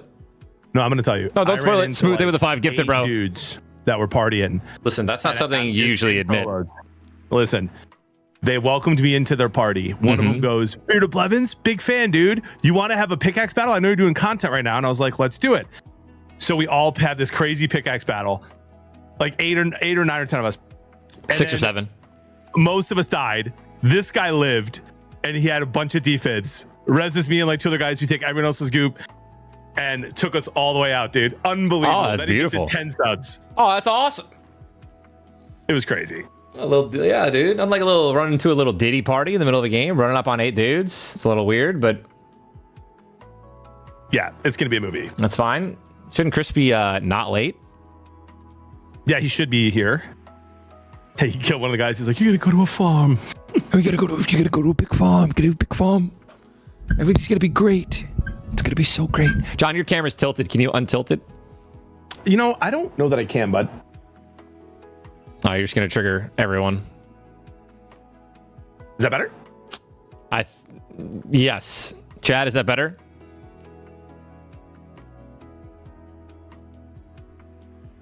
I don't think it is. No, it's fine. It's like this all the time. It's like this. I know, but I have 6,000 viewers right now, and they're just.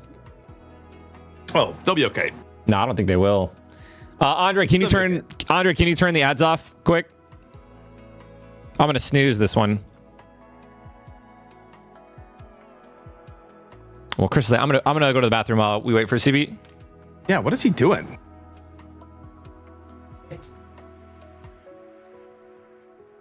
He's having internet issues. What is he in Destin?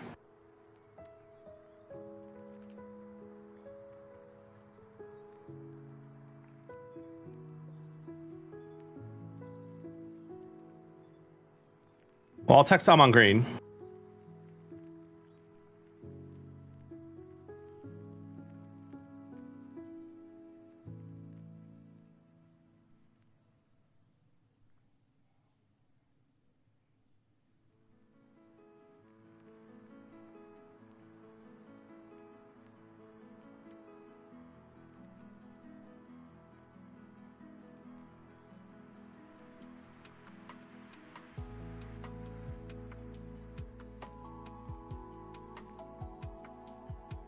Good boy. Such a good boy. Wind? Is it windy today? It's not. My window's open. I don't feel any wind.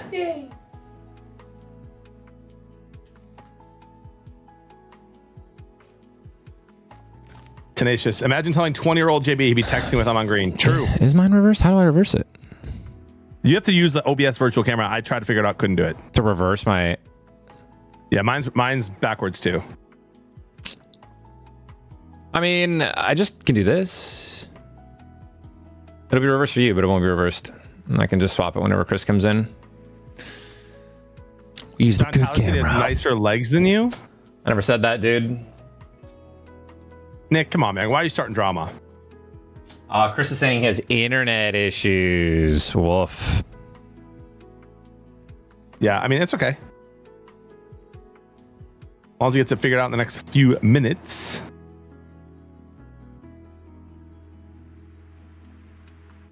Bro, I wish we could do the sports show during the day every time. No, I agree. Nighttime's crazy. I mean, I'm always just so exhausted, to be completely honest. If I'm being completely honest. Dude, Jess just has perma Hallmark Christmas movies on all day. I love it. By the way, we just broke 5,000 subscribers, chat. Just now. We just got 4 subs and broke that threshold. I haven't been over 5K subs in like ever.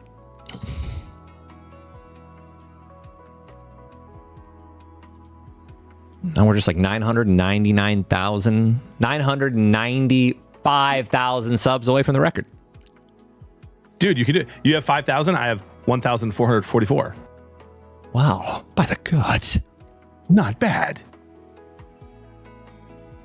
A little bit of goop. A little bit of goop. Yeah, bro. I just brought a Pharaoh 4 in and was just blasting people with headshots, bro. Just blasting them.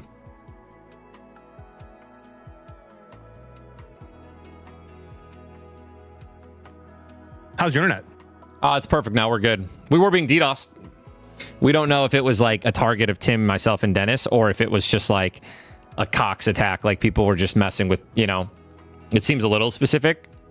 But like normally when you're dealing with a DDoS attack, like it's usually just one person. It's one person's internet. I've never known of someone with the capability of taking off an entire fiber network. But normally when it's just one person, they'll like message you. You know what I mean? They like want recognition. They'll reach out. They'll try to like be your friend. They'll text you from an email address because they have your number as well. Like normally that's what happens. This didn't happen. You know, it's not like they were getting messaged, right? It's not like they were getting, you know. So how'd they fix it? What do you mean? They're just installed a bunch of like, you know, stops and stuff and like protection. And now we have, we're upgrading to a business line, business account line. We get Prio, and then they're going to come out and they're going to install some stuff and give us some more protection, more monitoring, and increase our internet. And I think they're going to do most of it for free. Some of it's going to be like they should do it all. They should do it all for free. I mean, I could easily prove that I lost like 10, 20, 30, 40 grand in the last 2 weeks by not streaming. But like, I don't care. Wow, there he is. Hopefully he's on his PC.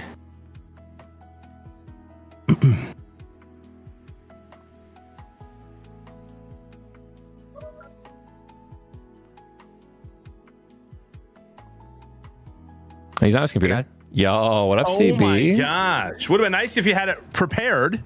Yeah, bro. Way to be prepped, Chris. Unbelievable. Probably playing video games or something. Honestly, just so unprofessional. First time you can hear us. First time, Chris? Are you guys talking? Yeah. Yeah. Yeah, of course you are. Chris, Thanksgiving break looks like you just rolled out of bed, bro. Already slacking, CB?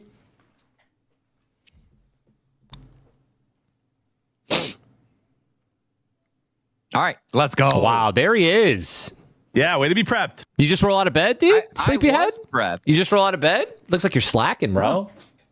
I did not just roll out of bed. I've been up since 6. All right, You were well, playing video games for the last 2 hours, weren't you? yeah, unbelievable. No, I've been putting up my Christmas tree and hanging out with my family. Yeah, that's literally the oldest Oh. excuse in the book, dude. And don't bring Camden in here to try to lighten the fact that you're late, dude. Unbelievable. Hi, Camden. Hi, guys. Why can't we hear him? It's because his voice is so high pitched. Say hi. Yeah, dude, it's so high pitched it doesn't pick it up. He's like, ha. He calls me Hat still. No, he called you Uncle John. He's just screaming, but I can't hear him. Uncle Tyler. And Uncle. That's right. All right. It's amazing that I can't hear him. I know. Why can't we hear him? You got a baby filter on that thing. Yes, that is Uncle Tyler. I love you. Wow, doesn't care about Uncle John. Yeah, it's crazy. I'm his favorite uncle. It's wild. That's unbelievable. But it's like so predictable though, so I get it. All right, buddy. Yeah, he doesn't even know that. He said he loves you. He said he loves you too. Wow, look at that, dude. Hey, JB. Like the both of us? Like the both of us? Or love? Can't win them all, dude. Couldn't get mom's love. Can't get Camden's. Mom's love. Mom texted me just now. That's crazy. She just What, did texted me she text too. you? Yeah. Oh, here comes What'd she Chance. say? She said, What'd she say? John is not my favorite anymore. You are. Just reading it. She said, looks like you lost a ton of weight, handsome. Wow. Where's the weight going? Found it. Yeah. I found it. All right, we're late, boys. Let's hop in, man. Yeah, sorry, guys. But we're good, and I think my upload's fixed too. So Yeah. We love that. We love that. We are not, welcome to the Blevins World Sports Show. We are not going to go into the Giants game in depth unless the boys bring it up here in a second. But I do want to start with letting everyone know that in 20 minutes, Amon Green, legendary Packers running back, Hall of Famer. If he's not yet, he will be. Also, notice how Barry Sanders doesn't reach out to be on the show, but a Packers running back does. No, Barry's not. Yeah. Barry's not. He's in the Packers. He's in the Packers. Hall of Fame. Don't say that, Yeah. dude. Barry's awesome. And Barry's I love Barry. I'm he's just just not saying, even we're not even in his stratosphere. He's not even online. Yeah, it's true. It's true. And Amon Green's a gamer. Take and all that kind of take stuff. back what you just said. I'll smack you. He'll be joining us in 20 minutes to do a little Thanksgiving conversation. And he played 2 Thanksgiving games in Detroit when he was on the Packers. So I'll ask him a little bit about that. You guys can ask a couple questions as well. I'll get his Packers Lions preview. But before that, let's go into our top 5, guys. We missed our show last week because I was flying and Ty was having internet issues. And we didn't get to go to our top 5. A lot's happened since then. I think we all agree on number 1. But who wants to start? I'll go, bro. I'll rip it off. I'm incredibly confident with my first 4, and I think that we all have the same with our first 4 probably. And then number 5 is just something that I had to do, and you guys are gonna hate me. So number 1 is Rams. It's not even a question. They're operating on all cylinders, offense, defense. They look incredible. Stafford looks like the best. He's never played better. He's gonna win MVP. I got the Seahawks at 2nd, and I like him there just because of when Sam Darnold isn't throwing 4 interceptions in a game, he's just automatic with Jackson Smith and Jigba, who I think is the best wide receiver in the league right now. So they're at number 2. Got to go Patriots at 3. Patriots just dominating, getting the job done. Wasn't a clean win against the Bengals, but they went out there and still did it, you know. And the Bengals aren't an easy win anymore, right? Joe Flacco's kind of getting the job done as well. He's competing. Their defense is somewhat stepping it up a little bit, right? They're not getting dropped 40 bombs on them. I got Broncos at 4. They beat the Chiefs. They just keep winning. Got to put them up there. And then, unfortunately, guys, and this is like, I have trouble putting them here. I have the Bears at 5. They're 8-3 at the top. I do. What? Guys, I do. They're the top of our division. They're 8-3. They're listen. They have a tough schedule coming up here. We're going to find out who they really are. But they're the top of the NFC right now, dude. They're winning. Listen, hear me out. This is why I didn't want to put them there. Mm-hmm. I think the Packers win both games on them, and I think we win our next game against them. And do you think the Eagles beat them? I think the Eagles. No, I actually think I think they'll upset the Eagles, or they'll keep it close because the Eagles are collapsing. But I got to put the Bears there because if they take one game from the Packers, if they take one game from the Packers and they win one more game, they're going to be 10-5, 10-6. They're probably going to win the division unless we win out. And listen, they don't look good. But I'm not going to put I'm not going to put the Bills up there because the Bills are losing to terrible teams. The Bills just lost to the Dolphins. Sorry. No, yeah. No, dude, the Bills aren't in my top 5. Dude, this is harder than it's ever been because if you look at DVOA, right? If you look at like who the best teams in the NFL are right now, they don't have the best records. So I know, like I want to respectfully put the Chiefs up there. Like they just had a nice gritty win against the Colts, and like you just know they can get the job done if they make it to the playoffs. They outgained, like that was like the weirdest overtime game ever. Like if you just look at the stat sheet, it looks like the Chiefs won by 10. You know, but it took them to overtime, and they were efficient, dude. They had the time of possession. Chiefs are good. So here's my top 5, guys. I have the Rams and Seahawks at 1 and 2. I think they're definitively the 2 best. And I'm going to say full stop. Yeah. That after these 2 teams, there are like 8 teams that could get the next 8 spots. I agree. Okay. So don't be mad if you're at home. And guys, John, this has to do with your next question. The 3rd team I'm putting here. I'm putting Green Bay at number 3. And listen, and I'm going to explain why when we talk about tomorrow. I'm putting Denver at 4, and I'm putting the Patriots at 5. Yeah. Okay. So we all have very different orders. I mean, explain Green Bay, please. Or are we waiting to explain it? Yeah, Chris, are you picking Green Bay to win tomorrow? Yeah. I'm taking the Lions minus 2.5. I might bet the house on it. Yeah. Wow. To me, it's coming down to I'm starting to notice this thing that the Lions do. And John, I know your question coming up is going to be about our confidence in this Lions team. But like Jordan, if you think about the explosives that we let up against the Giants, those are the plays that Jordan Love is really good at. Like Jordan Love is good at finding explosive plays down the field. And we just gave up the most of any team in one game in a year. Yeah. With over, I think Jameis had over 10 explosive passes against our defense. And so now you're telling me that we have to go up against Jordan Love, who is significantly better than Jameis Winston. And quite frankly, I'm starting to get to the point. Love has been watching him play. But watching him play lately, I'm getting to the point where like he's the quarterback I would want the most in the NFC North. And so, like, give me the quarterback. Dude, I'm just that's Packers. That's kind of where I'm at with the Packers. Like, if you tell me there's 5 minutes left and it's Goff and that offensive line or the Packer, like one of them has to get it done, give me the Packers. Give me Gibbs. Yeah, give me. Yeah. Okay, to respond to both of you, the Chicago Bears opponent's record is like 20-80. Okay, they took the Raiders took them to the last second. The Giants took the last second, like they did us. They have 0 impressive wins this entire season. They lost to the Ravens. It didn't feel particularly close. The Bears are going to get dog walked in the next 3 weeks. I mean, so I'm done with the Bears. Like, you should be happy if you're a Bear fan. Your direction is clearly pointing in the right way. You've got Ben Johnson. You've got a good culture. That's all good.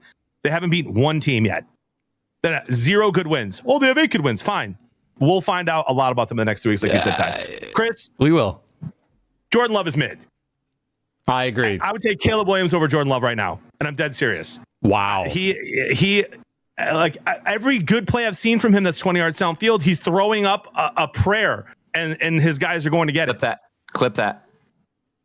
And you know who never gives his receivers a chance downfield?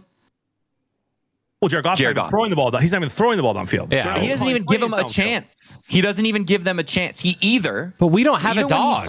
We don't have a single guy. We don't have. It does though. Laporta was our guy, and he's gone. Listen. What Jordan Love, because Caleb Williams did this last year too. Caleb Williams always missed long because he's like, well, I'm not going to compound this by throwing a pick, right? But now he's starting to learn that he needs to give Odunze and he needs to give DJ Moore just a shot at the ball to make a play. Goff doesn't even give J-Mo a shot. He just either launches and overthrows him or doesn't throw the ball. But they haven't even sent him deep a lot in the last 4 weeks. Guess what team has the least defensive pass interferences called? It's us. Them this year. It's us. We got one finally against the Giants. We got one against the Giants. Yeah, we had 0 until that penalty because Goff just doesn't even give guys a chance. Yeah, you're blaming Goff. I'm blaming our offensive line. Our pass protection's been bottom 10 all year. No, Goff's had time, man. I disagree. We'll find out. Okay, so I'm going Rams 1. Yep. Patriots 2. Yeah, that's fair. Bo Nix has looked good the last 2 games. I've been hard on him all year. I'm going to give the Broncos 3. Okay. And they're going to win a bunch more games. I hate this. I'll go Seahawks 4. Yeah, okay. And I hate this. I agree. They're kind of collapsing. They absolutely sold against the Cowboys. Don't put them there then. And lost me a lot of money. But 2 crazy fumbles, awful play calls on 3rd and 2 when they should have just ran it on a game-winning drive, and he got sacked for 10 yards, punted back and lost. I'm putting the Eagles at 5. That's the most astonishing thing you've ever done.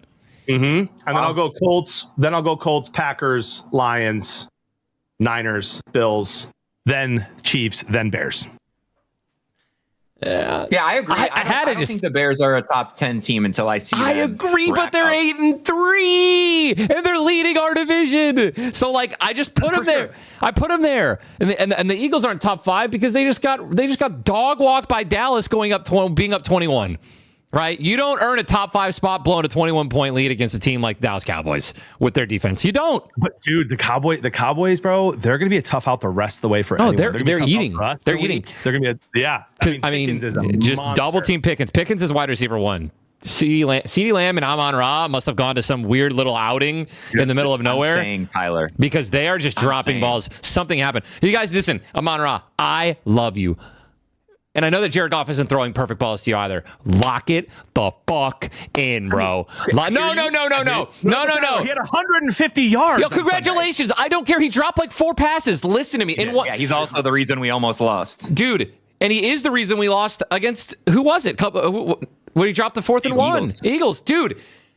Ever since he started doing all these hands commercials, let me catch a ball with butter on my hands and honey on my hands and lotion on my hands, because he's so good at catching and he never drops balls. He's dropped more balls this year than he has his entire season. Someone look that up because I guarantee you that's accurate. He has dropped more passes this season than he has in his entire career. It's not hard. He only had 1 last season. That's what I'm saying. And it doesn't help that Jared Goff is literally seeing freaking ghosts and throwing at everyone's ankles. Like, that doesn't help. But Amon-Ra was catching these balls every other year. Not every other, like 1 year, not 1 year. No, every other year in his career, he was not dropping these catches. I have a feeling I know that I think Tyler and I are going to be piling on a little bit with John's next question. That's okay. But real quick, Ty, you are correct, actually. So Amon-Ra St. Brown, I tweeted this. It's all my fault.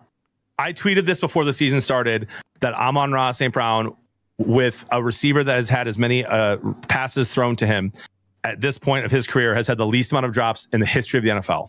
That was a fact before the season started. He decided to catch up. He now is tied with 11 with Jerry Jeudy for the most drops this season. Dude, Jared Jeudy isn't even in the same stratosphere as Amon-Ra. Two of them he was not credited with. He was credited with 0 drops against the Giants. Yeah, he was credited. I heard he was credited with 1. I thought it was Jeremy. I thought Jimmy said 0, but either way, 0 or 1 is insane. Because he dropped like 4. It felt like he did. Okay, so then my question. Yeah. That's our top 5, top 10, etc. What's your confidence level going in to the rest of the season? And let me preface it by saying this.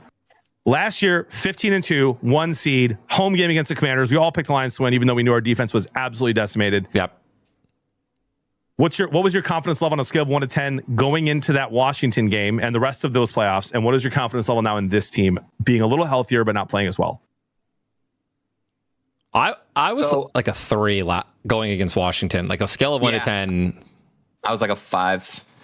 I really didn't think we were going to win that game. I just didn't. Right? Jane Daniels was playing some of the best football that we've seen quarterbacks play. Right, especially the way Glenn schemed the defense. Like, Glenn didn't believe in a quarterback spy. Right. I was not confident. And then I was a 10 going into that game, Ty, but I was a 2 going into the playoffs. After that game. No. Okay. That's where I was. And now I'm the exact same. I'm like a 3 again. I'm like a 1. I'm not joking. Wow. No. Just look at the history. Look, dude. We are not playing Detroit Lions like Jahmyr Gibbs is saving us this season. No one was saving us last year. Everyone was dominating. We had everyone was rolling. Laporta was great. Goff was great. Even the year before that, like Amon-Ra was a lock. JMO, we're getting him involved with the long ball. The Wombo combo, Montgomery, Jahmyr Gibbs. Like, everyone was dominating the last 2 years. We didn't need a single person to carry us. Jahmyr Gibbs is carrying our team right now. We should not have beat the Giants. We shouldn't have won. We can't rely on someone getting 217 scrimmage yards and getting 2 touchdowns for rushing over 60 yards to win a game. That's not a game plan tomorrow. 69 yards. Whatever. Let me That's ask you not a this. game plan tomorrow. And our defense as well is like, we're not- good. We're not playing No, they're complimentary defense is football. elite. We're top 5 defense in almost every category. We get an interception against Jameis Winston, and what do we do? 3 and out. Like, it's sickening. Thank you. We're not playing complimentary football. The Lions are not playing complimentary football right now. And it's like Ty said, like when the defense does well, the offense doesn't finish. When the offense does well, the defense gives up explosives. And it's just like there's no consistency. Ever. And so if you ask me what my confidence level is, I'd say I'm at like a 3 or a 4. If we win tomorrow, that probably jumps to a 6. But like this team has real issues. It has real third down issues. Like we're really efficient on first and second, but we suck on third down. Except on Sunday against the Giants. All year. And it's like they were good on third down against the Giants. It was like 80% success rate. We're like, okay, well, I don't have. I have the season numbers in front of me. I don't have the game numbers, John. One game doesn't mean anything. Okay, Chris, you're Mr. DVOA though. You're Mr. DVOA. Yeah. And the Lions. I know. I know. They're top. They're amazing. It goes. They're Rams, top 10. Seahawks, Chiefs, Colts, Lions. Yeah. Dude, and stats can be wrong or misleading. Watch the for game. sure. Watch the game. And Exactly. here's the It thing. does not feel good. It feels like old Lions. Missing Kirby, like right now, missing Kirby and Terrian. And like, if you're going to say that's why the explosives are happening on defense, fine. And then, okay, well, maybe we look out of sorts because Laporta has been such a good blocker this year. And he's kind of that safety blanket when the first 2 reads aren't there for Goff. And so now we're kind of adjusting to not having him. But like every team is dealing with these kinds of things. Right? 100%. The Packers don't have Tucker Kraft. Like, so I'm just this team, John. It just feels shaky. It feels. I have zero confidence. It feels off balance, and so it's a great way to explain it. And so, like, yeah, I'm not confident in the Lions, and I want to say this right now to everyone listening and to my 2 brothers who I love so much. Absolutely. And I told this to Julia, my wife, before the show started. My wife. I cannot let the Lions ruin my Thanksgiving. Like I just can't. I'm having water until after the game so that my Thanksgiving is not ruined. Like I literally cannot, because I don't know if you guys are like this at home, but when the Lions lose, like it gets dark. It gets dark. It gets dark, and it's just like, I got a dude, pit what a in my waste. chest. Right. And so it's like, that can't happen tomorrow when I'm hanging out with my family on a beautiful Thanksgiving. Like I cannot let that happen. With 3 great football games on. And so I'm going to pick the Packers. I'm going to expect the Packers to win, so that the only thing I can be tomorrow is pleasantly surprised. You should bet on it too. That's a wombo combo. Unfortunately, I'm taking the Lions minus 2.5 tomorrow. But like, and I'm slamming I'm just it. saying, but I also feel that way. Like if you ask me how tomorrow's going to play out, I feel like it's going to come down to the last possession. Okay. And it will either be right. And to me, again, and this is just a feeling, and the game is either going to end with a Packers field goal for the win or a Micah Parsons sack and we lose. Well, yeah, that's the feeling. That's the feeling I have going into tomorrow. Okay. Anthony, we're not used to this though. My confidence level in this team to win the Super Bowl is about a 4, and it was like an 8 at certain points this season. So it's not super high. It's higher than it was last year, though, with our defense decimated. And I think our defense looks great. We're due for some turnovers here. I think we'll get some tomorrow. Ty, I have to disagree with your Jahmyr Gibbs thing, dude. He's carrying our offense. The Eagles were carried by Saquon last year. Absolutely carried the whole year. Their offensive line. And they won the Super Bowl. But our O-line was great last year, too. Yeah, and it's not this year. And Saquon, our offensive line, all the Eagles fans were complaining about AJ Brown. AJ Brown was complaining about not getting targets. Devontae Smith was being benched in fantasy by everybody because he wasn't. It was Saquon, and they won the Super Bowl. It was offensive line. It was offensive line. Sure. A quarterback that can run the ball, right? And then Saquon, which is why Saquon was able to thrive like that. Our offensive line is good, is great. We have the best right guard in the world, in the entire league with Penei Sewell. He did. So the things Gibbs is doing this year, right? Those 60-yard touchdown game-winning, like that was what Saquon was doing last year.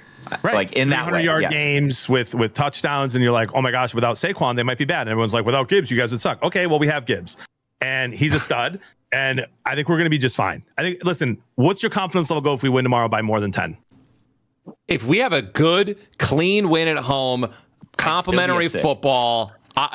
Dude, that's a back-to-back win. Our first back-to-back win in like 5 games, 6 games. Like, I'm feeling much better, right? If Jared Goff isn't throwing the ball at ankles, if our offensive line gives him time, we lock down Micah, and we have a great, clean game, and we win by a touchdown. Even if we win by a touchdown, dude, 7. Like, that's all I want to see. I'm seeing 3 years ago, 4 years ago, 5 years ago Lions with our consistency, and that scares me. I don't want to go back to that. I can't go back to that. I can't go back to being like, well, right. I think that's what I can't handle, right? I want to be consistent. I want to know what we are. I want to be consistently good or consistently bad so that at least we know where we stand. And right now it just feels like any given week, I don't know what team's going to take the field. Yep. And like I thought under Dan Campbell that we fixed that. Exactly. Yeah, I'm excited for tomorrow's game. I'm feeling pretty confident about tomorrow, more confident in tomorrow than I am in the season in general. However, these next 3 weeks, boys, we got a not easy game against the Packers, a not easy game against the Cowboys where their offense is playing, and then the Rams. And I won't be surprised that Rams game is, if we win one of these next 2, our Rams game is going to likely be flat. Doesn't it kind of feel like we need Kirby to come back for that Cowboys game with Pickens and Lamb? It kind of feels like we really need him. Yeah, 100%. Is Arnold playing? I think Arnold might be playing tomorrow. He was trending that way. He was still in concussion protocol, but he would have done the walkthrough. So that's what I heard last. Okay, that'll be huge. I'm pretty sure our entire starting offensive line is going to be in. So we should be okay. All right, Ahman Green should be here any second. Can you guys see if he's in the waiting room? He's in Coach Green, yeah. Okay, let's bring him in. You want me to drag him in? I got it.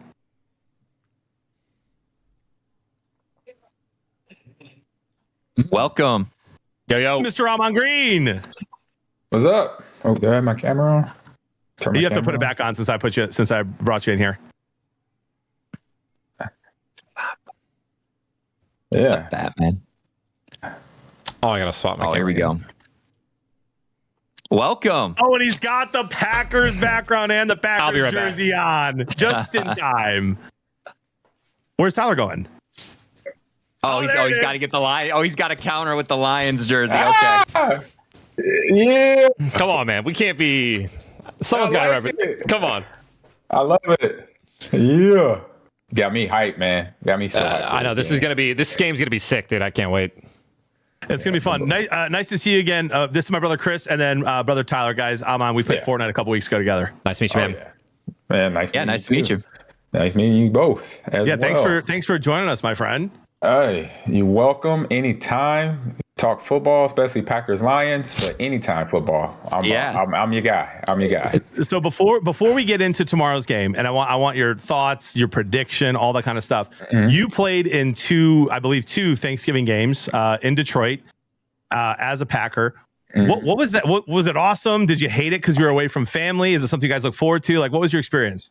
I say during the season I was locked in, and for me, it was like a childhood dream because I grew up watching the Thanksgiving Day games between Dallas and whoever they played, and then the Lions was whoever they played, and then now being a part of that as a fan coming into it was like my first time was a 2000 season, and man, I was like, this is so cool. I'm just like, this is so cool. Okay, now I got to go to work. I got to score touchdowns. I got to block. I got to do all the things I got to do as a running back. So super excited. And you won the first one. Did you win the second one? I didn't see. I looked it up and I saw that you won the first game. I think one of them they got us. The Lions got us. I think it was the second or third one. We were good for a random win every once in a while back then, dude. We were good for one, maybe. Yeah, they were. I say at home we knew that we're gonna get their best shot at home for sure. So we got to make sure we play clean football. We didn't go in there, not on our line, because if we didn't, then they were gonna, we're gonna get a loss.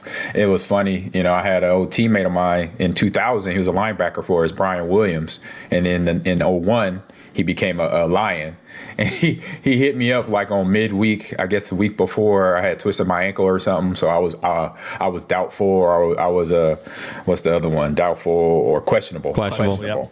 Yep. And so he calls me on a Tuesday afternoon. That's our, traditional off day for the NFL. So he's like, "Hey, AG, man, how you doing?" I said, "What's up, B-Dub? What's good with you? How you liking Detroit?" He said, "Oh, I like it. It's nice. It ain't Green Bay, all jokes, ha ha ha." Right. Then he's like, "How's the ankle? How you doing?" I'm like, "I'm doing great." I said, "How you doing?" I'm doing great. Ready to play. Trying to get intel. Right. Yeah, he's trying to get information. He's trying to get intel. And I said, "You know what?" He said, "You know what?" He said, "You gonna play Sunday?"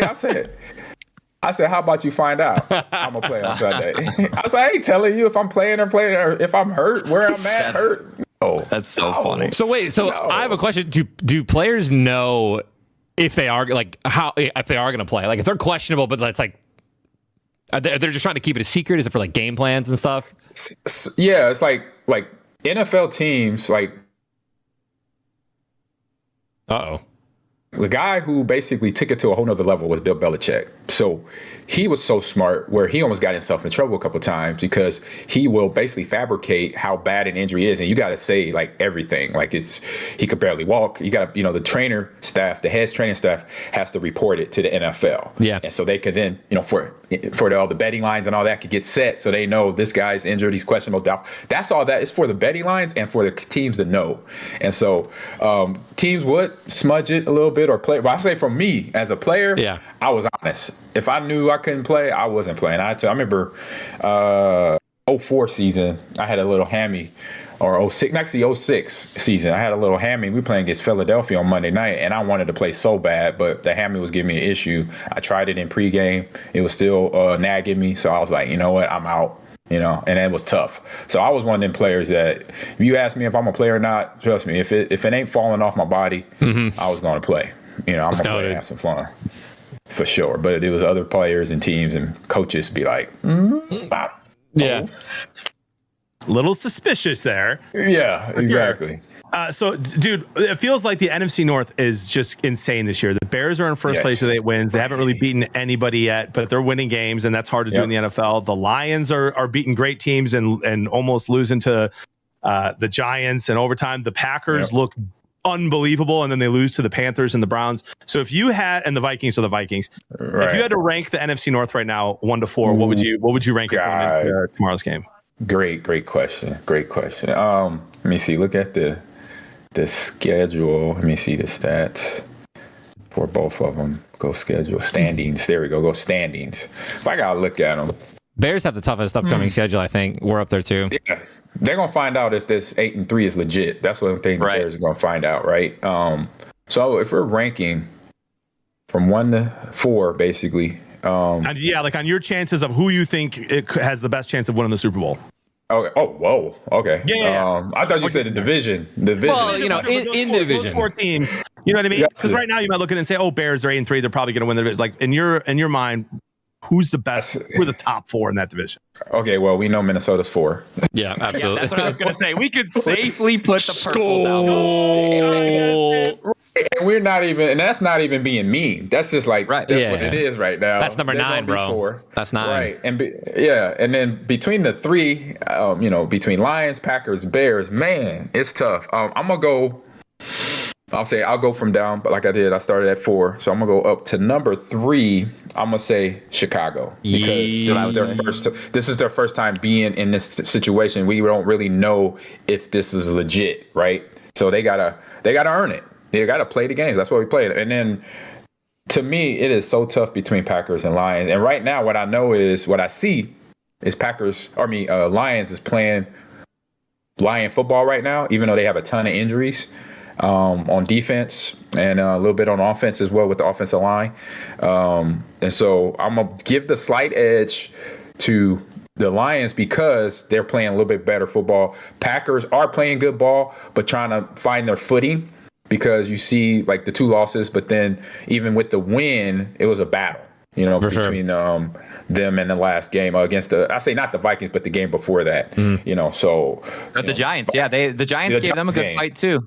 Yeah. Exactly. That was a battle. And so Minnesota, I kind of knew that game that was going to go that way because J.J. McCarthy's literally in his rookie year, even though it's not his rookie year, but it is. This is his first time experiencing all what he's going through. And the old adage for any defensive coordinator, you got a first time quarterback starting and he's like got very, limited experience, we're going to blitz the house at him. Throw everybody that's in our defense, make sure they walk up to the line of scrimmage at least 2 or 3 times before the ball snap, because that quarterback is processing. Okay, you got 2 linebackers on the line of scrimmage here. Where's the safety at? You're trying to process all this before the ball snap. And so their head is spinning. So that's where McCarthy he's struggling, this whole year so far. Damn. Yep. Analysis. Yep. By the way, a couple people in chat saying that you look like you could go for 15 carries, 75, 100 yards tomorrow if you needed to. Hey, I got some in me. For sure. And my wife won't let me though. Yeah. This is as far as this goes. She's like, don't think about it, please. This is her jersey, by the way. That's adorable. I'm fitting in her jersey. That's awesome, dude. Oh, I could never. Right. Yeah, John needs a. I get 2 yards. Man. I get 2 yards running away from Micah Parsons. So I've got a question for you, Mom. Yeah. So do you watch all the teams or just mainly the Packers? I'm a sports fan. I watch everybody. Okay. So I grew up, me and my dad, we grew up, I was born in Nebraska, grew up in Los Angeles, California. So I became, because of my dad, a 49ers fan. So that's a little bit of 49ers in me there. Yeah. And then obviously college, Nebraska, then after Seattle and then Green Bay for majority of my life. So that's where majority, like you see, Packer all day, a little bit of Seahawks because they drafted me, a little bit of Houston Texans because I love that. I went down there and I had a cup of coffee, So I look at it as, because playing in the NFL, being a professional, just like what you guys done, Ninja for sure, you play on a team, like you made it to what you were working for.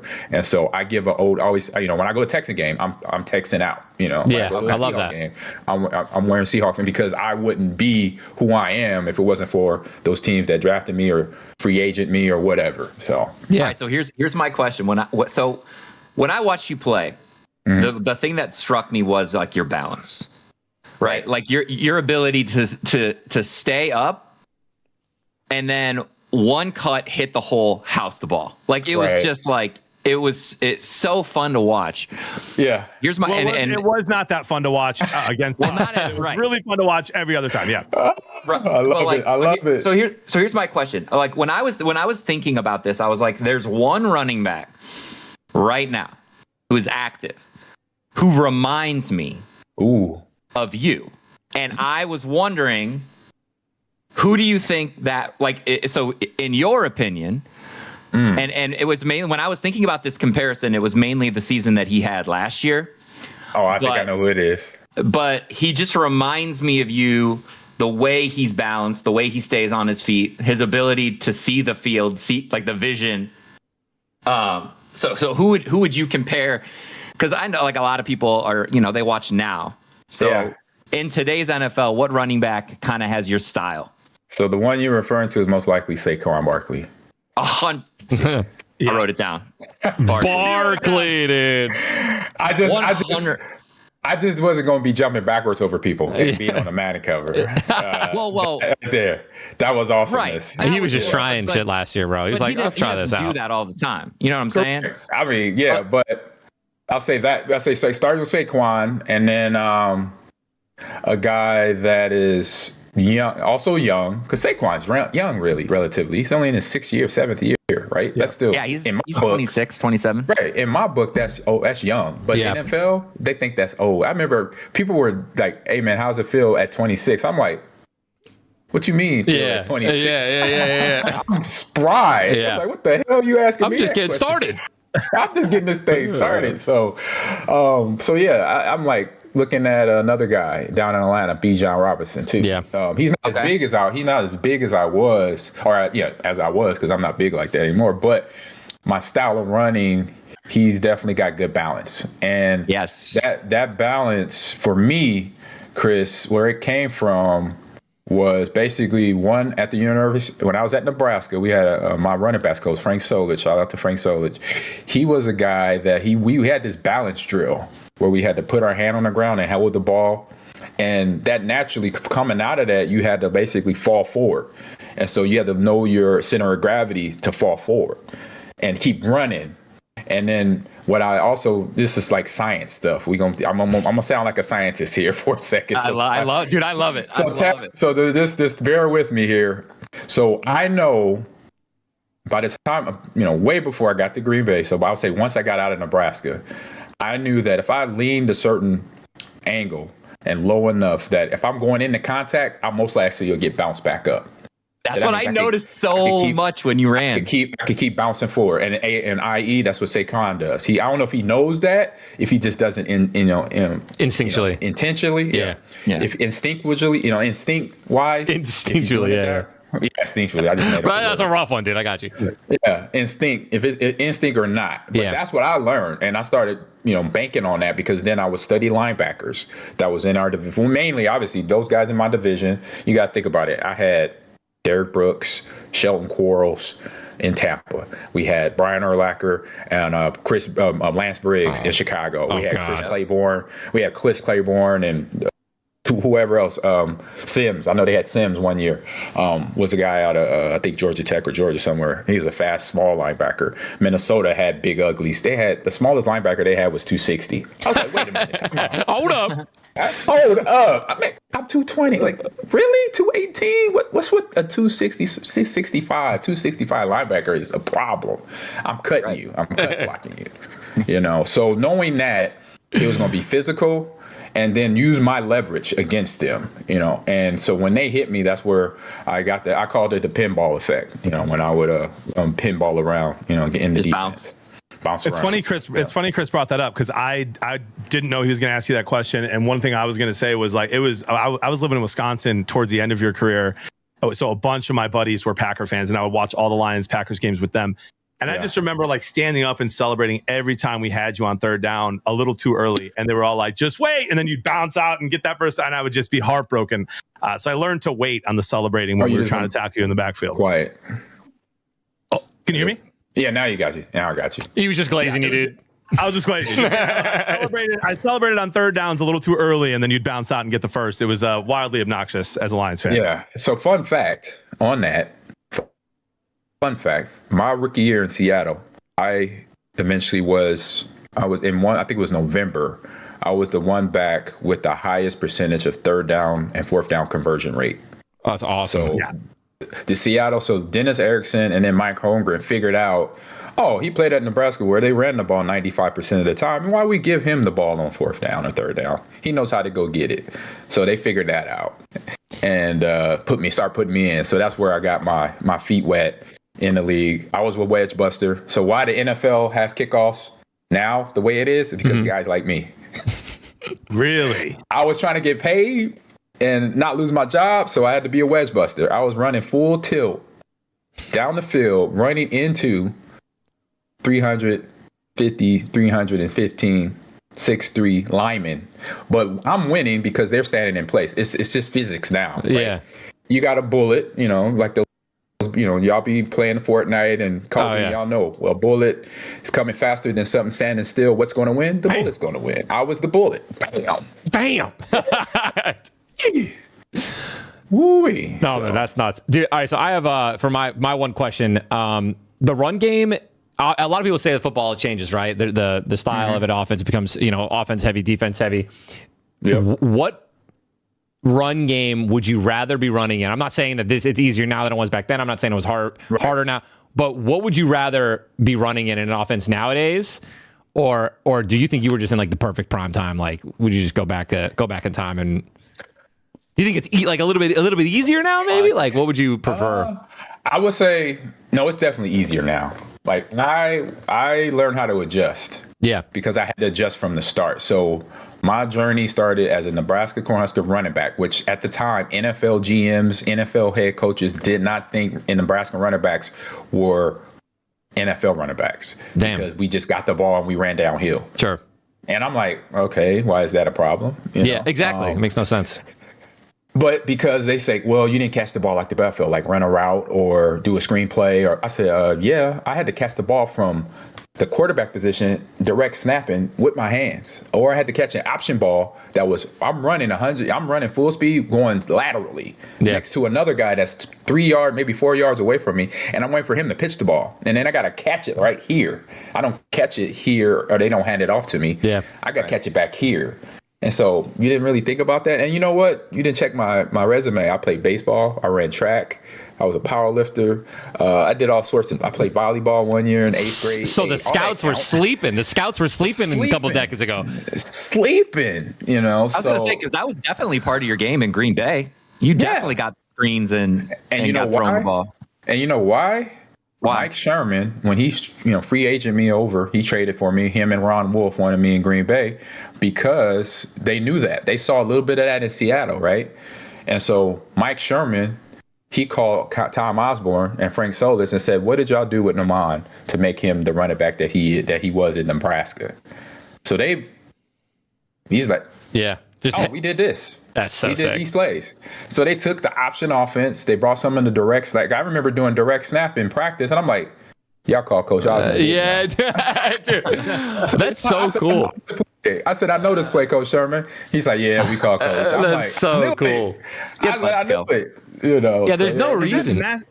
Is that Master Chief behind you? Oh yeah. Oh yeah. Okay. A little old school Halo Land back in the day? Man, I got a little bit of everything. I got a 12 flag right there. That's me over here. Got my Halo 3 shirt on before I put my Lions on. Yeah, I got the gauntlet right there. That's Doomsday right there. And then these right here from the fans. Oh, that's so Green cool. Bay.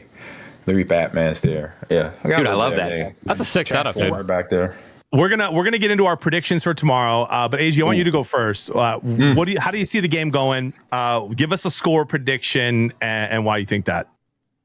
It's gonna be tough because start the season, they beat your Lions. Bad. They dominated. Game one. They dominated. Yeah. And it was like you know what? I actually on my podcast I had the Lions winning that first game because of what previously, the last couple seasons of what it looks like in Lambeau Field, because that game was in Lambeau.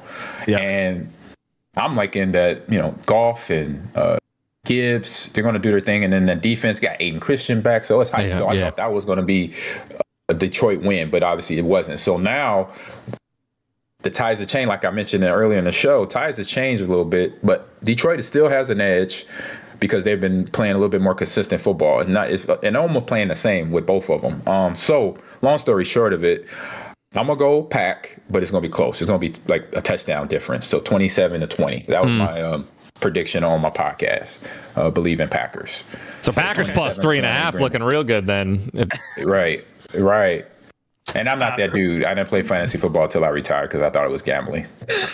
Bro, I kind of feel. Let me go next because I feel like Aman and I have a similar prediction. I told the guys before you got on the call that it feels like just the vibes to me feel like the Packers are going to win with a last-second field goal. Like Love is going to get him in position, or a Micah Parsons sack. So the Packers will already be winning.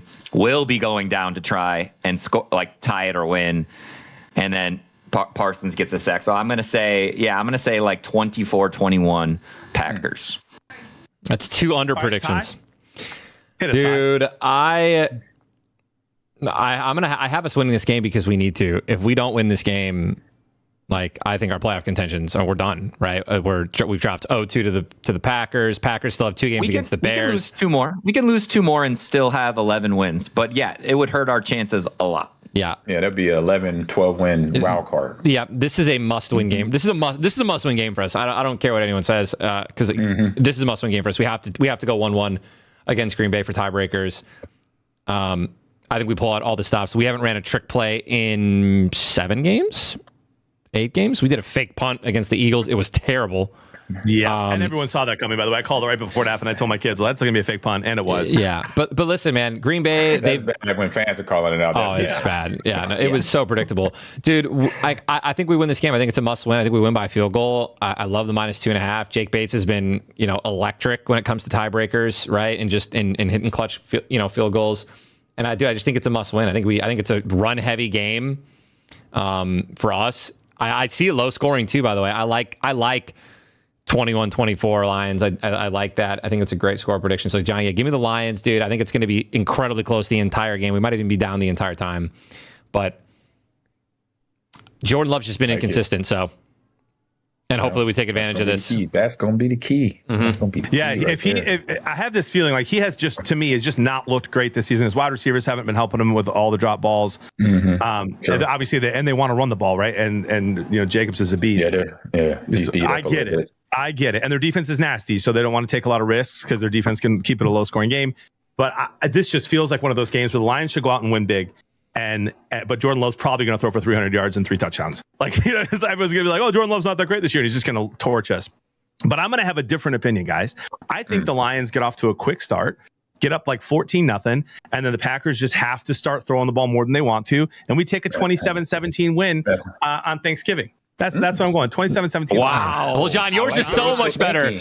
I love that. Wishful thinking there. It is definitely a little bit of wishful thinking. I will say this. I'm more confident in tomorrow's game than I am in the Lions' playoff chances or Super Bowl chances. I just think this is like our last stand. It's gonna be tough to beat the Cowboys. Yep. It's going to be tough to beat the Rams. We're going to be at LA for that one. That's our next 3 games.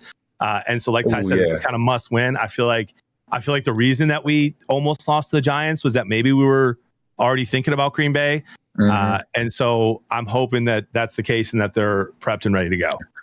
Oh yeah. There's the Master Chief. I was like, where did he see it? Yeah, the controller. Yeah, right there. Controller. Boom. That's incredible. Yeah. Okay. And then by the way, how about an Isaac Tesla touchdown? Ooh. Dude, we tried to second string tight end or something? No, he's our third string receiver who barely plays. Yeah, you know what? I was close. Khalif is out. Khalif Raymond is out, so Tesla's going to get some more snaps. But Tesla, and he got his first touchdown of his career against Green Bay Week 1 at the very end in a meaningless catch. I just got to say, dude, I was expecting us to get Tesla involved a lot more, especially since of his incredible catches. And then especially when we lost Sam Laporta was out. I'm like, all right, surely we're going to start running Tesla in here. We're going to be running 11 personnel and utilizing it more. Not the case. So I hope for now Khalif's out and Laporta. Surely Tesla is going to actually be involved. It makes me wonder, what are we waiting for? Are we waiting for him to just for health reasons? Is he not developed enough yet?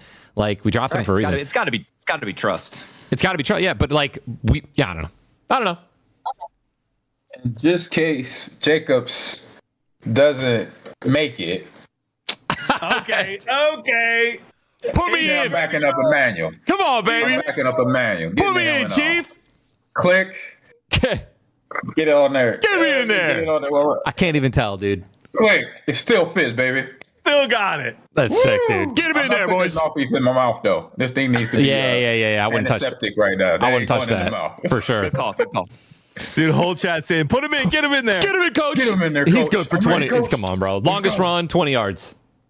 Give it to me. Immediate explosive run. Oh yeah. I'll pop my Achilles or something real fast. Hey, Thanksgiving, one of the best food holidays out there. What's your favorite Thanksgiving food that you look forward to? Oh, we were just talking about that on my stream last night. My wife is an amazing cook. God bless. She thank you. She has one of her side dishes is the mac and cheese. Yes, dude. When I say, and I'm lactose intolerant, but hey, one time a year, come on, baby, it's going down. It is going down. She used 3-4 different cheeses. Yeah, it's crazy. Munster, pepper jack, underrated, cheddar, and 3 others. It's oh my god, and I think that's the trick because you have so many different flavors of cheeses and different textures. Oh yeah, my mouth's watering. I haven't had lunch yet. We fight over that. Between me and the kids, we got problems. I'm like, hey, I'm like, that's the last wedge. What's going on? What's going down? So that, and then she does my mom's peach cobbler. Okay, another good one. I could get down with that. Chris is making the mac and cheese tomorrow, so no pressure, Chris. It better be the best one you've made so far. I'm excited, and to make it even better, I'm trying a new recipe. So yeah, good. I know you add a lot of spicy cheese to it, and it never is spicy. So I don't know if you need to up it or get some crazy So I just don't want to do that for mom because she doesn't like spicy food. Yeah, dude. But come on, dude. Mom's not eating that mac and cheese, dude. I'll fly. I mean, neither am I because I'm not coming home this Christmas. I'm not coming home this Christmas. Anyways, dude, in my old age, I've become a stuffing fan. My old age, I think that's we're not even having turkey tomorrow. We're having filet mignon.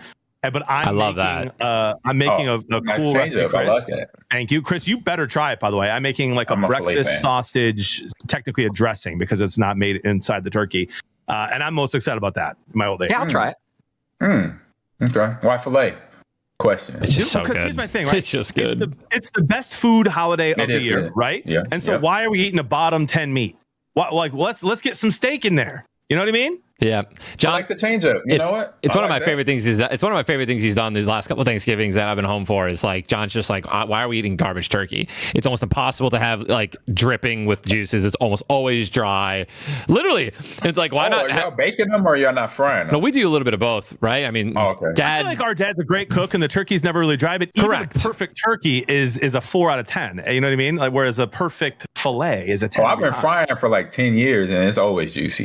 Yeah, they stay juicy when you fry them right. When you fry them. That's why I asked that question. Yeah. Interesting.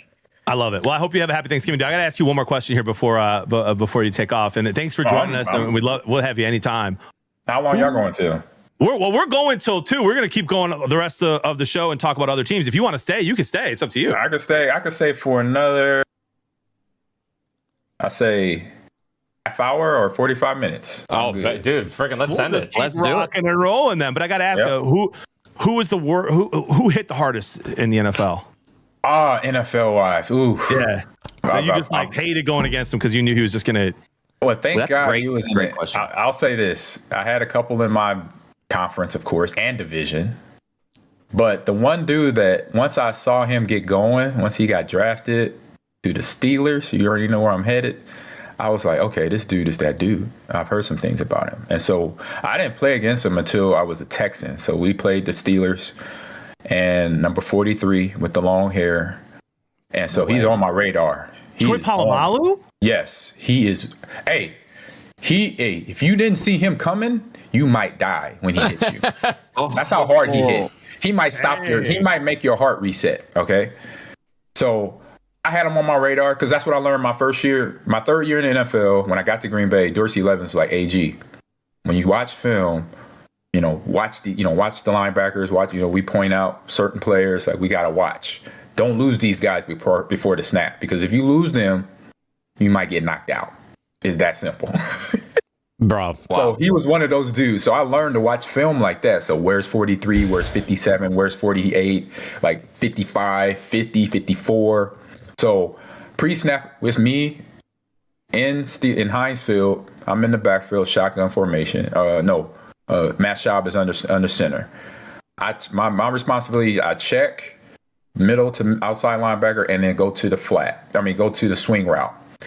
As I'm hitting the swing route, I've already checked the flat. Polamalu's in the flat. So I'm like, okay, if he comes to me, do it. Whatever you do in mine, catch the ball first and then tuck and get that elbow right here so I protect my ribs. So sure enough, he is nothing else open. Shabby comes to me and I'm like, shit. Because I know Polamalu's sitting in the flat and he's disciplined too. So he's not going on nowhere. Right. And here he comes. Boom. Wow. And I protected. So I got that elbow there. All this arm was bigger than, protected me. I still hurt. I was like, damn. I walk back to the huddle. You're like, you good? I'm like, I'll be all right. Oh my. And that was, he only had like a 5-yard running area to me. That's like, just imagine coming from 20 or 15 from safety depth. Yeah, right. And he only came from the flat, like 5 yards, boom, hit me. And I was like, ow. Oh, I'm glad I didn't play in this division, or it would have been a problem. Like if I was in that division, I would have got ready for him every week on week, because we play him twice a year in every division. So I'm like, okay, if I had to face him twice a year, my goodness. Man, you said Steelers. I thought you were going to say James Harrison. But Polamalu was a beast. But yeah, I never, you know what? In that game, me and James, he was playing. I think he was more special teamer at that time. They still had Kiesel and they had some Farrier, Kiesel. They had all pro bowl line. They had some dudes that played linebacker for the Steelers. So he was still on the back end, and that's crazy to say, because you know how good he was, and he was Debo. He was, once we came to starter, he was that dude. Yeah, he was one of those dudes as well. So that's absolutely. I never would have expected that too, with all those linebackers you were naming earlier too. So that's awesome. Yeah. Urlacher was, but Urlacher got away with a cheap shot. It was on Monday night, and third quarter we beating them up. It's when they reopened the stadium, Soldier Field. They remodeled it and everything. I remember that. Yep. Third quarter, it's a inside ISO play, and he blitzes, and my fullback William Henderson, I love him, but he missed the block. Totally missed the block. And you know how that, I don't know if y'all know this, if y'all been to games, y'all been in a locker room yet? I mean, we've been in only Red Wings. Yeah, we've been in a Red Wings locker room. Yeah. Okay, so in an NFL locker room, on the way out of the doors to the field, there's a poster of how you're supposed to have your helmet on, button up, your jersey tucked up, like proper uniform, right? Yeah. And then it shows on that, the next photo, it shows illegal tackle, where you like leading with your crown on your helmet, what not to do in tackling. That's how Urlacher hit me. It was totally illegal. It's on Monday Night Football in front of a referee. And that's the night I found out if I was a boxer, I could take a hook. So he hit me, boom, like right here. It spent me around. And so I know, I mean, definitely concussed. So I shook it off, which obviously I shouldn't have done. I don't recommend that either to any young running back or a football player. Please don't do that. Take yourself to the sideline. Take yourself out the game. But he hit me, spent me around. I got up to the ref, was like, "You gonna throw the flag?" Did you see that? And he just looked at me. I said, "Did you see that? You gonna throw the flag?" He said.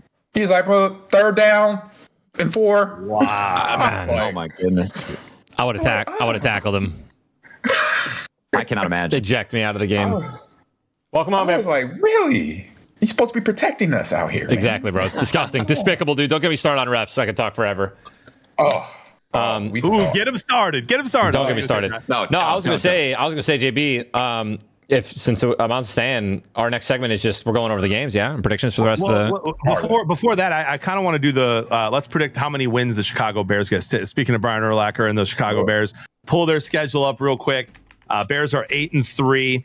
Yep. I want all of our predictions on the Bears' final record by the time this year is over. Ooh, I like that one. They go Eagles, Packers, Browns, Packers, Niners, Lions. I mean, not being the Eagles. See, I'll just say that real quick. Sorry. You don't think so? The Eagles are collapsing. They're 7-point dogs, so which I think is one of the. I got it. I got 10-7. I got 10-7 as well. I think they steal one from the Packers and then the Browns. I got a loss. Oh, I have a double loss there, Ty.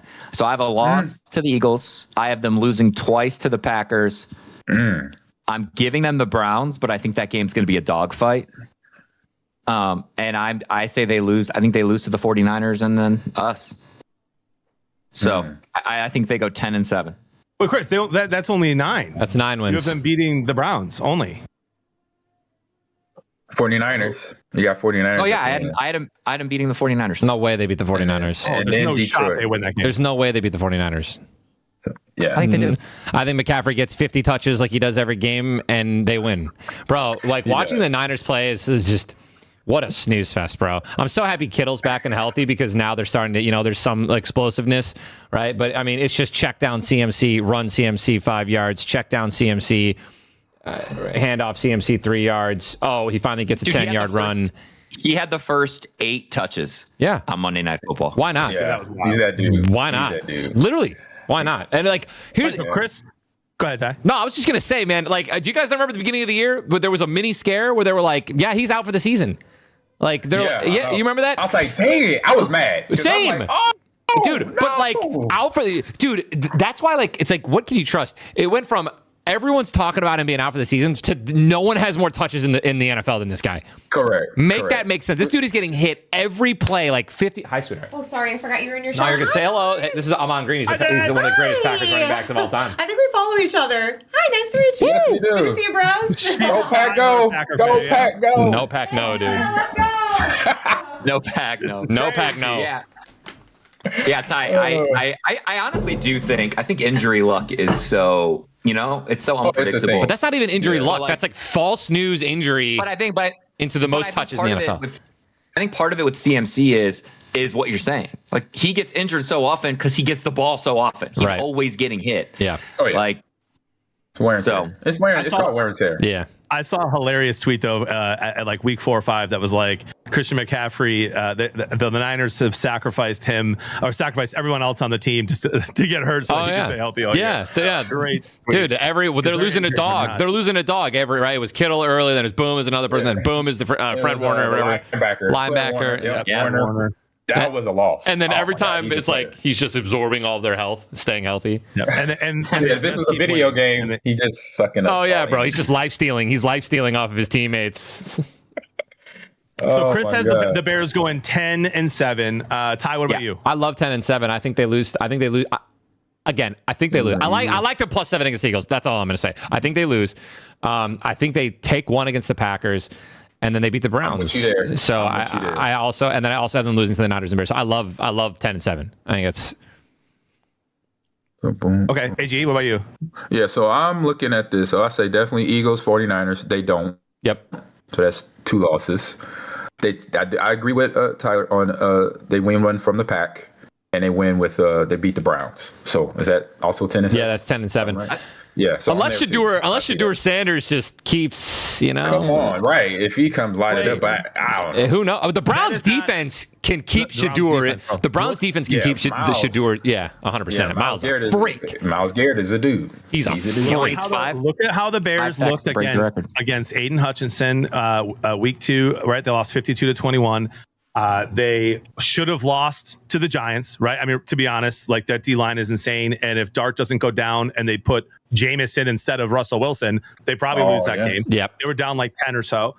And then look how they looked against the Raiders, who look like the worst team in the NFL to me, but they barely won that game. And so, they could struggle with the Browns, dude. No, they will. They will struggle with the Browns. It's not they could. That game is good. I love the under. Unless, Shedeur pops off and scores a lot of unnecessary points that I don't think they would against the Bears. But give me the under, bro. Miles Garrett and that defense is going to blow up the Bears offense. Blow it up out of the water. Yeah, but the Bears defense should be fine. So I'm going to go, they lose to the Eagles. I think they actually get swept by Green Bay, but I could see them winning one for sure. So I'll give them one there. So that's 9. I think they beat the Browns 10. And then loss.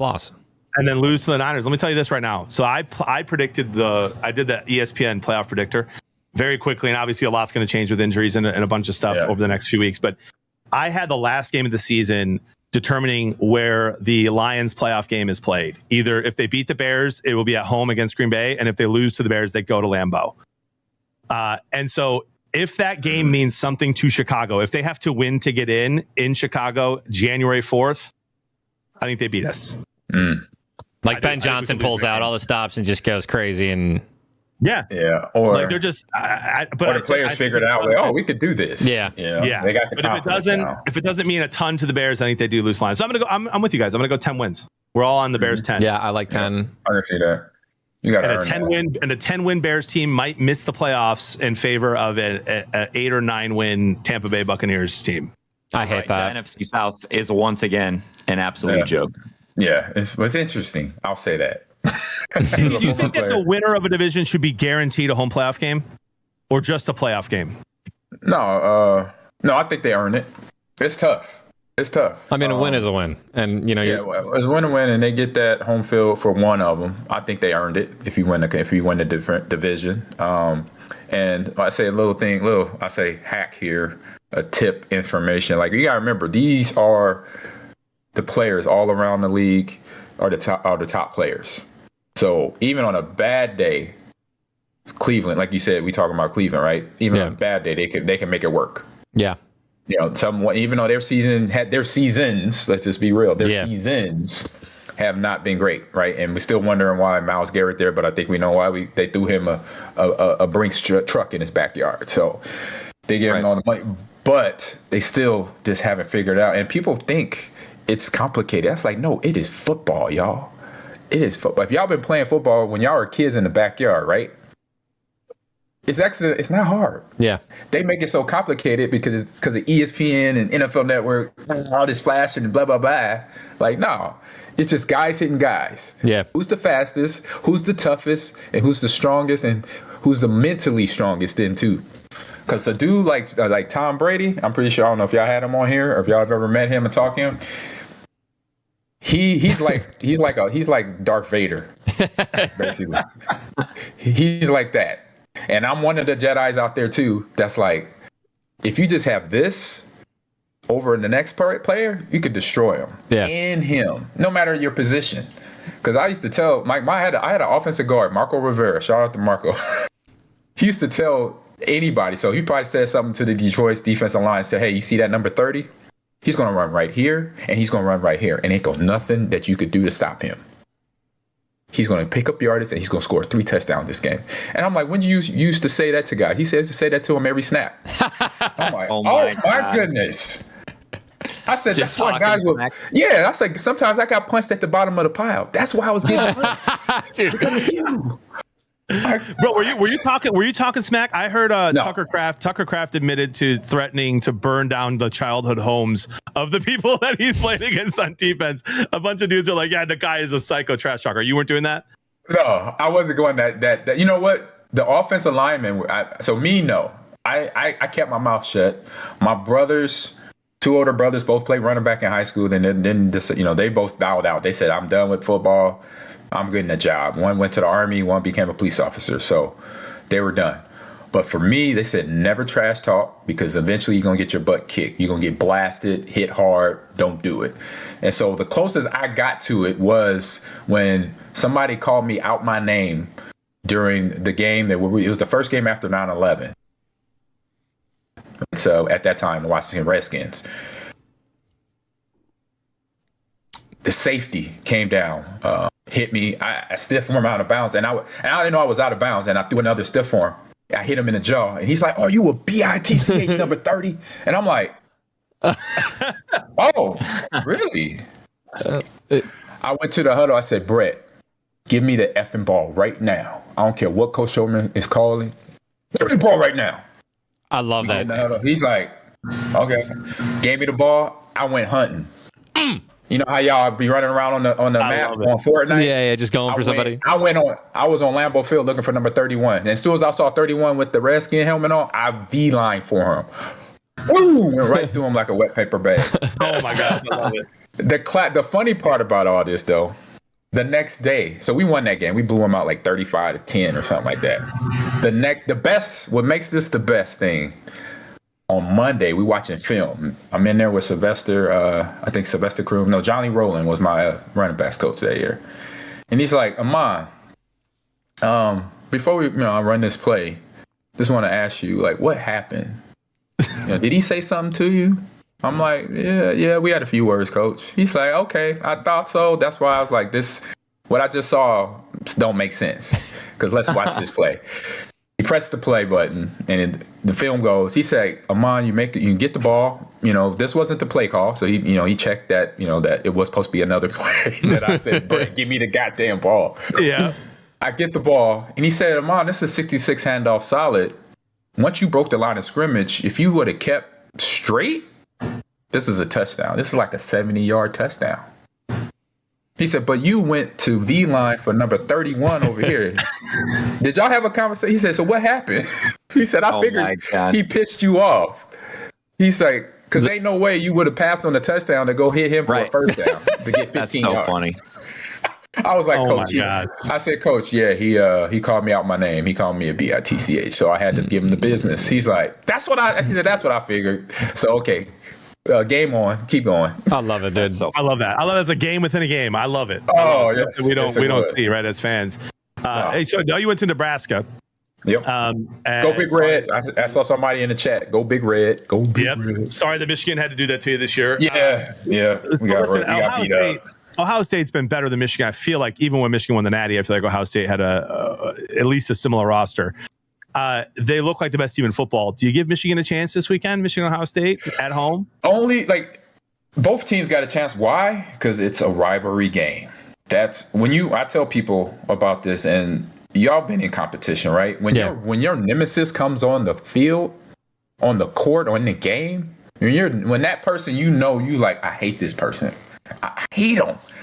You might be on a losing streak, but you like, today it ain't happening today. We kicking his ass.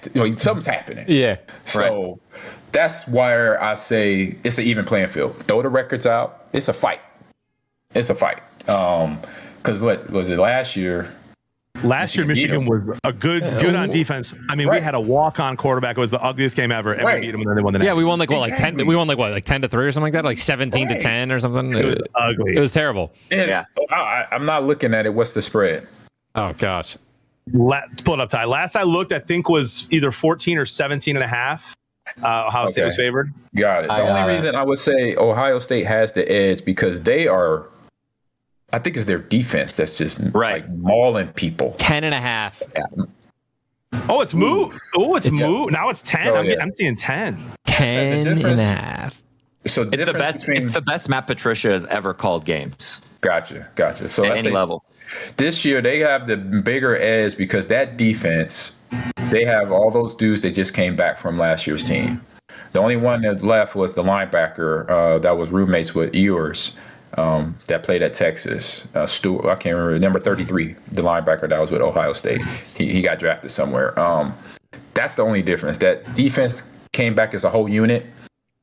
They replaced the good quarterback in Howard with Sayin, and he's playing good. I'm like, how is he up for the Heisman? He's still, I think he's a good quarterback, but he's still got a lot to go. Yeah.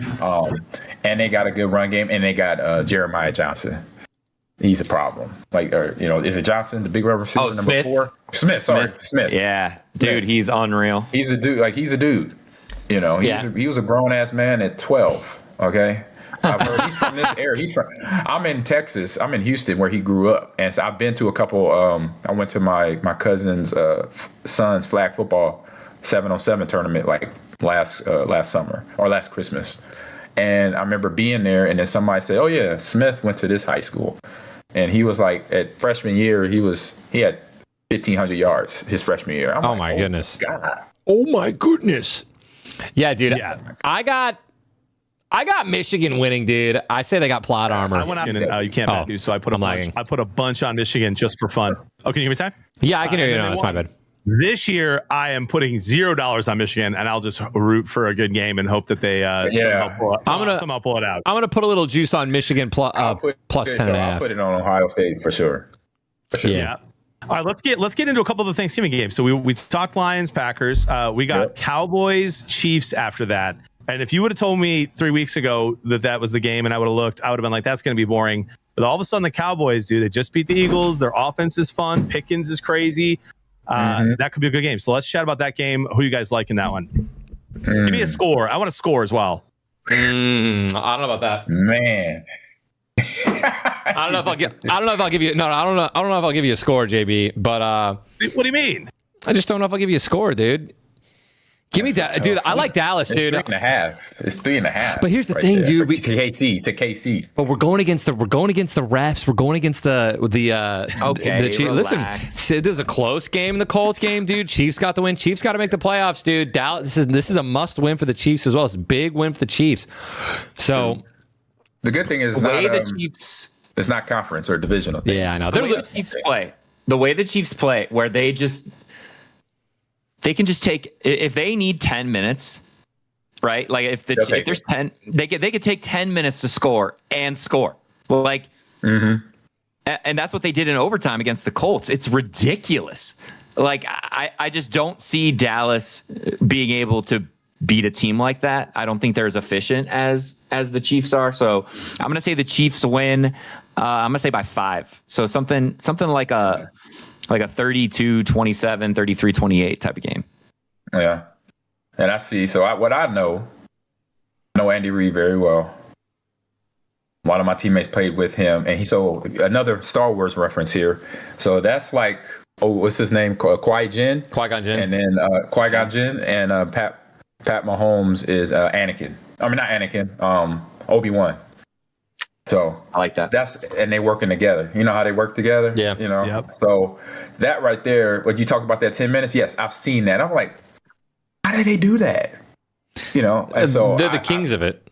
Right. And so I got KC. You know, I would at least take the spread, because right now Dallas, they had a lot going on in that building, period, between obviously an unfortunate death of a former player. You know, they're running their teammates, all that going on, and then you have the stuff on top of that with Mr. Johnson and everything, Mr. Jones, so excuse me, going on, and then other injuries and other little small little things. So that's where, for me, I give the edge to KC, because it's not much going on other than football. You know, them trying to play better football, because they're not up to caliber to where they were at last couple of years going into the playoff stretch. Dude, I just gotta give me Dak Prescott, give me George Pickens, give me Javonte Williams having a year. Give me Dallas to continue to surprise a lot of people. Ride that high from that Eagles game. Didn't go OT. Chiefs ran an entire, extra 10 minutes in OT. Short week. If CeeDee Lamb doesn't drop balls, I'm serious. If CeeDee Lamb is on, bro, I think this is a close game. I like Dallas plus 3. I like Dallas to win. Wow. I do. Okay. I love it, dude. Hey, let's get a little spicy. I like it. Give me the Chiefs 37, the Cowboys 24.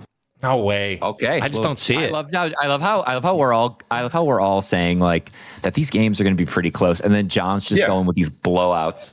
I mean, 27-17 is not a blowout when the Lions beat the Packers. That's not a blowout. That's close. 10 points in a division game is a blowout. John, let me tell the Chiefs 30. I agree with that. I've been on that. I've been part of that. So yeah, that it hurts when you look at it and see 10 points or 14 points. You're like, damn. The Chiefs have only we got punched in the chest. I know the Eagles beat the Chiefs this year, and it was an ugly game. The Eagles defense is nasty, though. The Cowboys defense is not so great. I feel like Mahomes is just going to go nuts. Like, this Chiefs offense feels like it's ready to just kind of go crazy. And the Dallas defense is the perfect recipe for that, I think. Yeah, you say that, but they after the 3 touchdowns in the first quarter against the Eagles, they didn't let him score the rest of the game. They're locked in. But the Eagles play close. That was rivalry, though. Brutal. You gotta remember, that was rivalry. I know. And the Eagles offense is not the Chiefs offense. But they're in very different spots right now. Way to bring up logic. For Chiefs. Thanks for bringing logic in, dude. All right, I'll be the passion picks. For the rest of the show. The Dallas offense is super fun to watch. They could absolutely score a bunch Pickens of points. is eating. Absolutely. Pickens is eating, and as long as he doesn't slap somebody and get ejected from the game. My favorite stat right now, correct, is that the Pittsburgh Steelers, if you add up all of their wide receivers, the Pittsburgh Steelers have 1,083 receiving yards between all of their receivers, and Pickens has 1,054 by himself. Are you kidding? Wow. That just, hey, there's facts. Come on, baby. Come on. I love watching Pickens play in Dallas, man. He's great. Honestly, I love watching Dallas right now. Yeah, he just got to keep his temper, like you said. Tom. Yeah, exactly. He's got to keep his temper. And then AG, we missed your prediction. I think. Oh, I said. You said Chiefs. I think I didn't. I said Chiefs. I didn't give score. I was thinking on a score. I'm gonna say on the score. I'm gonna say 27-20. 27-20. Okay, I like that. Okay. Yeah. I got to ask you this. I have a ton of Steeler fans in my chat, and there is like a mantra. You may have seen it when you watch sometimes. Fire Tomlin. Mike Tomlin. So here's the thing, right? It's 6 straight years without a playoff win. 6 or 7 straight years without a playoff win. It's been that long. Okay, I didn't know that. It's been a long time. Okay. They say he's like the GM, that he's helping make all the moves that get rid of Pickens. They look average again. They keep winning 9-10 games, getting into the playoffs. He's been there long enough for that. I could see that happening. Yes. Do you think that they do need to move on from him, or do you think that he's that dude? I say first inclination, he's that dude. I'm sorry. Okay. He's that dude. There's nothing where if it was like a complete out of control going on, I don't think he's there. Like one spiral year, but he hasn't had one. Yeah. Exactly. He's always consistent. He gets those guys up to play, and he knows how to say the right thing. He keeps it real with them. I say that's the realest coach. I say if any coach between Shanahan and in San Francisco, who I know because he was with me in the Texans back in 07, 08, keeping it gangster with a player, like keeping it real, he keeps it real.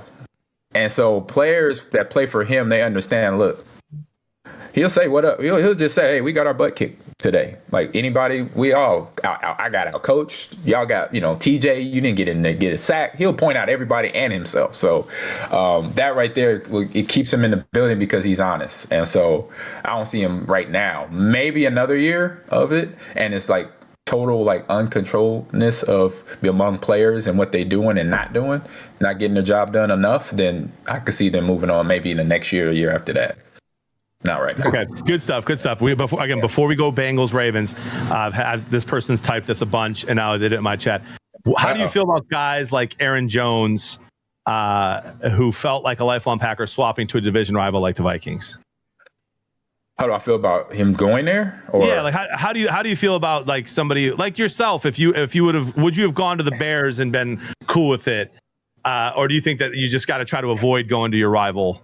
No, you can't. You have no control over that. If he got dealt. No. Did he sign with them? I can't remember. Sometimes, well, I don't know if he was traded or what. I mean, if you get traded, if you get traded, it's out of your control. It's 100% out of your control. Now, if he decided to go free agent, and that's he was released. He was released by the Packers and then signed by the Vikings. So, I mean, be honest. If I went to the Bears, I'd be excited because I was a Walter Payton fan. That's awesome. I'll be hyped. Everybody on my Packer, everybody that was a Packer with me, they knew I love Dub P. They knew it because I'll tell you one thing, y'all would like this. One of my trainers, he was actually from Chicago area, Flea. He's the head trainer now, Brian Engel. Shout out to Flea.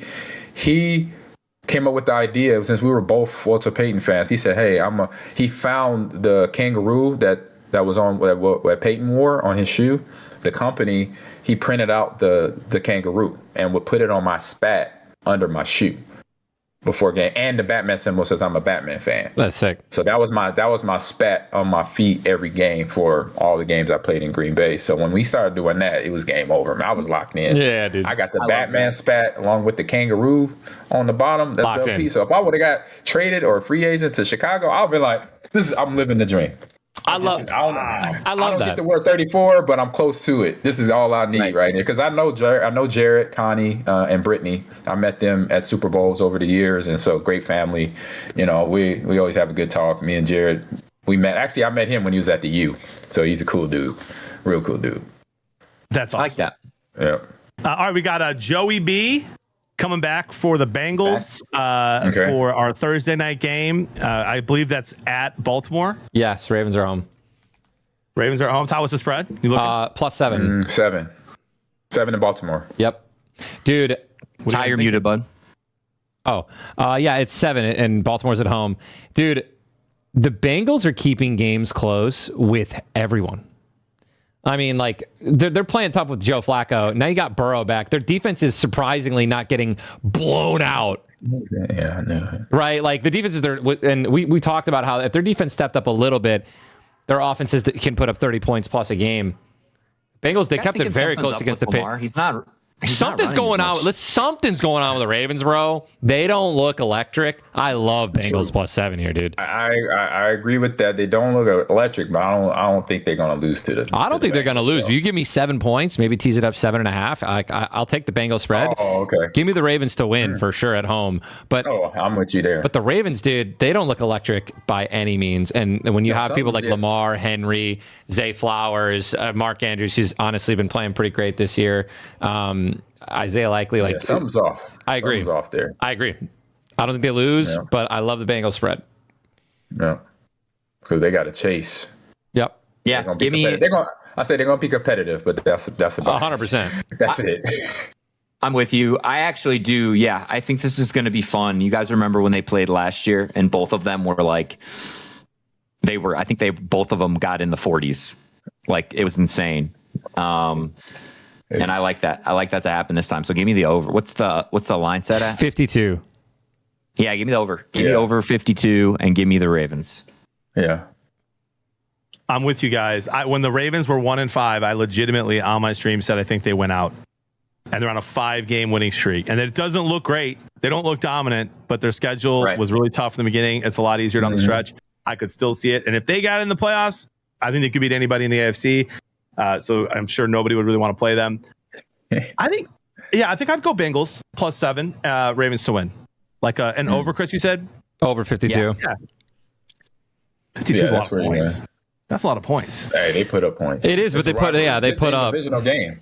Yeah, they're going to crush. He's going to be slinging the ball. Burrow's going to eat, dude. I could see it being like 35-28. You know what I mean? Like one of those games. Easy. Yeah, that's what I said. Rivalry games are another, like in college, it's another demon. It's another animal. They records are gone. We know you very well. We play you twice a year.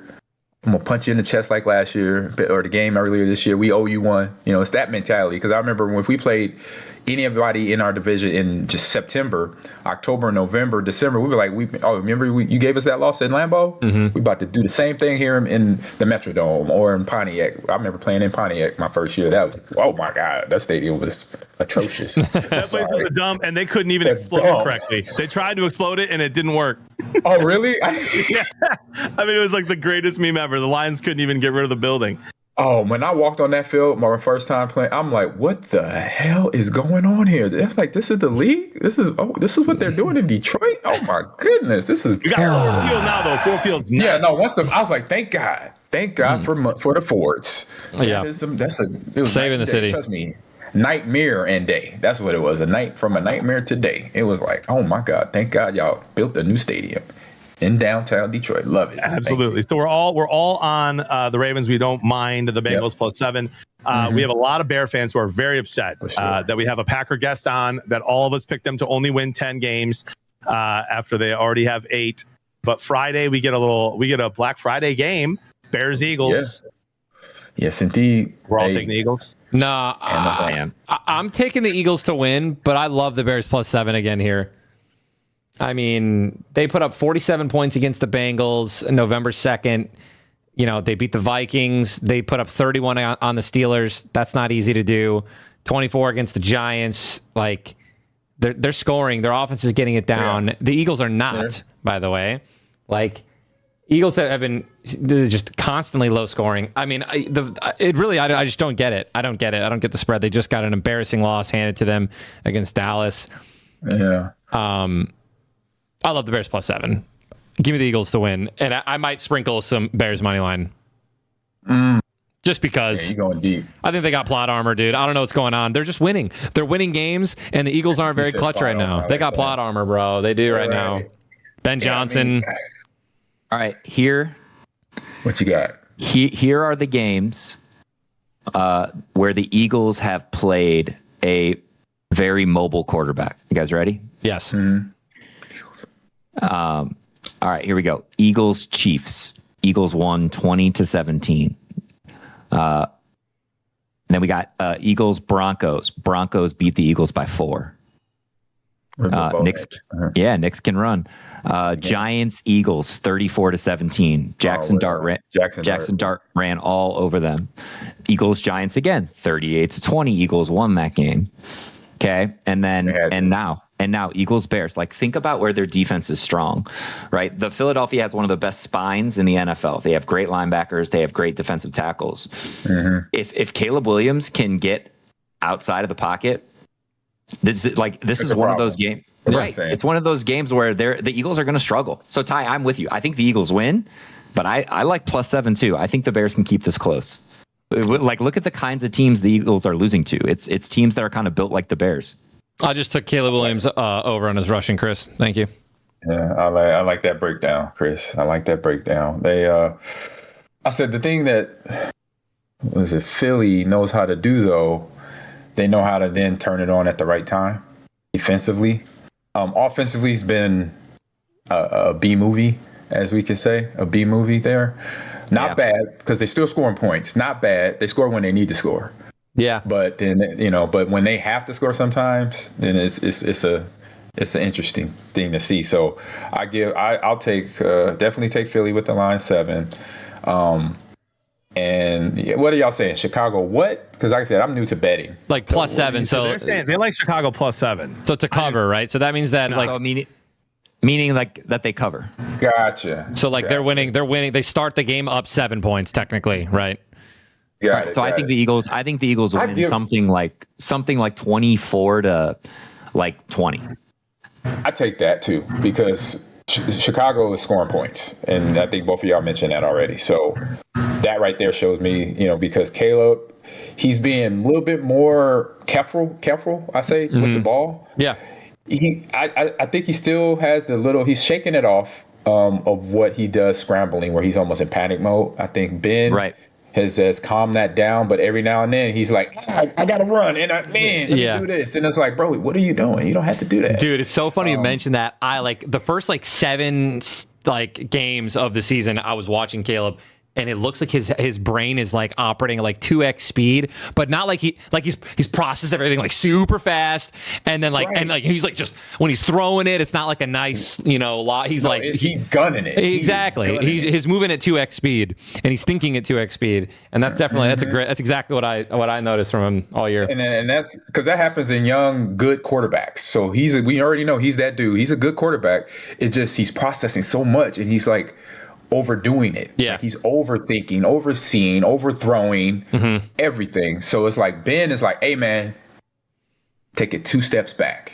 slow it down, do this instead of that. So that's where Ben, the head coach that he is coming in and weathering the storm of that. So now this time next year, Chicago's going to be a problem. Yeah. They got Monungai in the backfield, they got a Swift, and they got Mooney and Ndoze. They got an offense, and now they always had a defense. Now it's just we coming together, and we're not making a whole lot of mistakes. So that's where I will take that with Chicago. For sure. I'm gonna be the only one. Sorry, by the way, that they're doing the lawn outside right now. Yeah, I know. I'm what is that, John? I've been muting. Sorry about that. Dude, okay. I think Ben Johnson's a good coach. I didn't know if he would be because I thought a lot of that culture was Dan Campbell. I think he took the good from that, and he's doing his own good job in Chicago. It's the best culture that locker rooms had. I don't even remember. So maybe since Lovie Smith or something. I promise I'm not crapping on the Bears. I'm with you, AG. I think they're going to be really good in the next few years, and going to be super annoying for the Lions, especially if Caleb Williams keeps taking steps forward. But guys, they almost lost to the Raiders and the Bengals and the Giants. I mean, they're going to get killed. They're going to get killed. It's their first real test of the season besides us when they lost 52-21. You think they're going to get killed? I love that, John. All right. I think they're going to lose 34-10. And an absolute blowout. And I don't see it. I better see an Eagles minus 14.5 spread bet sent to me then. The Bears put your money where your mouth is. If the Bears somehow win this game, I will be gassing them up for the rest of the season. For sure. I'm not even that high on the Eagles, but especially their offense. But I will be gassing. I know you're not. For the rest of the year. I just think I like parity, right? I like that you have a different opinion than us, but you're wrong. I mean, dude, it took a. Oh, I could tell family when I see that. 60-yard touchdown against the Bengals, dude. To beat them. What are we doing? They should have lost that game. That was insane. They still lost to the Raiders. They still I love that you're saying this, John. You're saying this right now.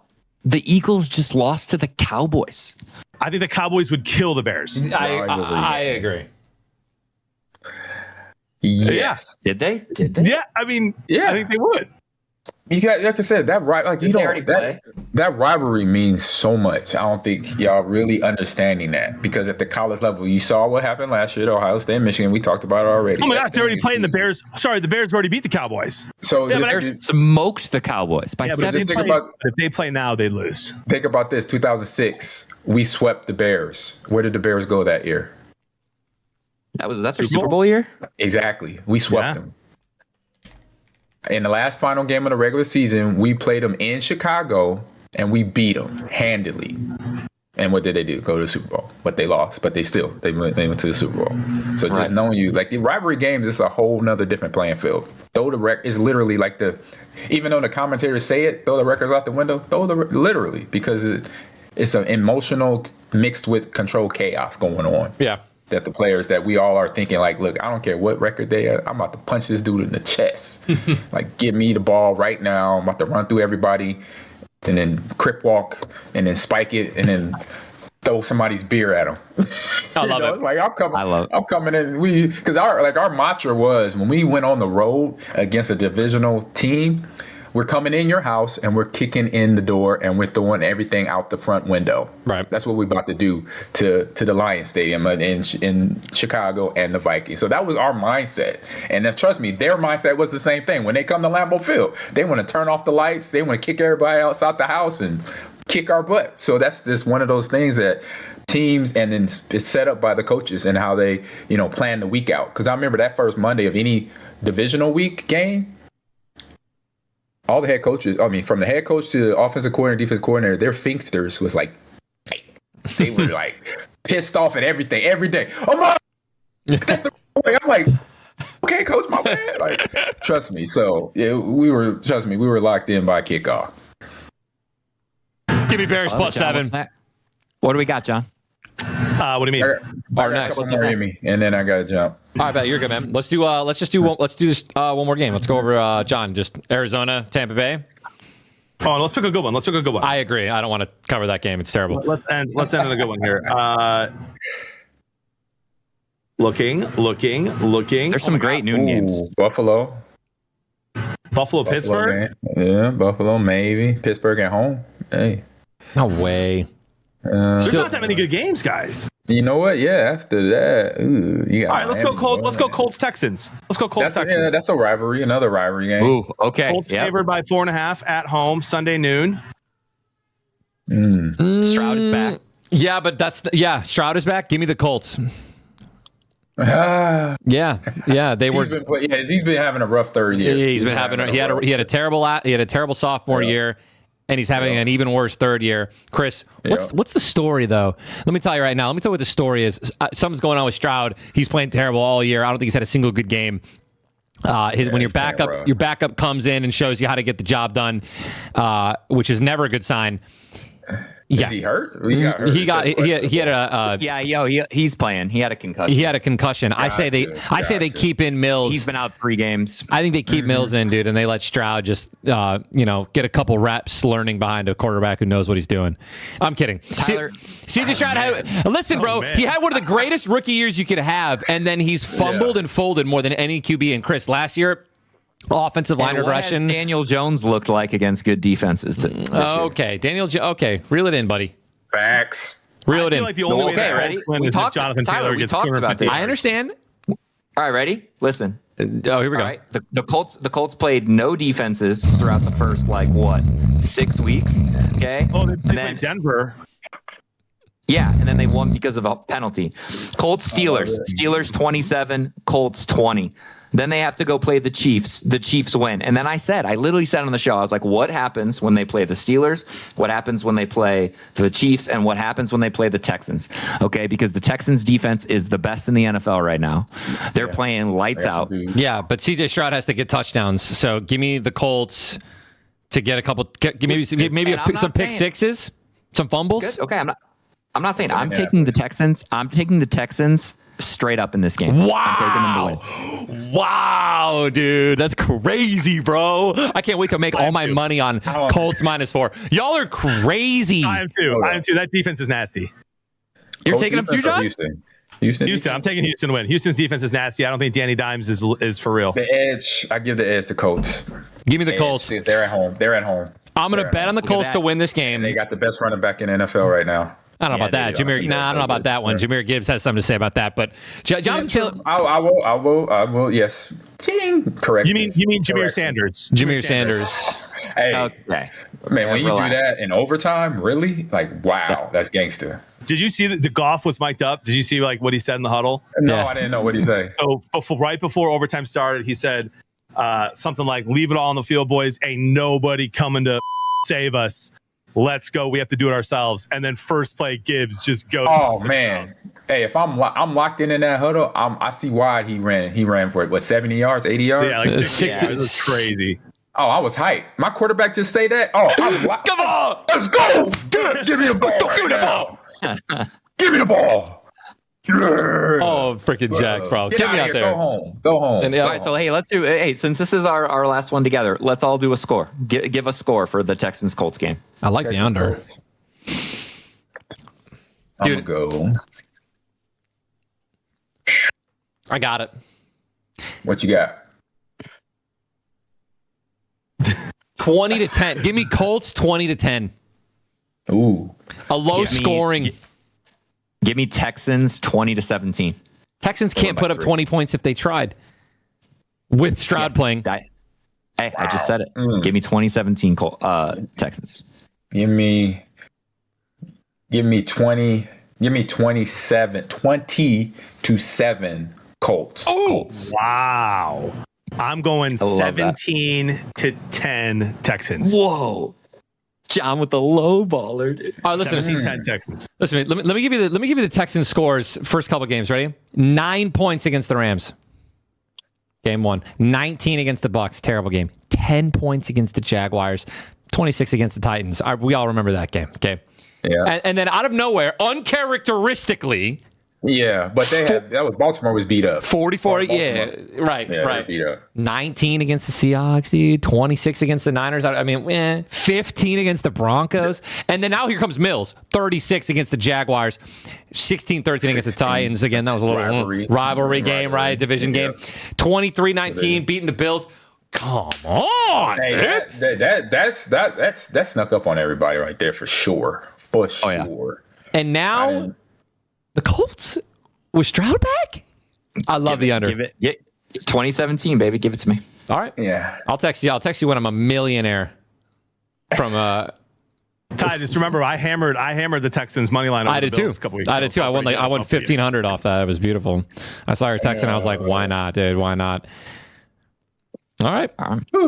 All right. AG, thank you so much for joining us. Yeah, bro. Thank you for your time, man. This has been so much fun. Anytime, Blevins. Anytime. Man, when we could do this again, please let me send a message. For sure. AG, are you available on Wednesday at this time? I'm coming in because I'm a sports fan and I love the back and forth with the whole Lions thing because it's always fun. Hey, y'all diehards. I appreciate it. I appreciate diehards of any team because I can sit and have a conversation we know is going to be the friendly banter, trash talk, and all that. I respect it because if you're not showing your true colors and being who you are, then you're not a true fan. Facts. That's right. Don't let the Lions win ruin your Thanksgiving. Okay, enjoy the mac and cheese. Okay. It's not going to happen. It's not going to. I am going to enjoy my wife's mac and cheese. It's going to be delicious. Do you have anything you want to promote? Share with the people. Where can they find what you're doing? Yeah, find me on Amon Green TV here on Twitch and Amon Green or NIL TV Esports here on Twitch as well. And then for you guys, if you're available, I know I asked you, Bearded Jonathan, about your Sunday, but you seem busy. You got basketball, you got all that stuff. Yeah, that Sunday's crazy. Then it frees up. Yeah, I got a fun little tournament that I'm doing on NIL TV Sports. I call it Pros versus Joe. So I'm the pro, and so come on my stream and beat me up in some. We got Super Smash Brothers this week, Rocket League, which I suck at. Oh boy, so that's gonna be an easy dub. Yeah, and then Fortnite. So there you go. We playing those 3 games in a round robin tournament online on my NIL TV Esports, and then Amon Green 30 on Instagram and Amon Green's Gamers Lounge on Instagram. So check me out there for all my stream times and what I'm doing, talking a little football and all that fun stuff. So, I love it. Dude, thank you. Thank you for your time. Have a great Thanksgiving. We'll see you again, my friend. Too. We will. And y'all have a fantastic Thanksgiving. Yep. I hope the spicy pepper jack you added works out. All right. There you go, man. Get it in there. All right. All right. Have a good one, bro. Peace. Take it easy. All right, I'm gonna start eating.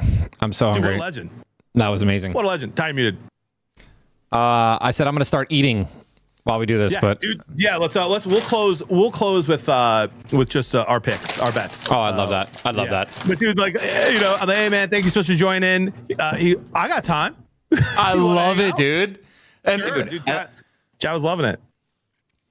Dude, it's so genuine. The stories were fantastic that he was telling about, dude, the huddle, the locker room, and then it's amazing. I love stuff like that. One of my favorite, obviously you guys know I did a podcast. Also, I know we have a lot of people who I just don't know the age range. If you guys haven't watched Amon play, just type in Amon Green highlights and just enjoy. He's fun to watch. More against the Lions. Yeah. No, I was going to say, man, one of the things, when I had my podcast and, I would have, just big guests on or I guess that I was a fan, everything like that.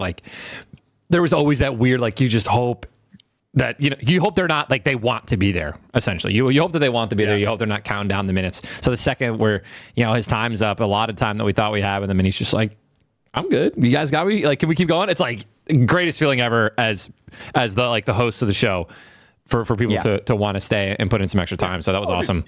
You want to talk about a humble guy. I mean, he reached out to me, asked if he could get on my Fortnite stream a couple times a week, go on his podcast. Can I come on your sports show? I mean, this dude, like, there is zero. That's so cool. I'm up here, you're down here. It is just, hey, we seem similar. We have similar interests. Let's collab. I mean, the dude is as humble and as cool as they come. And his stories, bro. Mm-hmm. His stories make me want to gamble less. You know what I mean? Like when he's like, the coach is like, you could have scored a touchdown if you would just ran straight. Yeah, but I had to go hit this guy. It's like, it's so, sometimes it is so, like, it's such a personal thing, right? Player to player, what they're trying to do on that play, whether on offense or defense. That was wild. Yeah. Just going to run through it. Changing the play call. I love it. I mean, right. You know what I mean? I meant to ask him if they won that game. I'm assuming they did. Yeah, he said they smacked him like 35-10. Okay. Yeah, that was actually crazy. Guys, real quick, just for tonight, I've got Red Wings Penguins tonight. All right, trusting in my wings and in Brian Rust. So that's what I'm on tonight. And then I'm taking all three, as much as I hate this, I'm taking all three favorites on Thursday. I parlayed Lions, Chiefs, Ravens. Hoping we just get a seat I'm at the table. Seat at the table. Seat at the table, Just dude. want a seat at the table on Sunday with a chance, or Thursday with a chance. Yeah, Chris? I'm a little worried about that. Okay. But let's go to let's do this. Let's do a one player prop. Each. Yeah, let's do a Thanksgiving one where we just do Thanksgiving ones. Okay. John. Okay, let's do it. But not for spread. Spread, we can do anything. Right. Okay. Okay, so Thanksgiving, I'm going right to Lions, Packers. Okay. Okay, and I'm going. Gosh, I so badly want to go Jameson Williams 50 plus because I just think that they're finally going to feed him.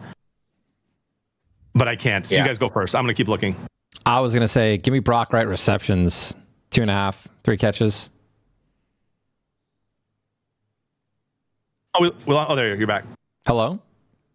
Yep. So Ty wants receptions, Brock Wright. Oh my gosh, he's not even on my Why am I lagging? Is this Discord or my internet lagging? That's not supposed to happen.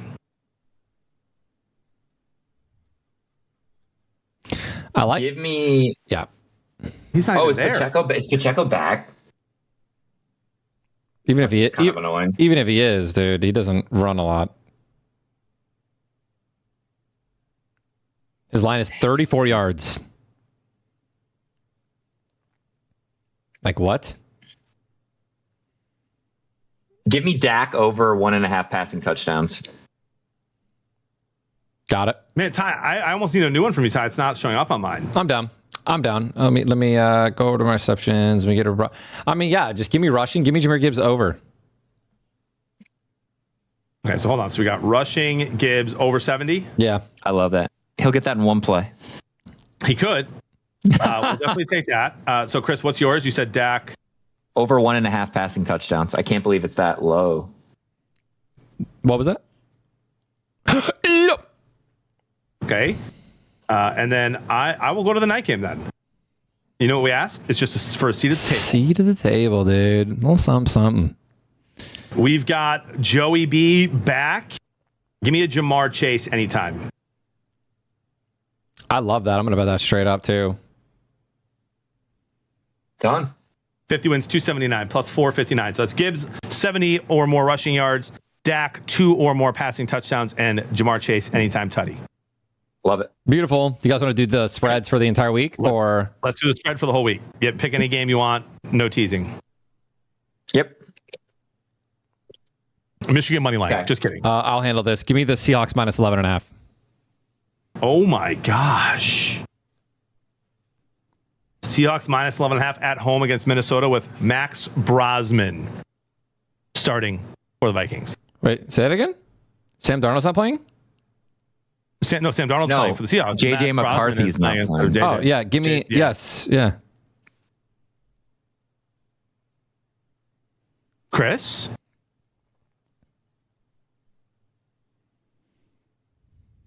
Revenge game. Brosmer. My bad. Give me the Texans plus 4.5.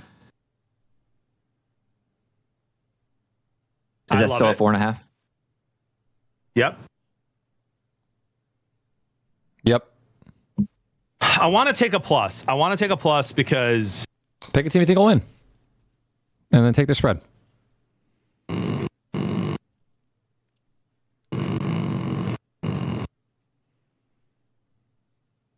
But I like the minuses. Just pick a good one, Guys, dude. this is the last time I'm going to do this, I promise. Oh my gosh. Give me 1 second. Let me check.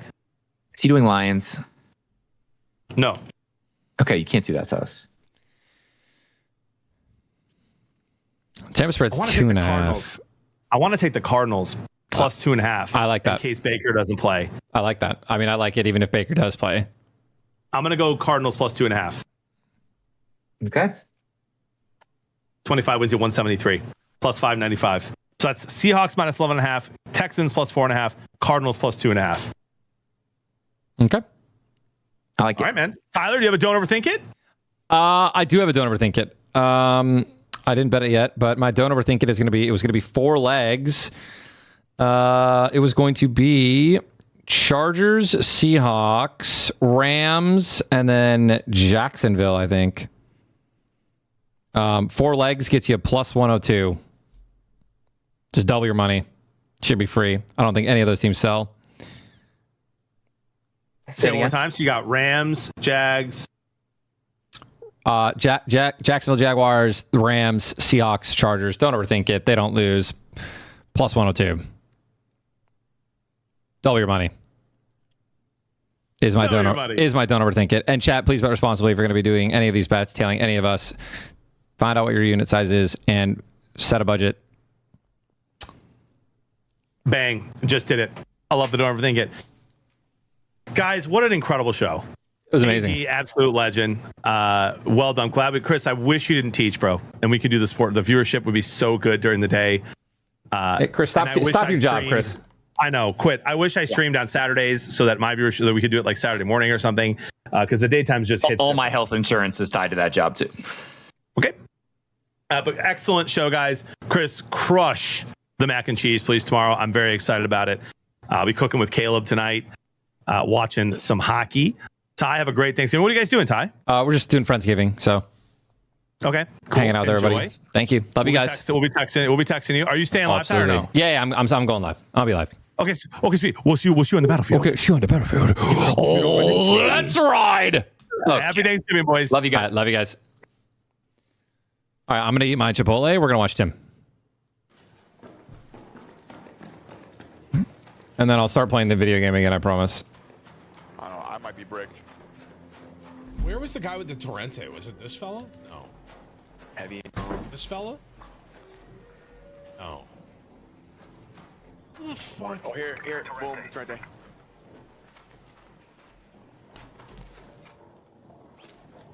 How much medium ammo do you have?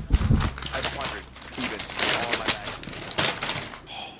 All right, I'm going to end my YouTube channel and start a second stream. I have 70 with 38 extra. So if you're on YouTube, I will be right back. I just won't be able to reload. That's probably good. And then you can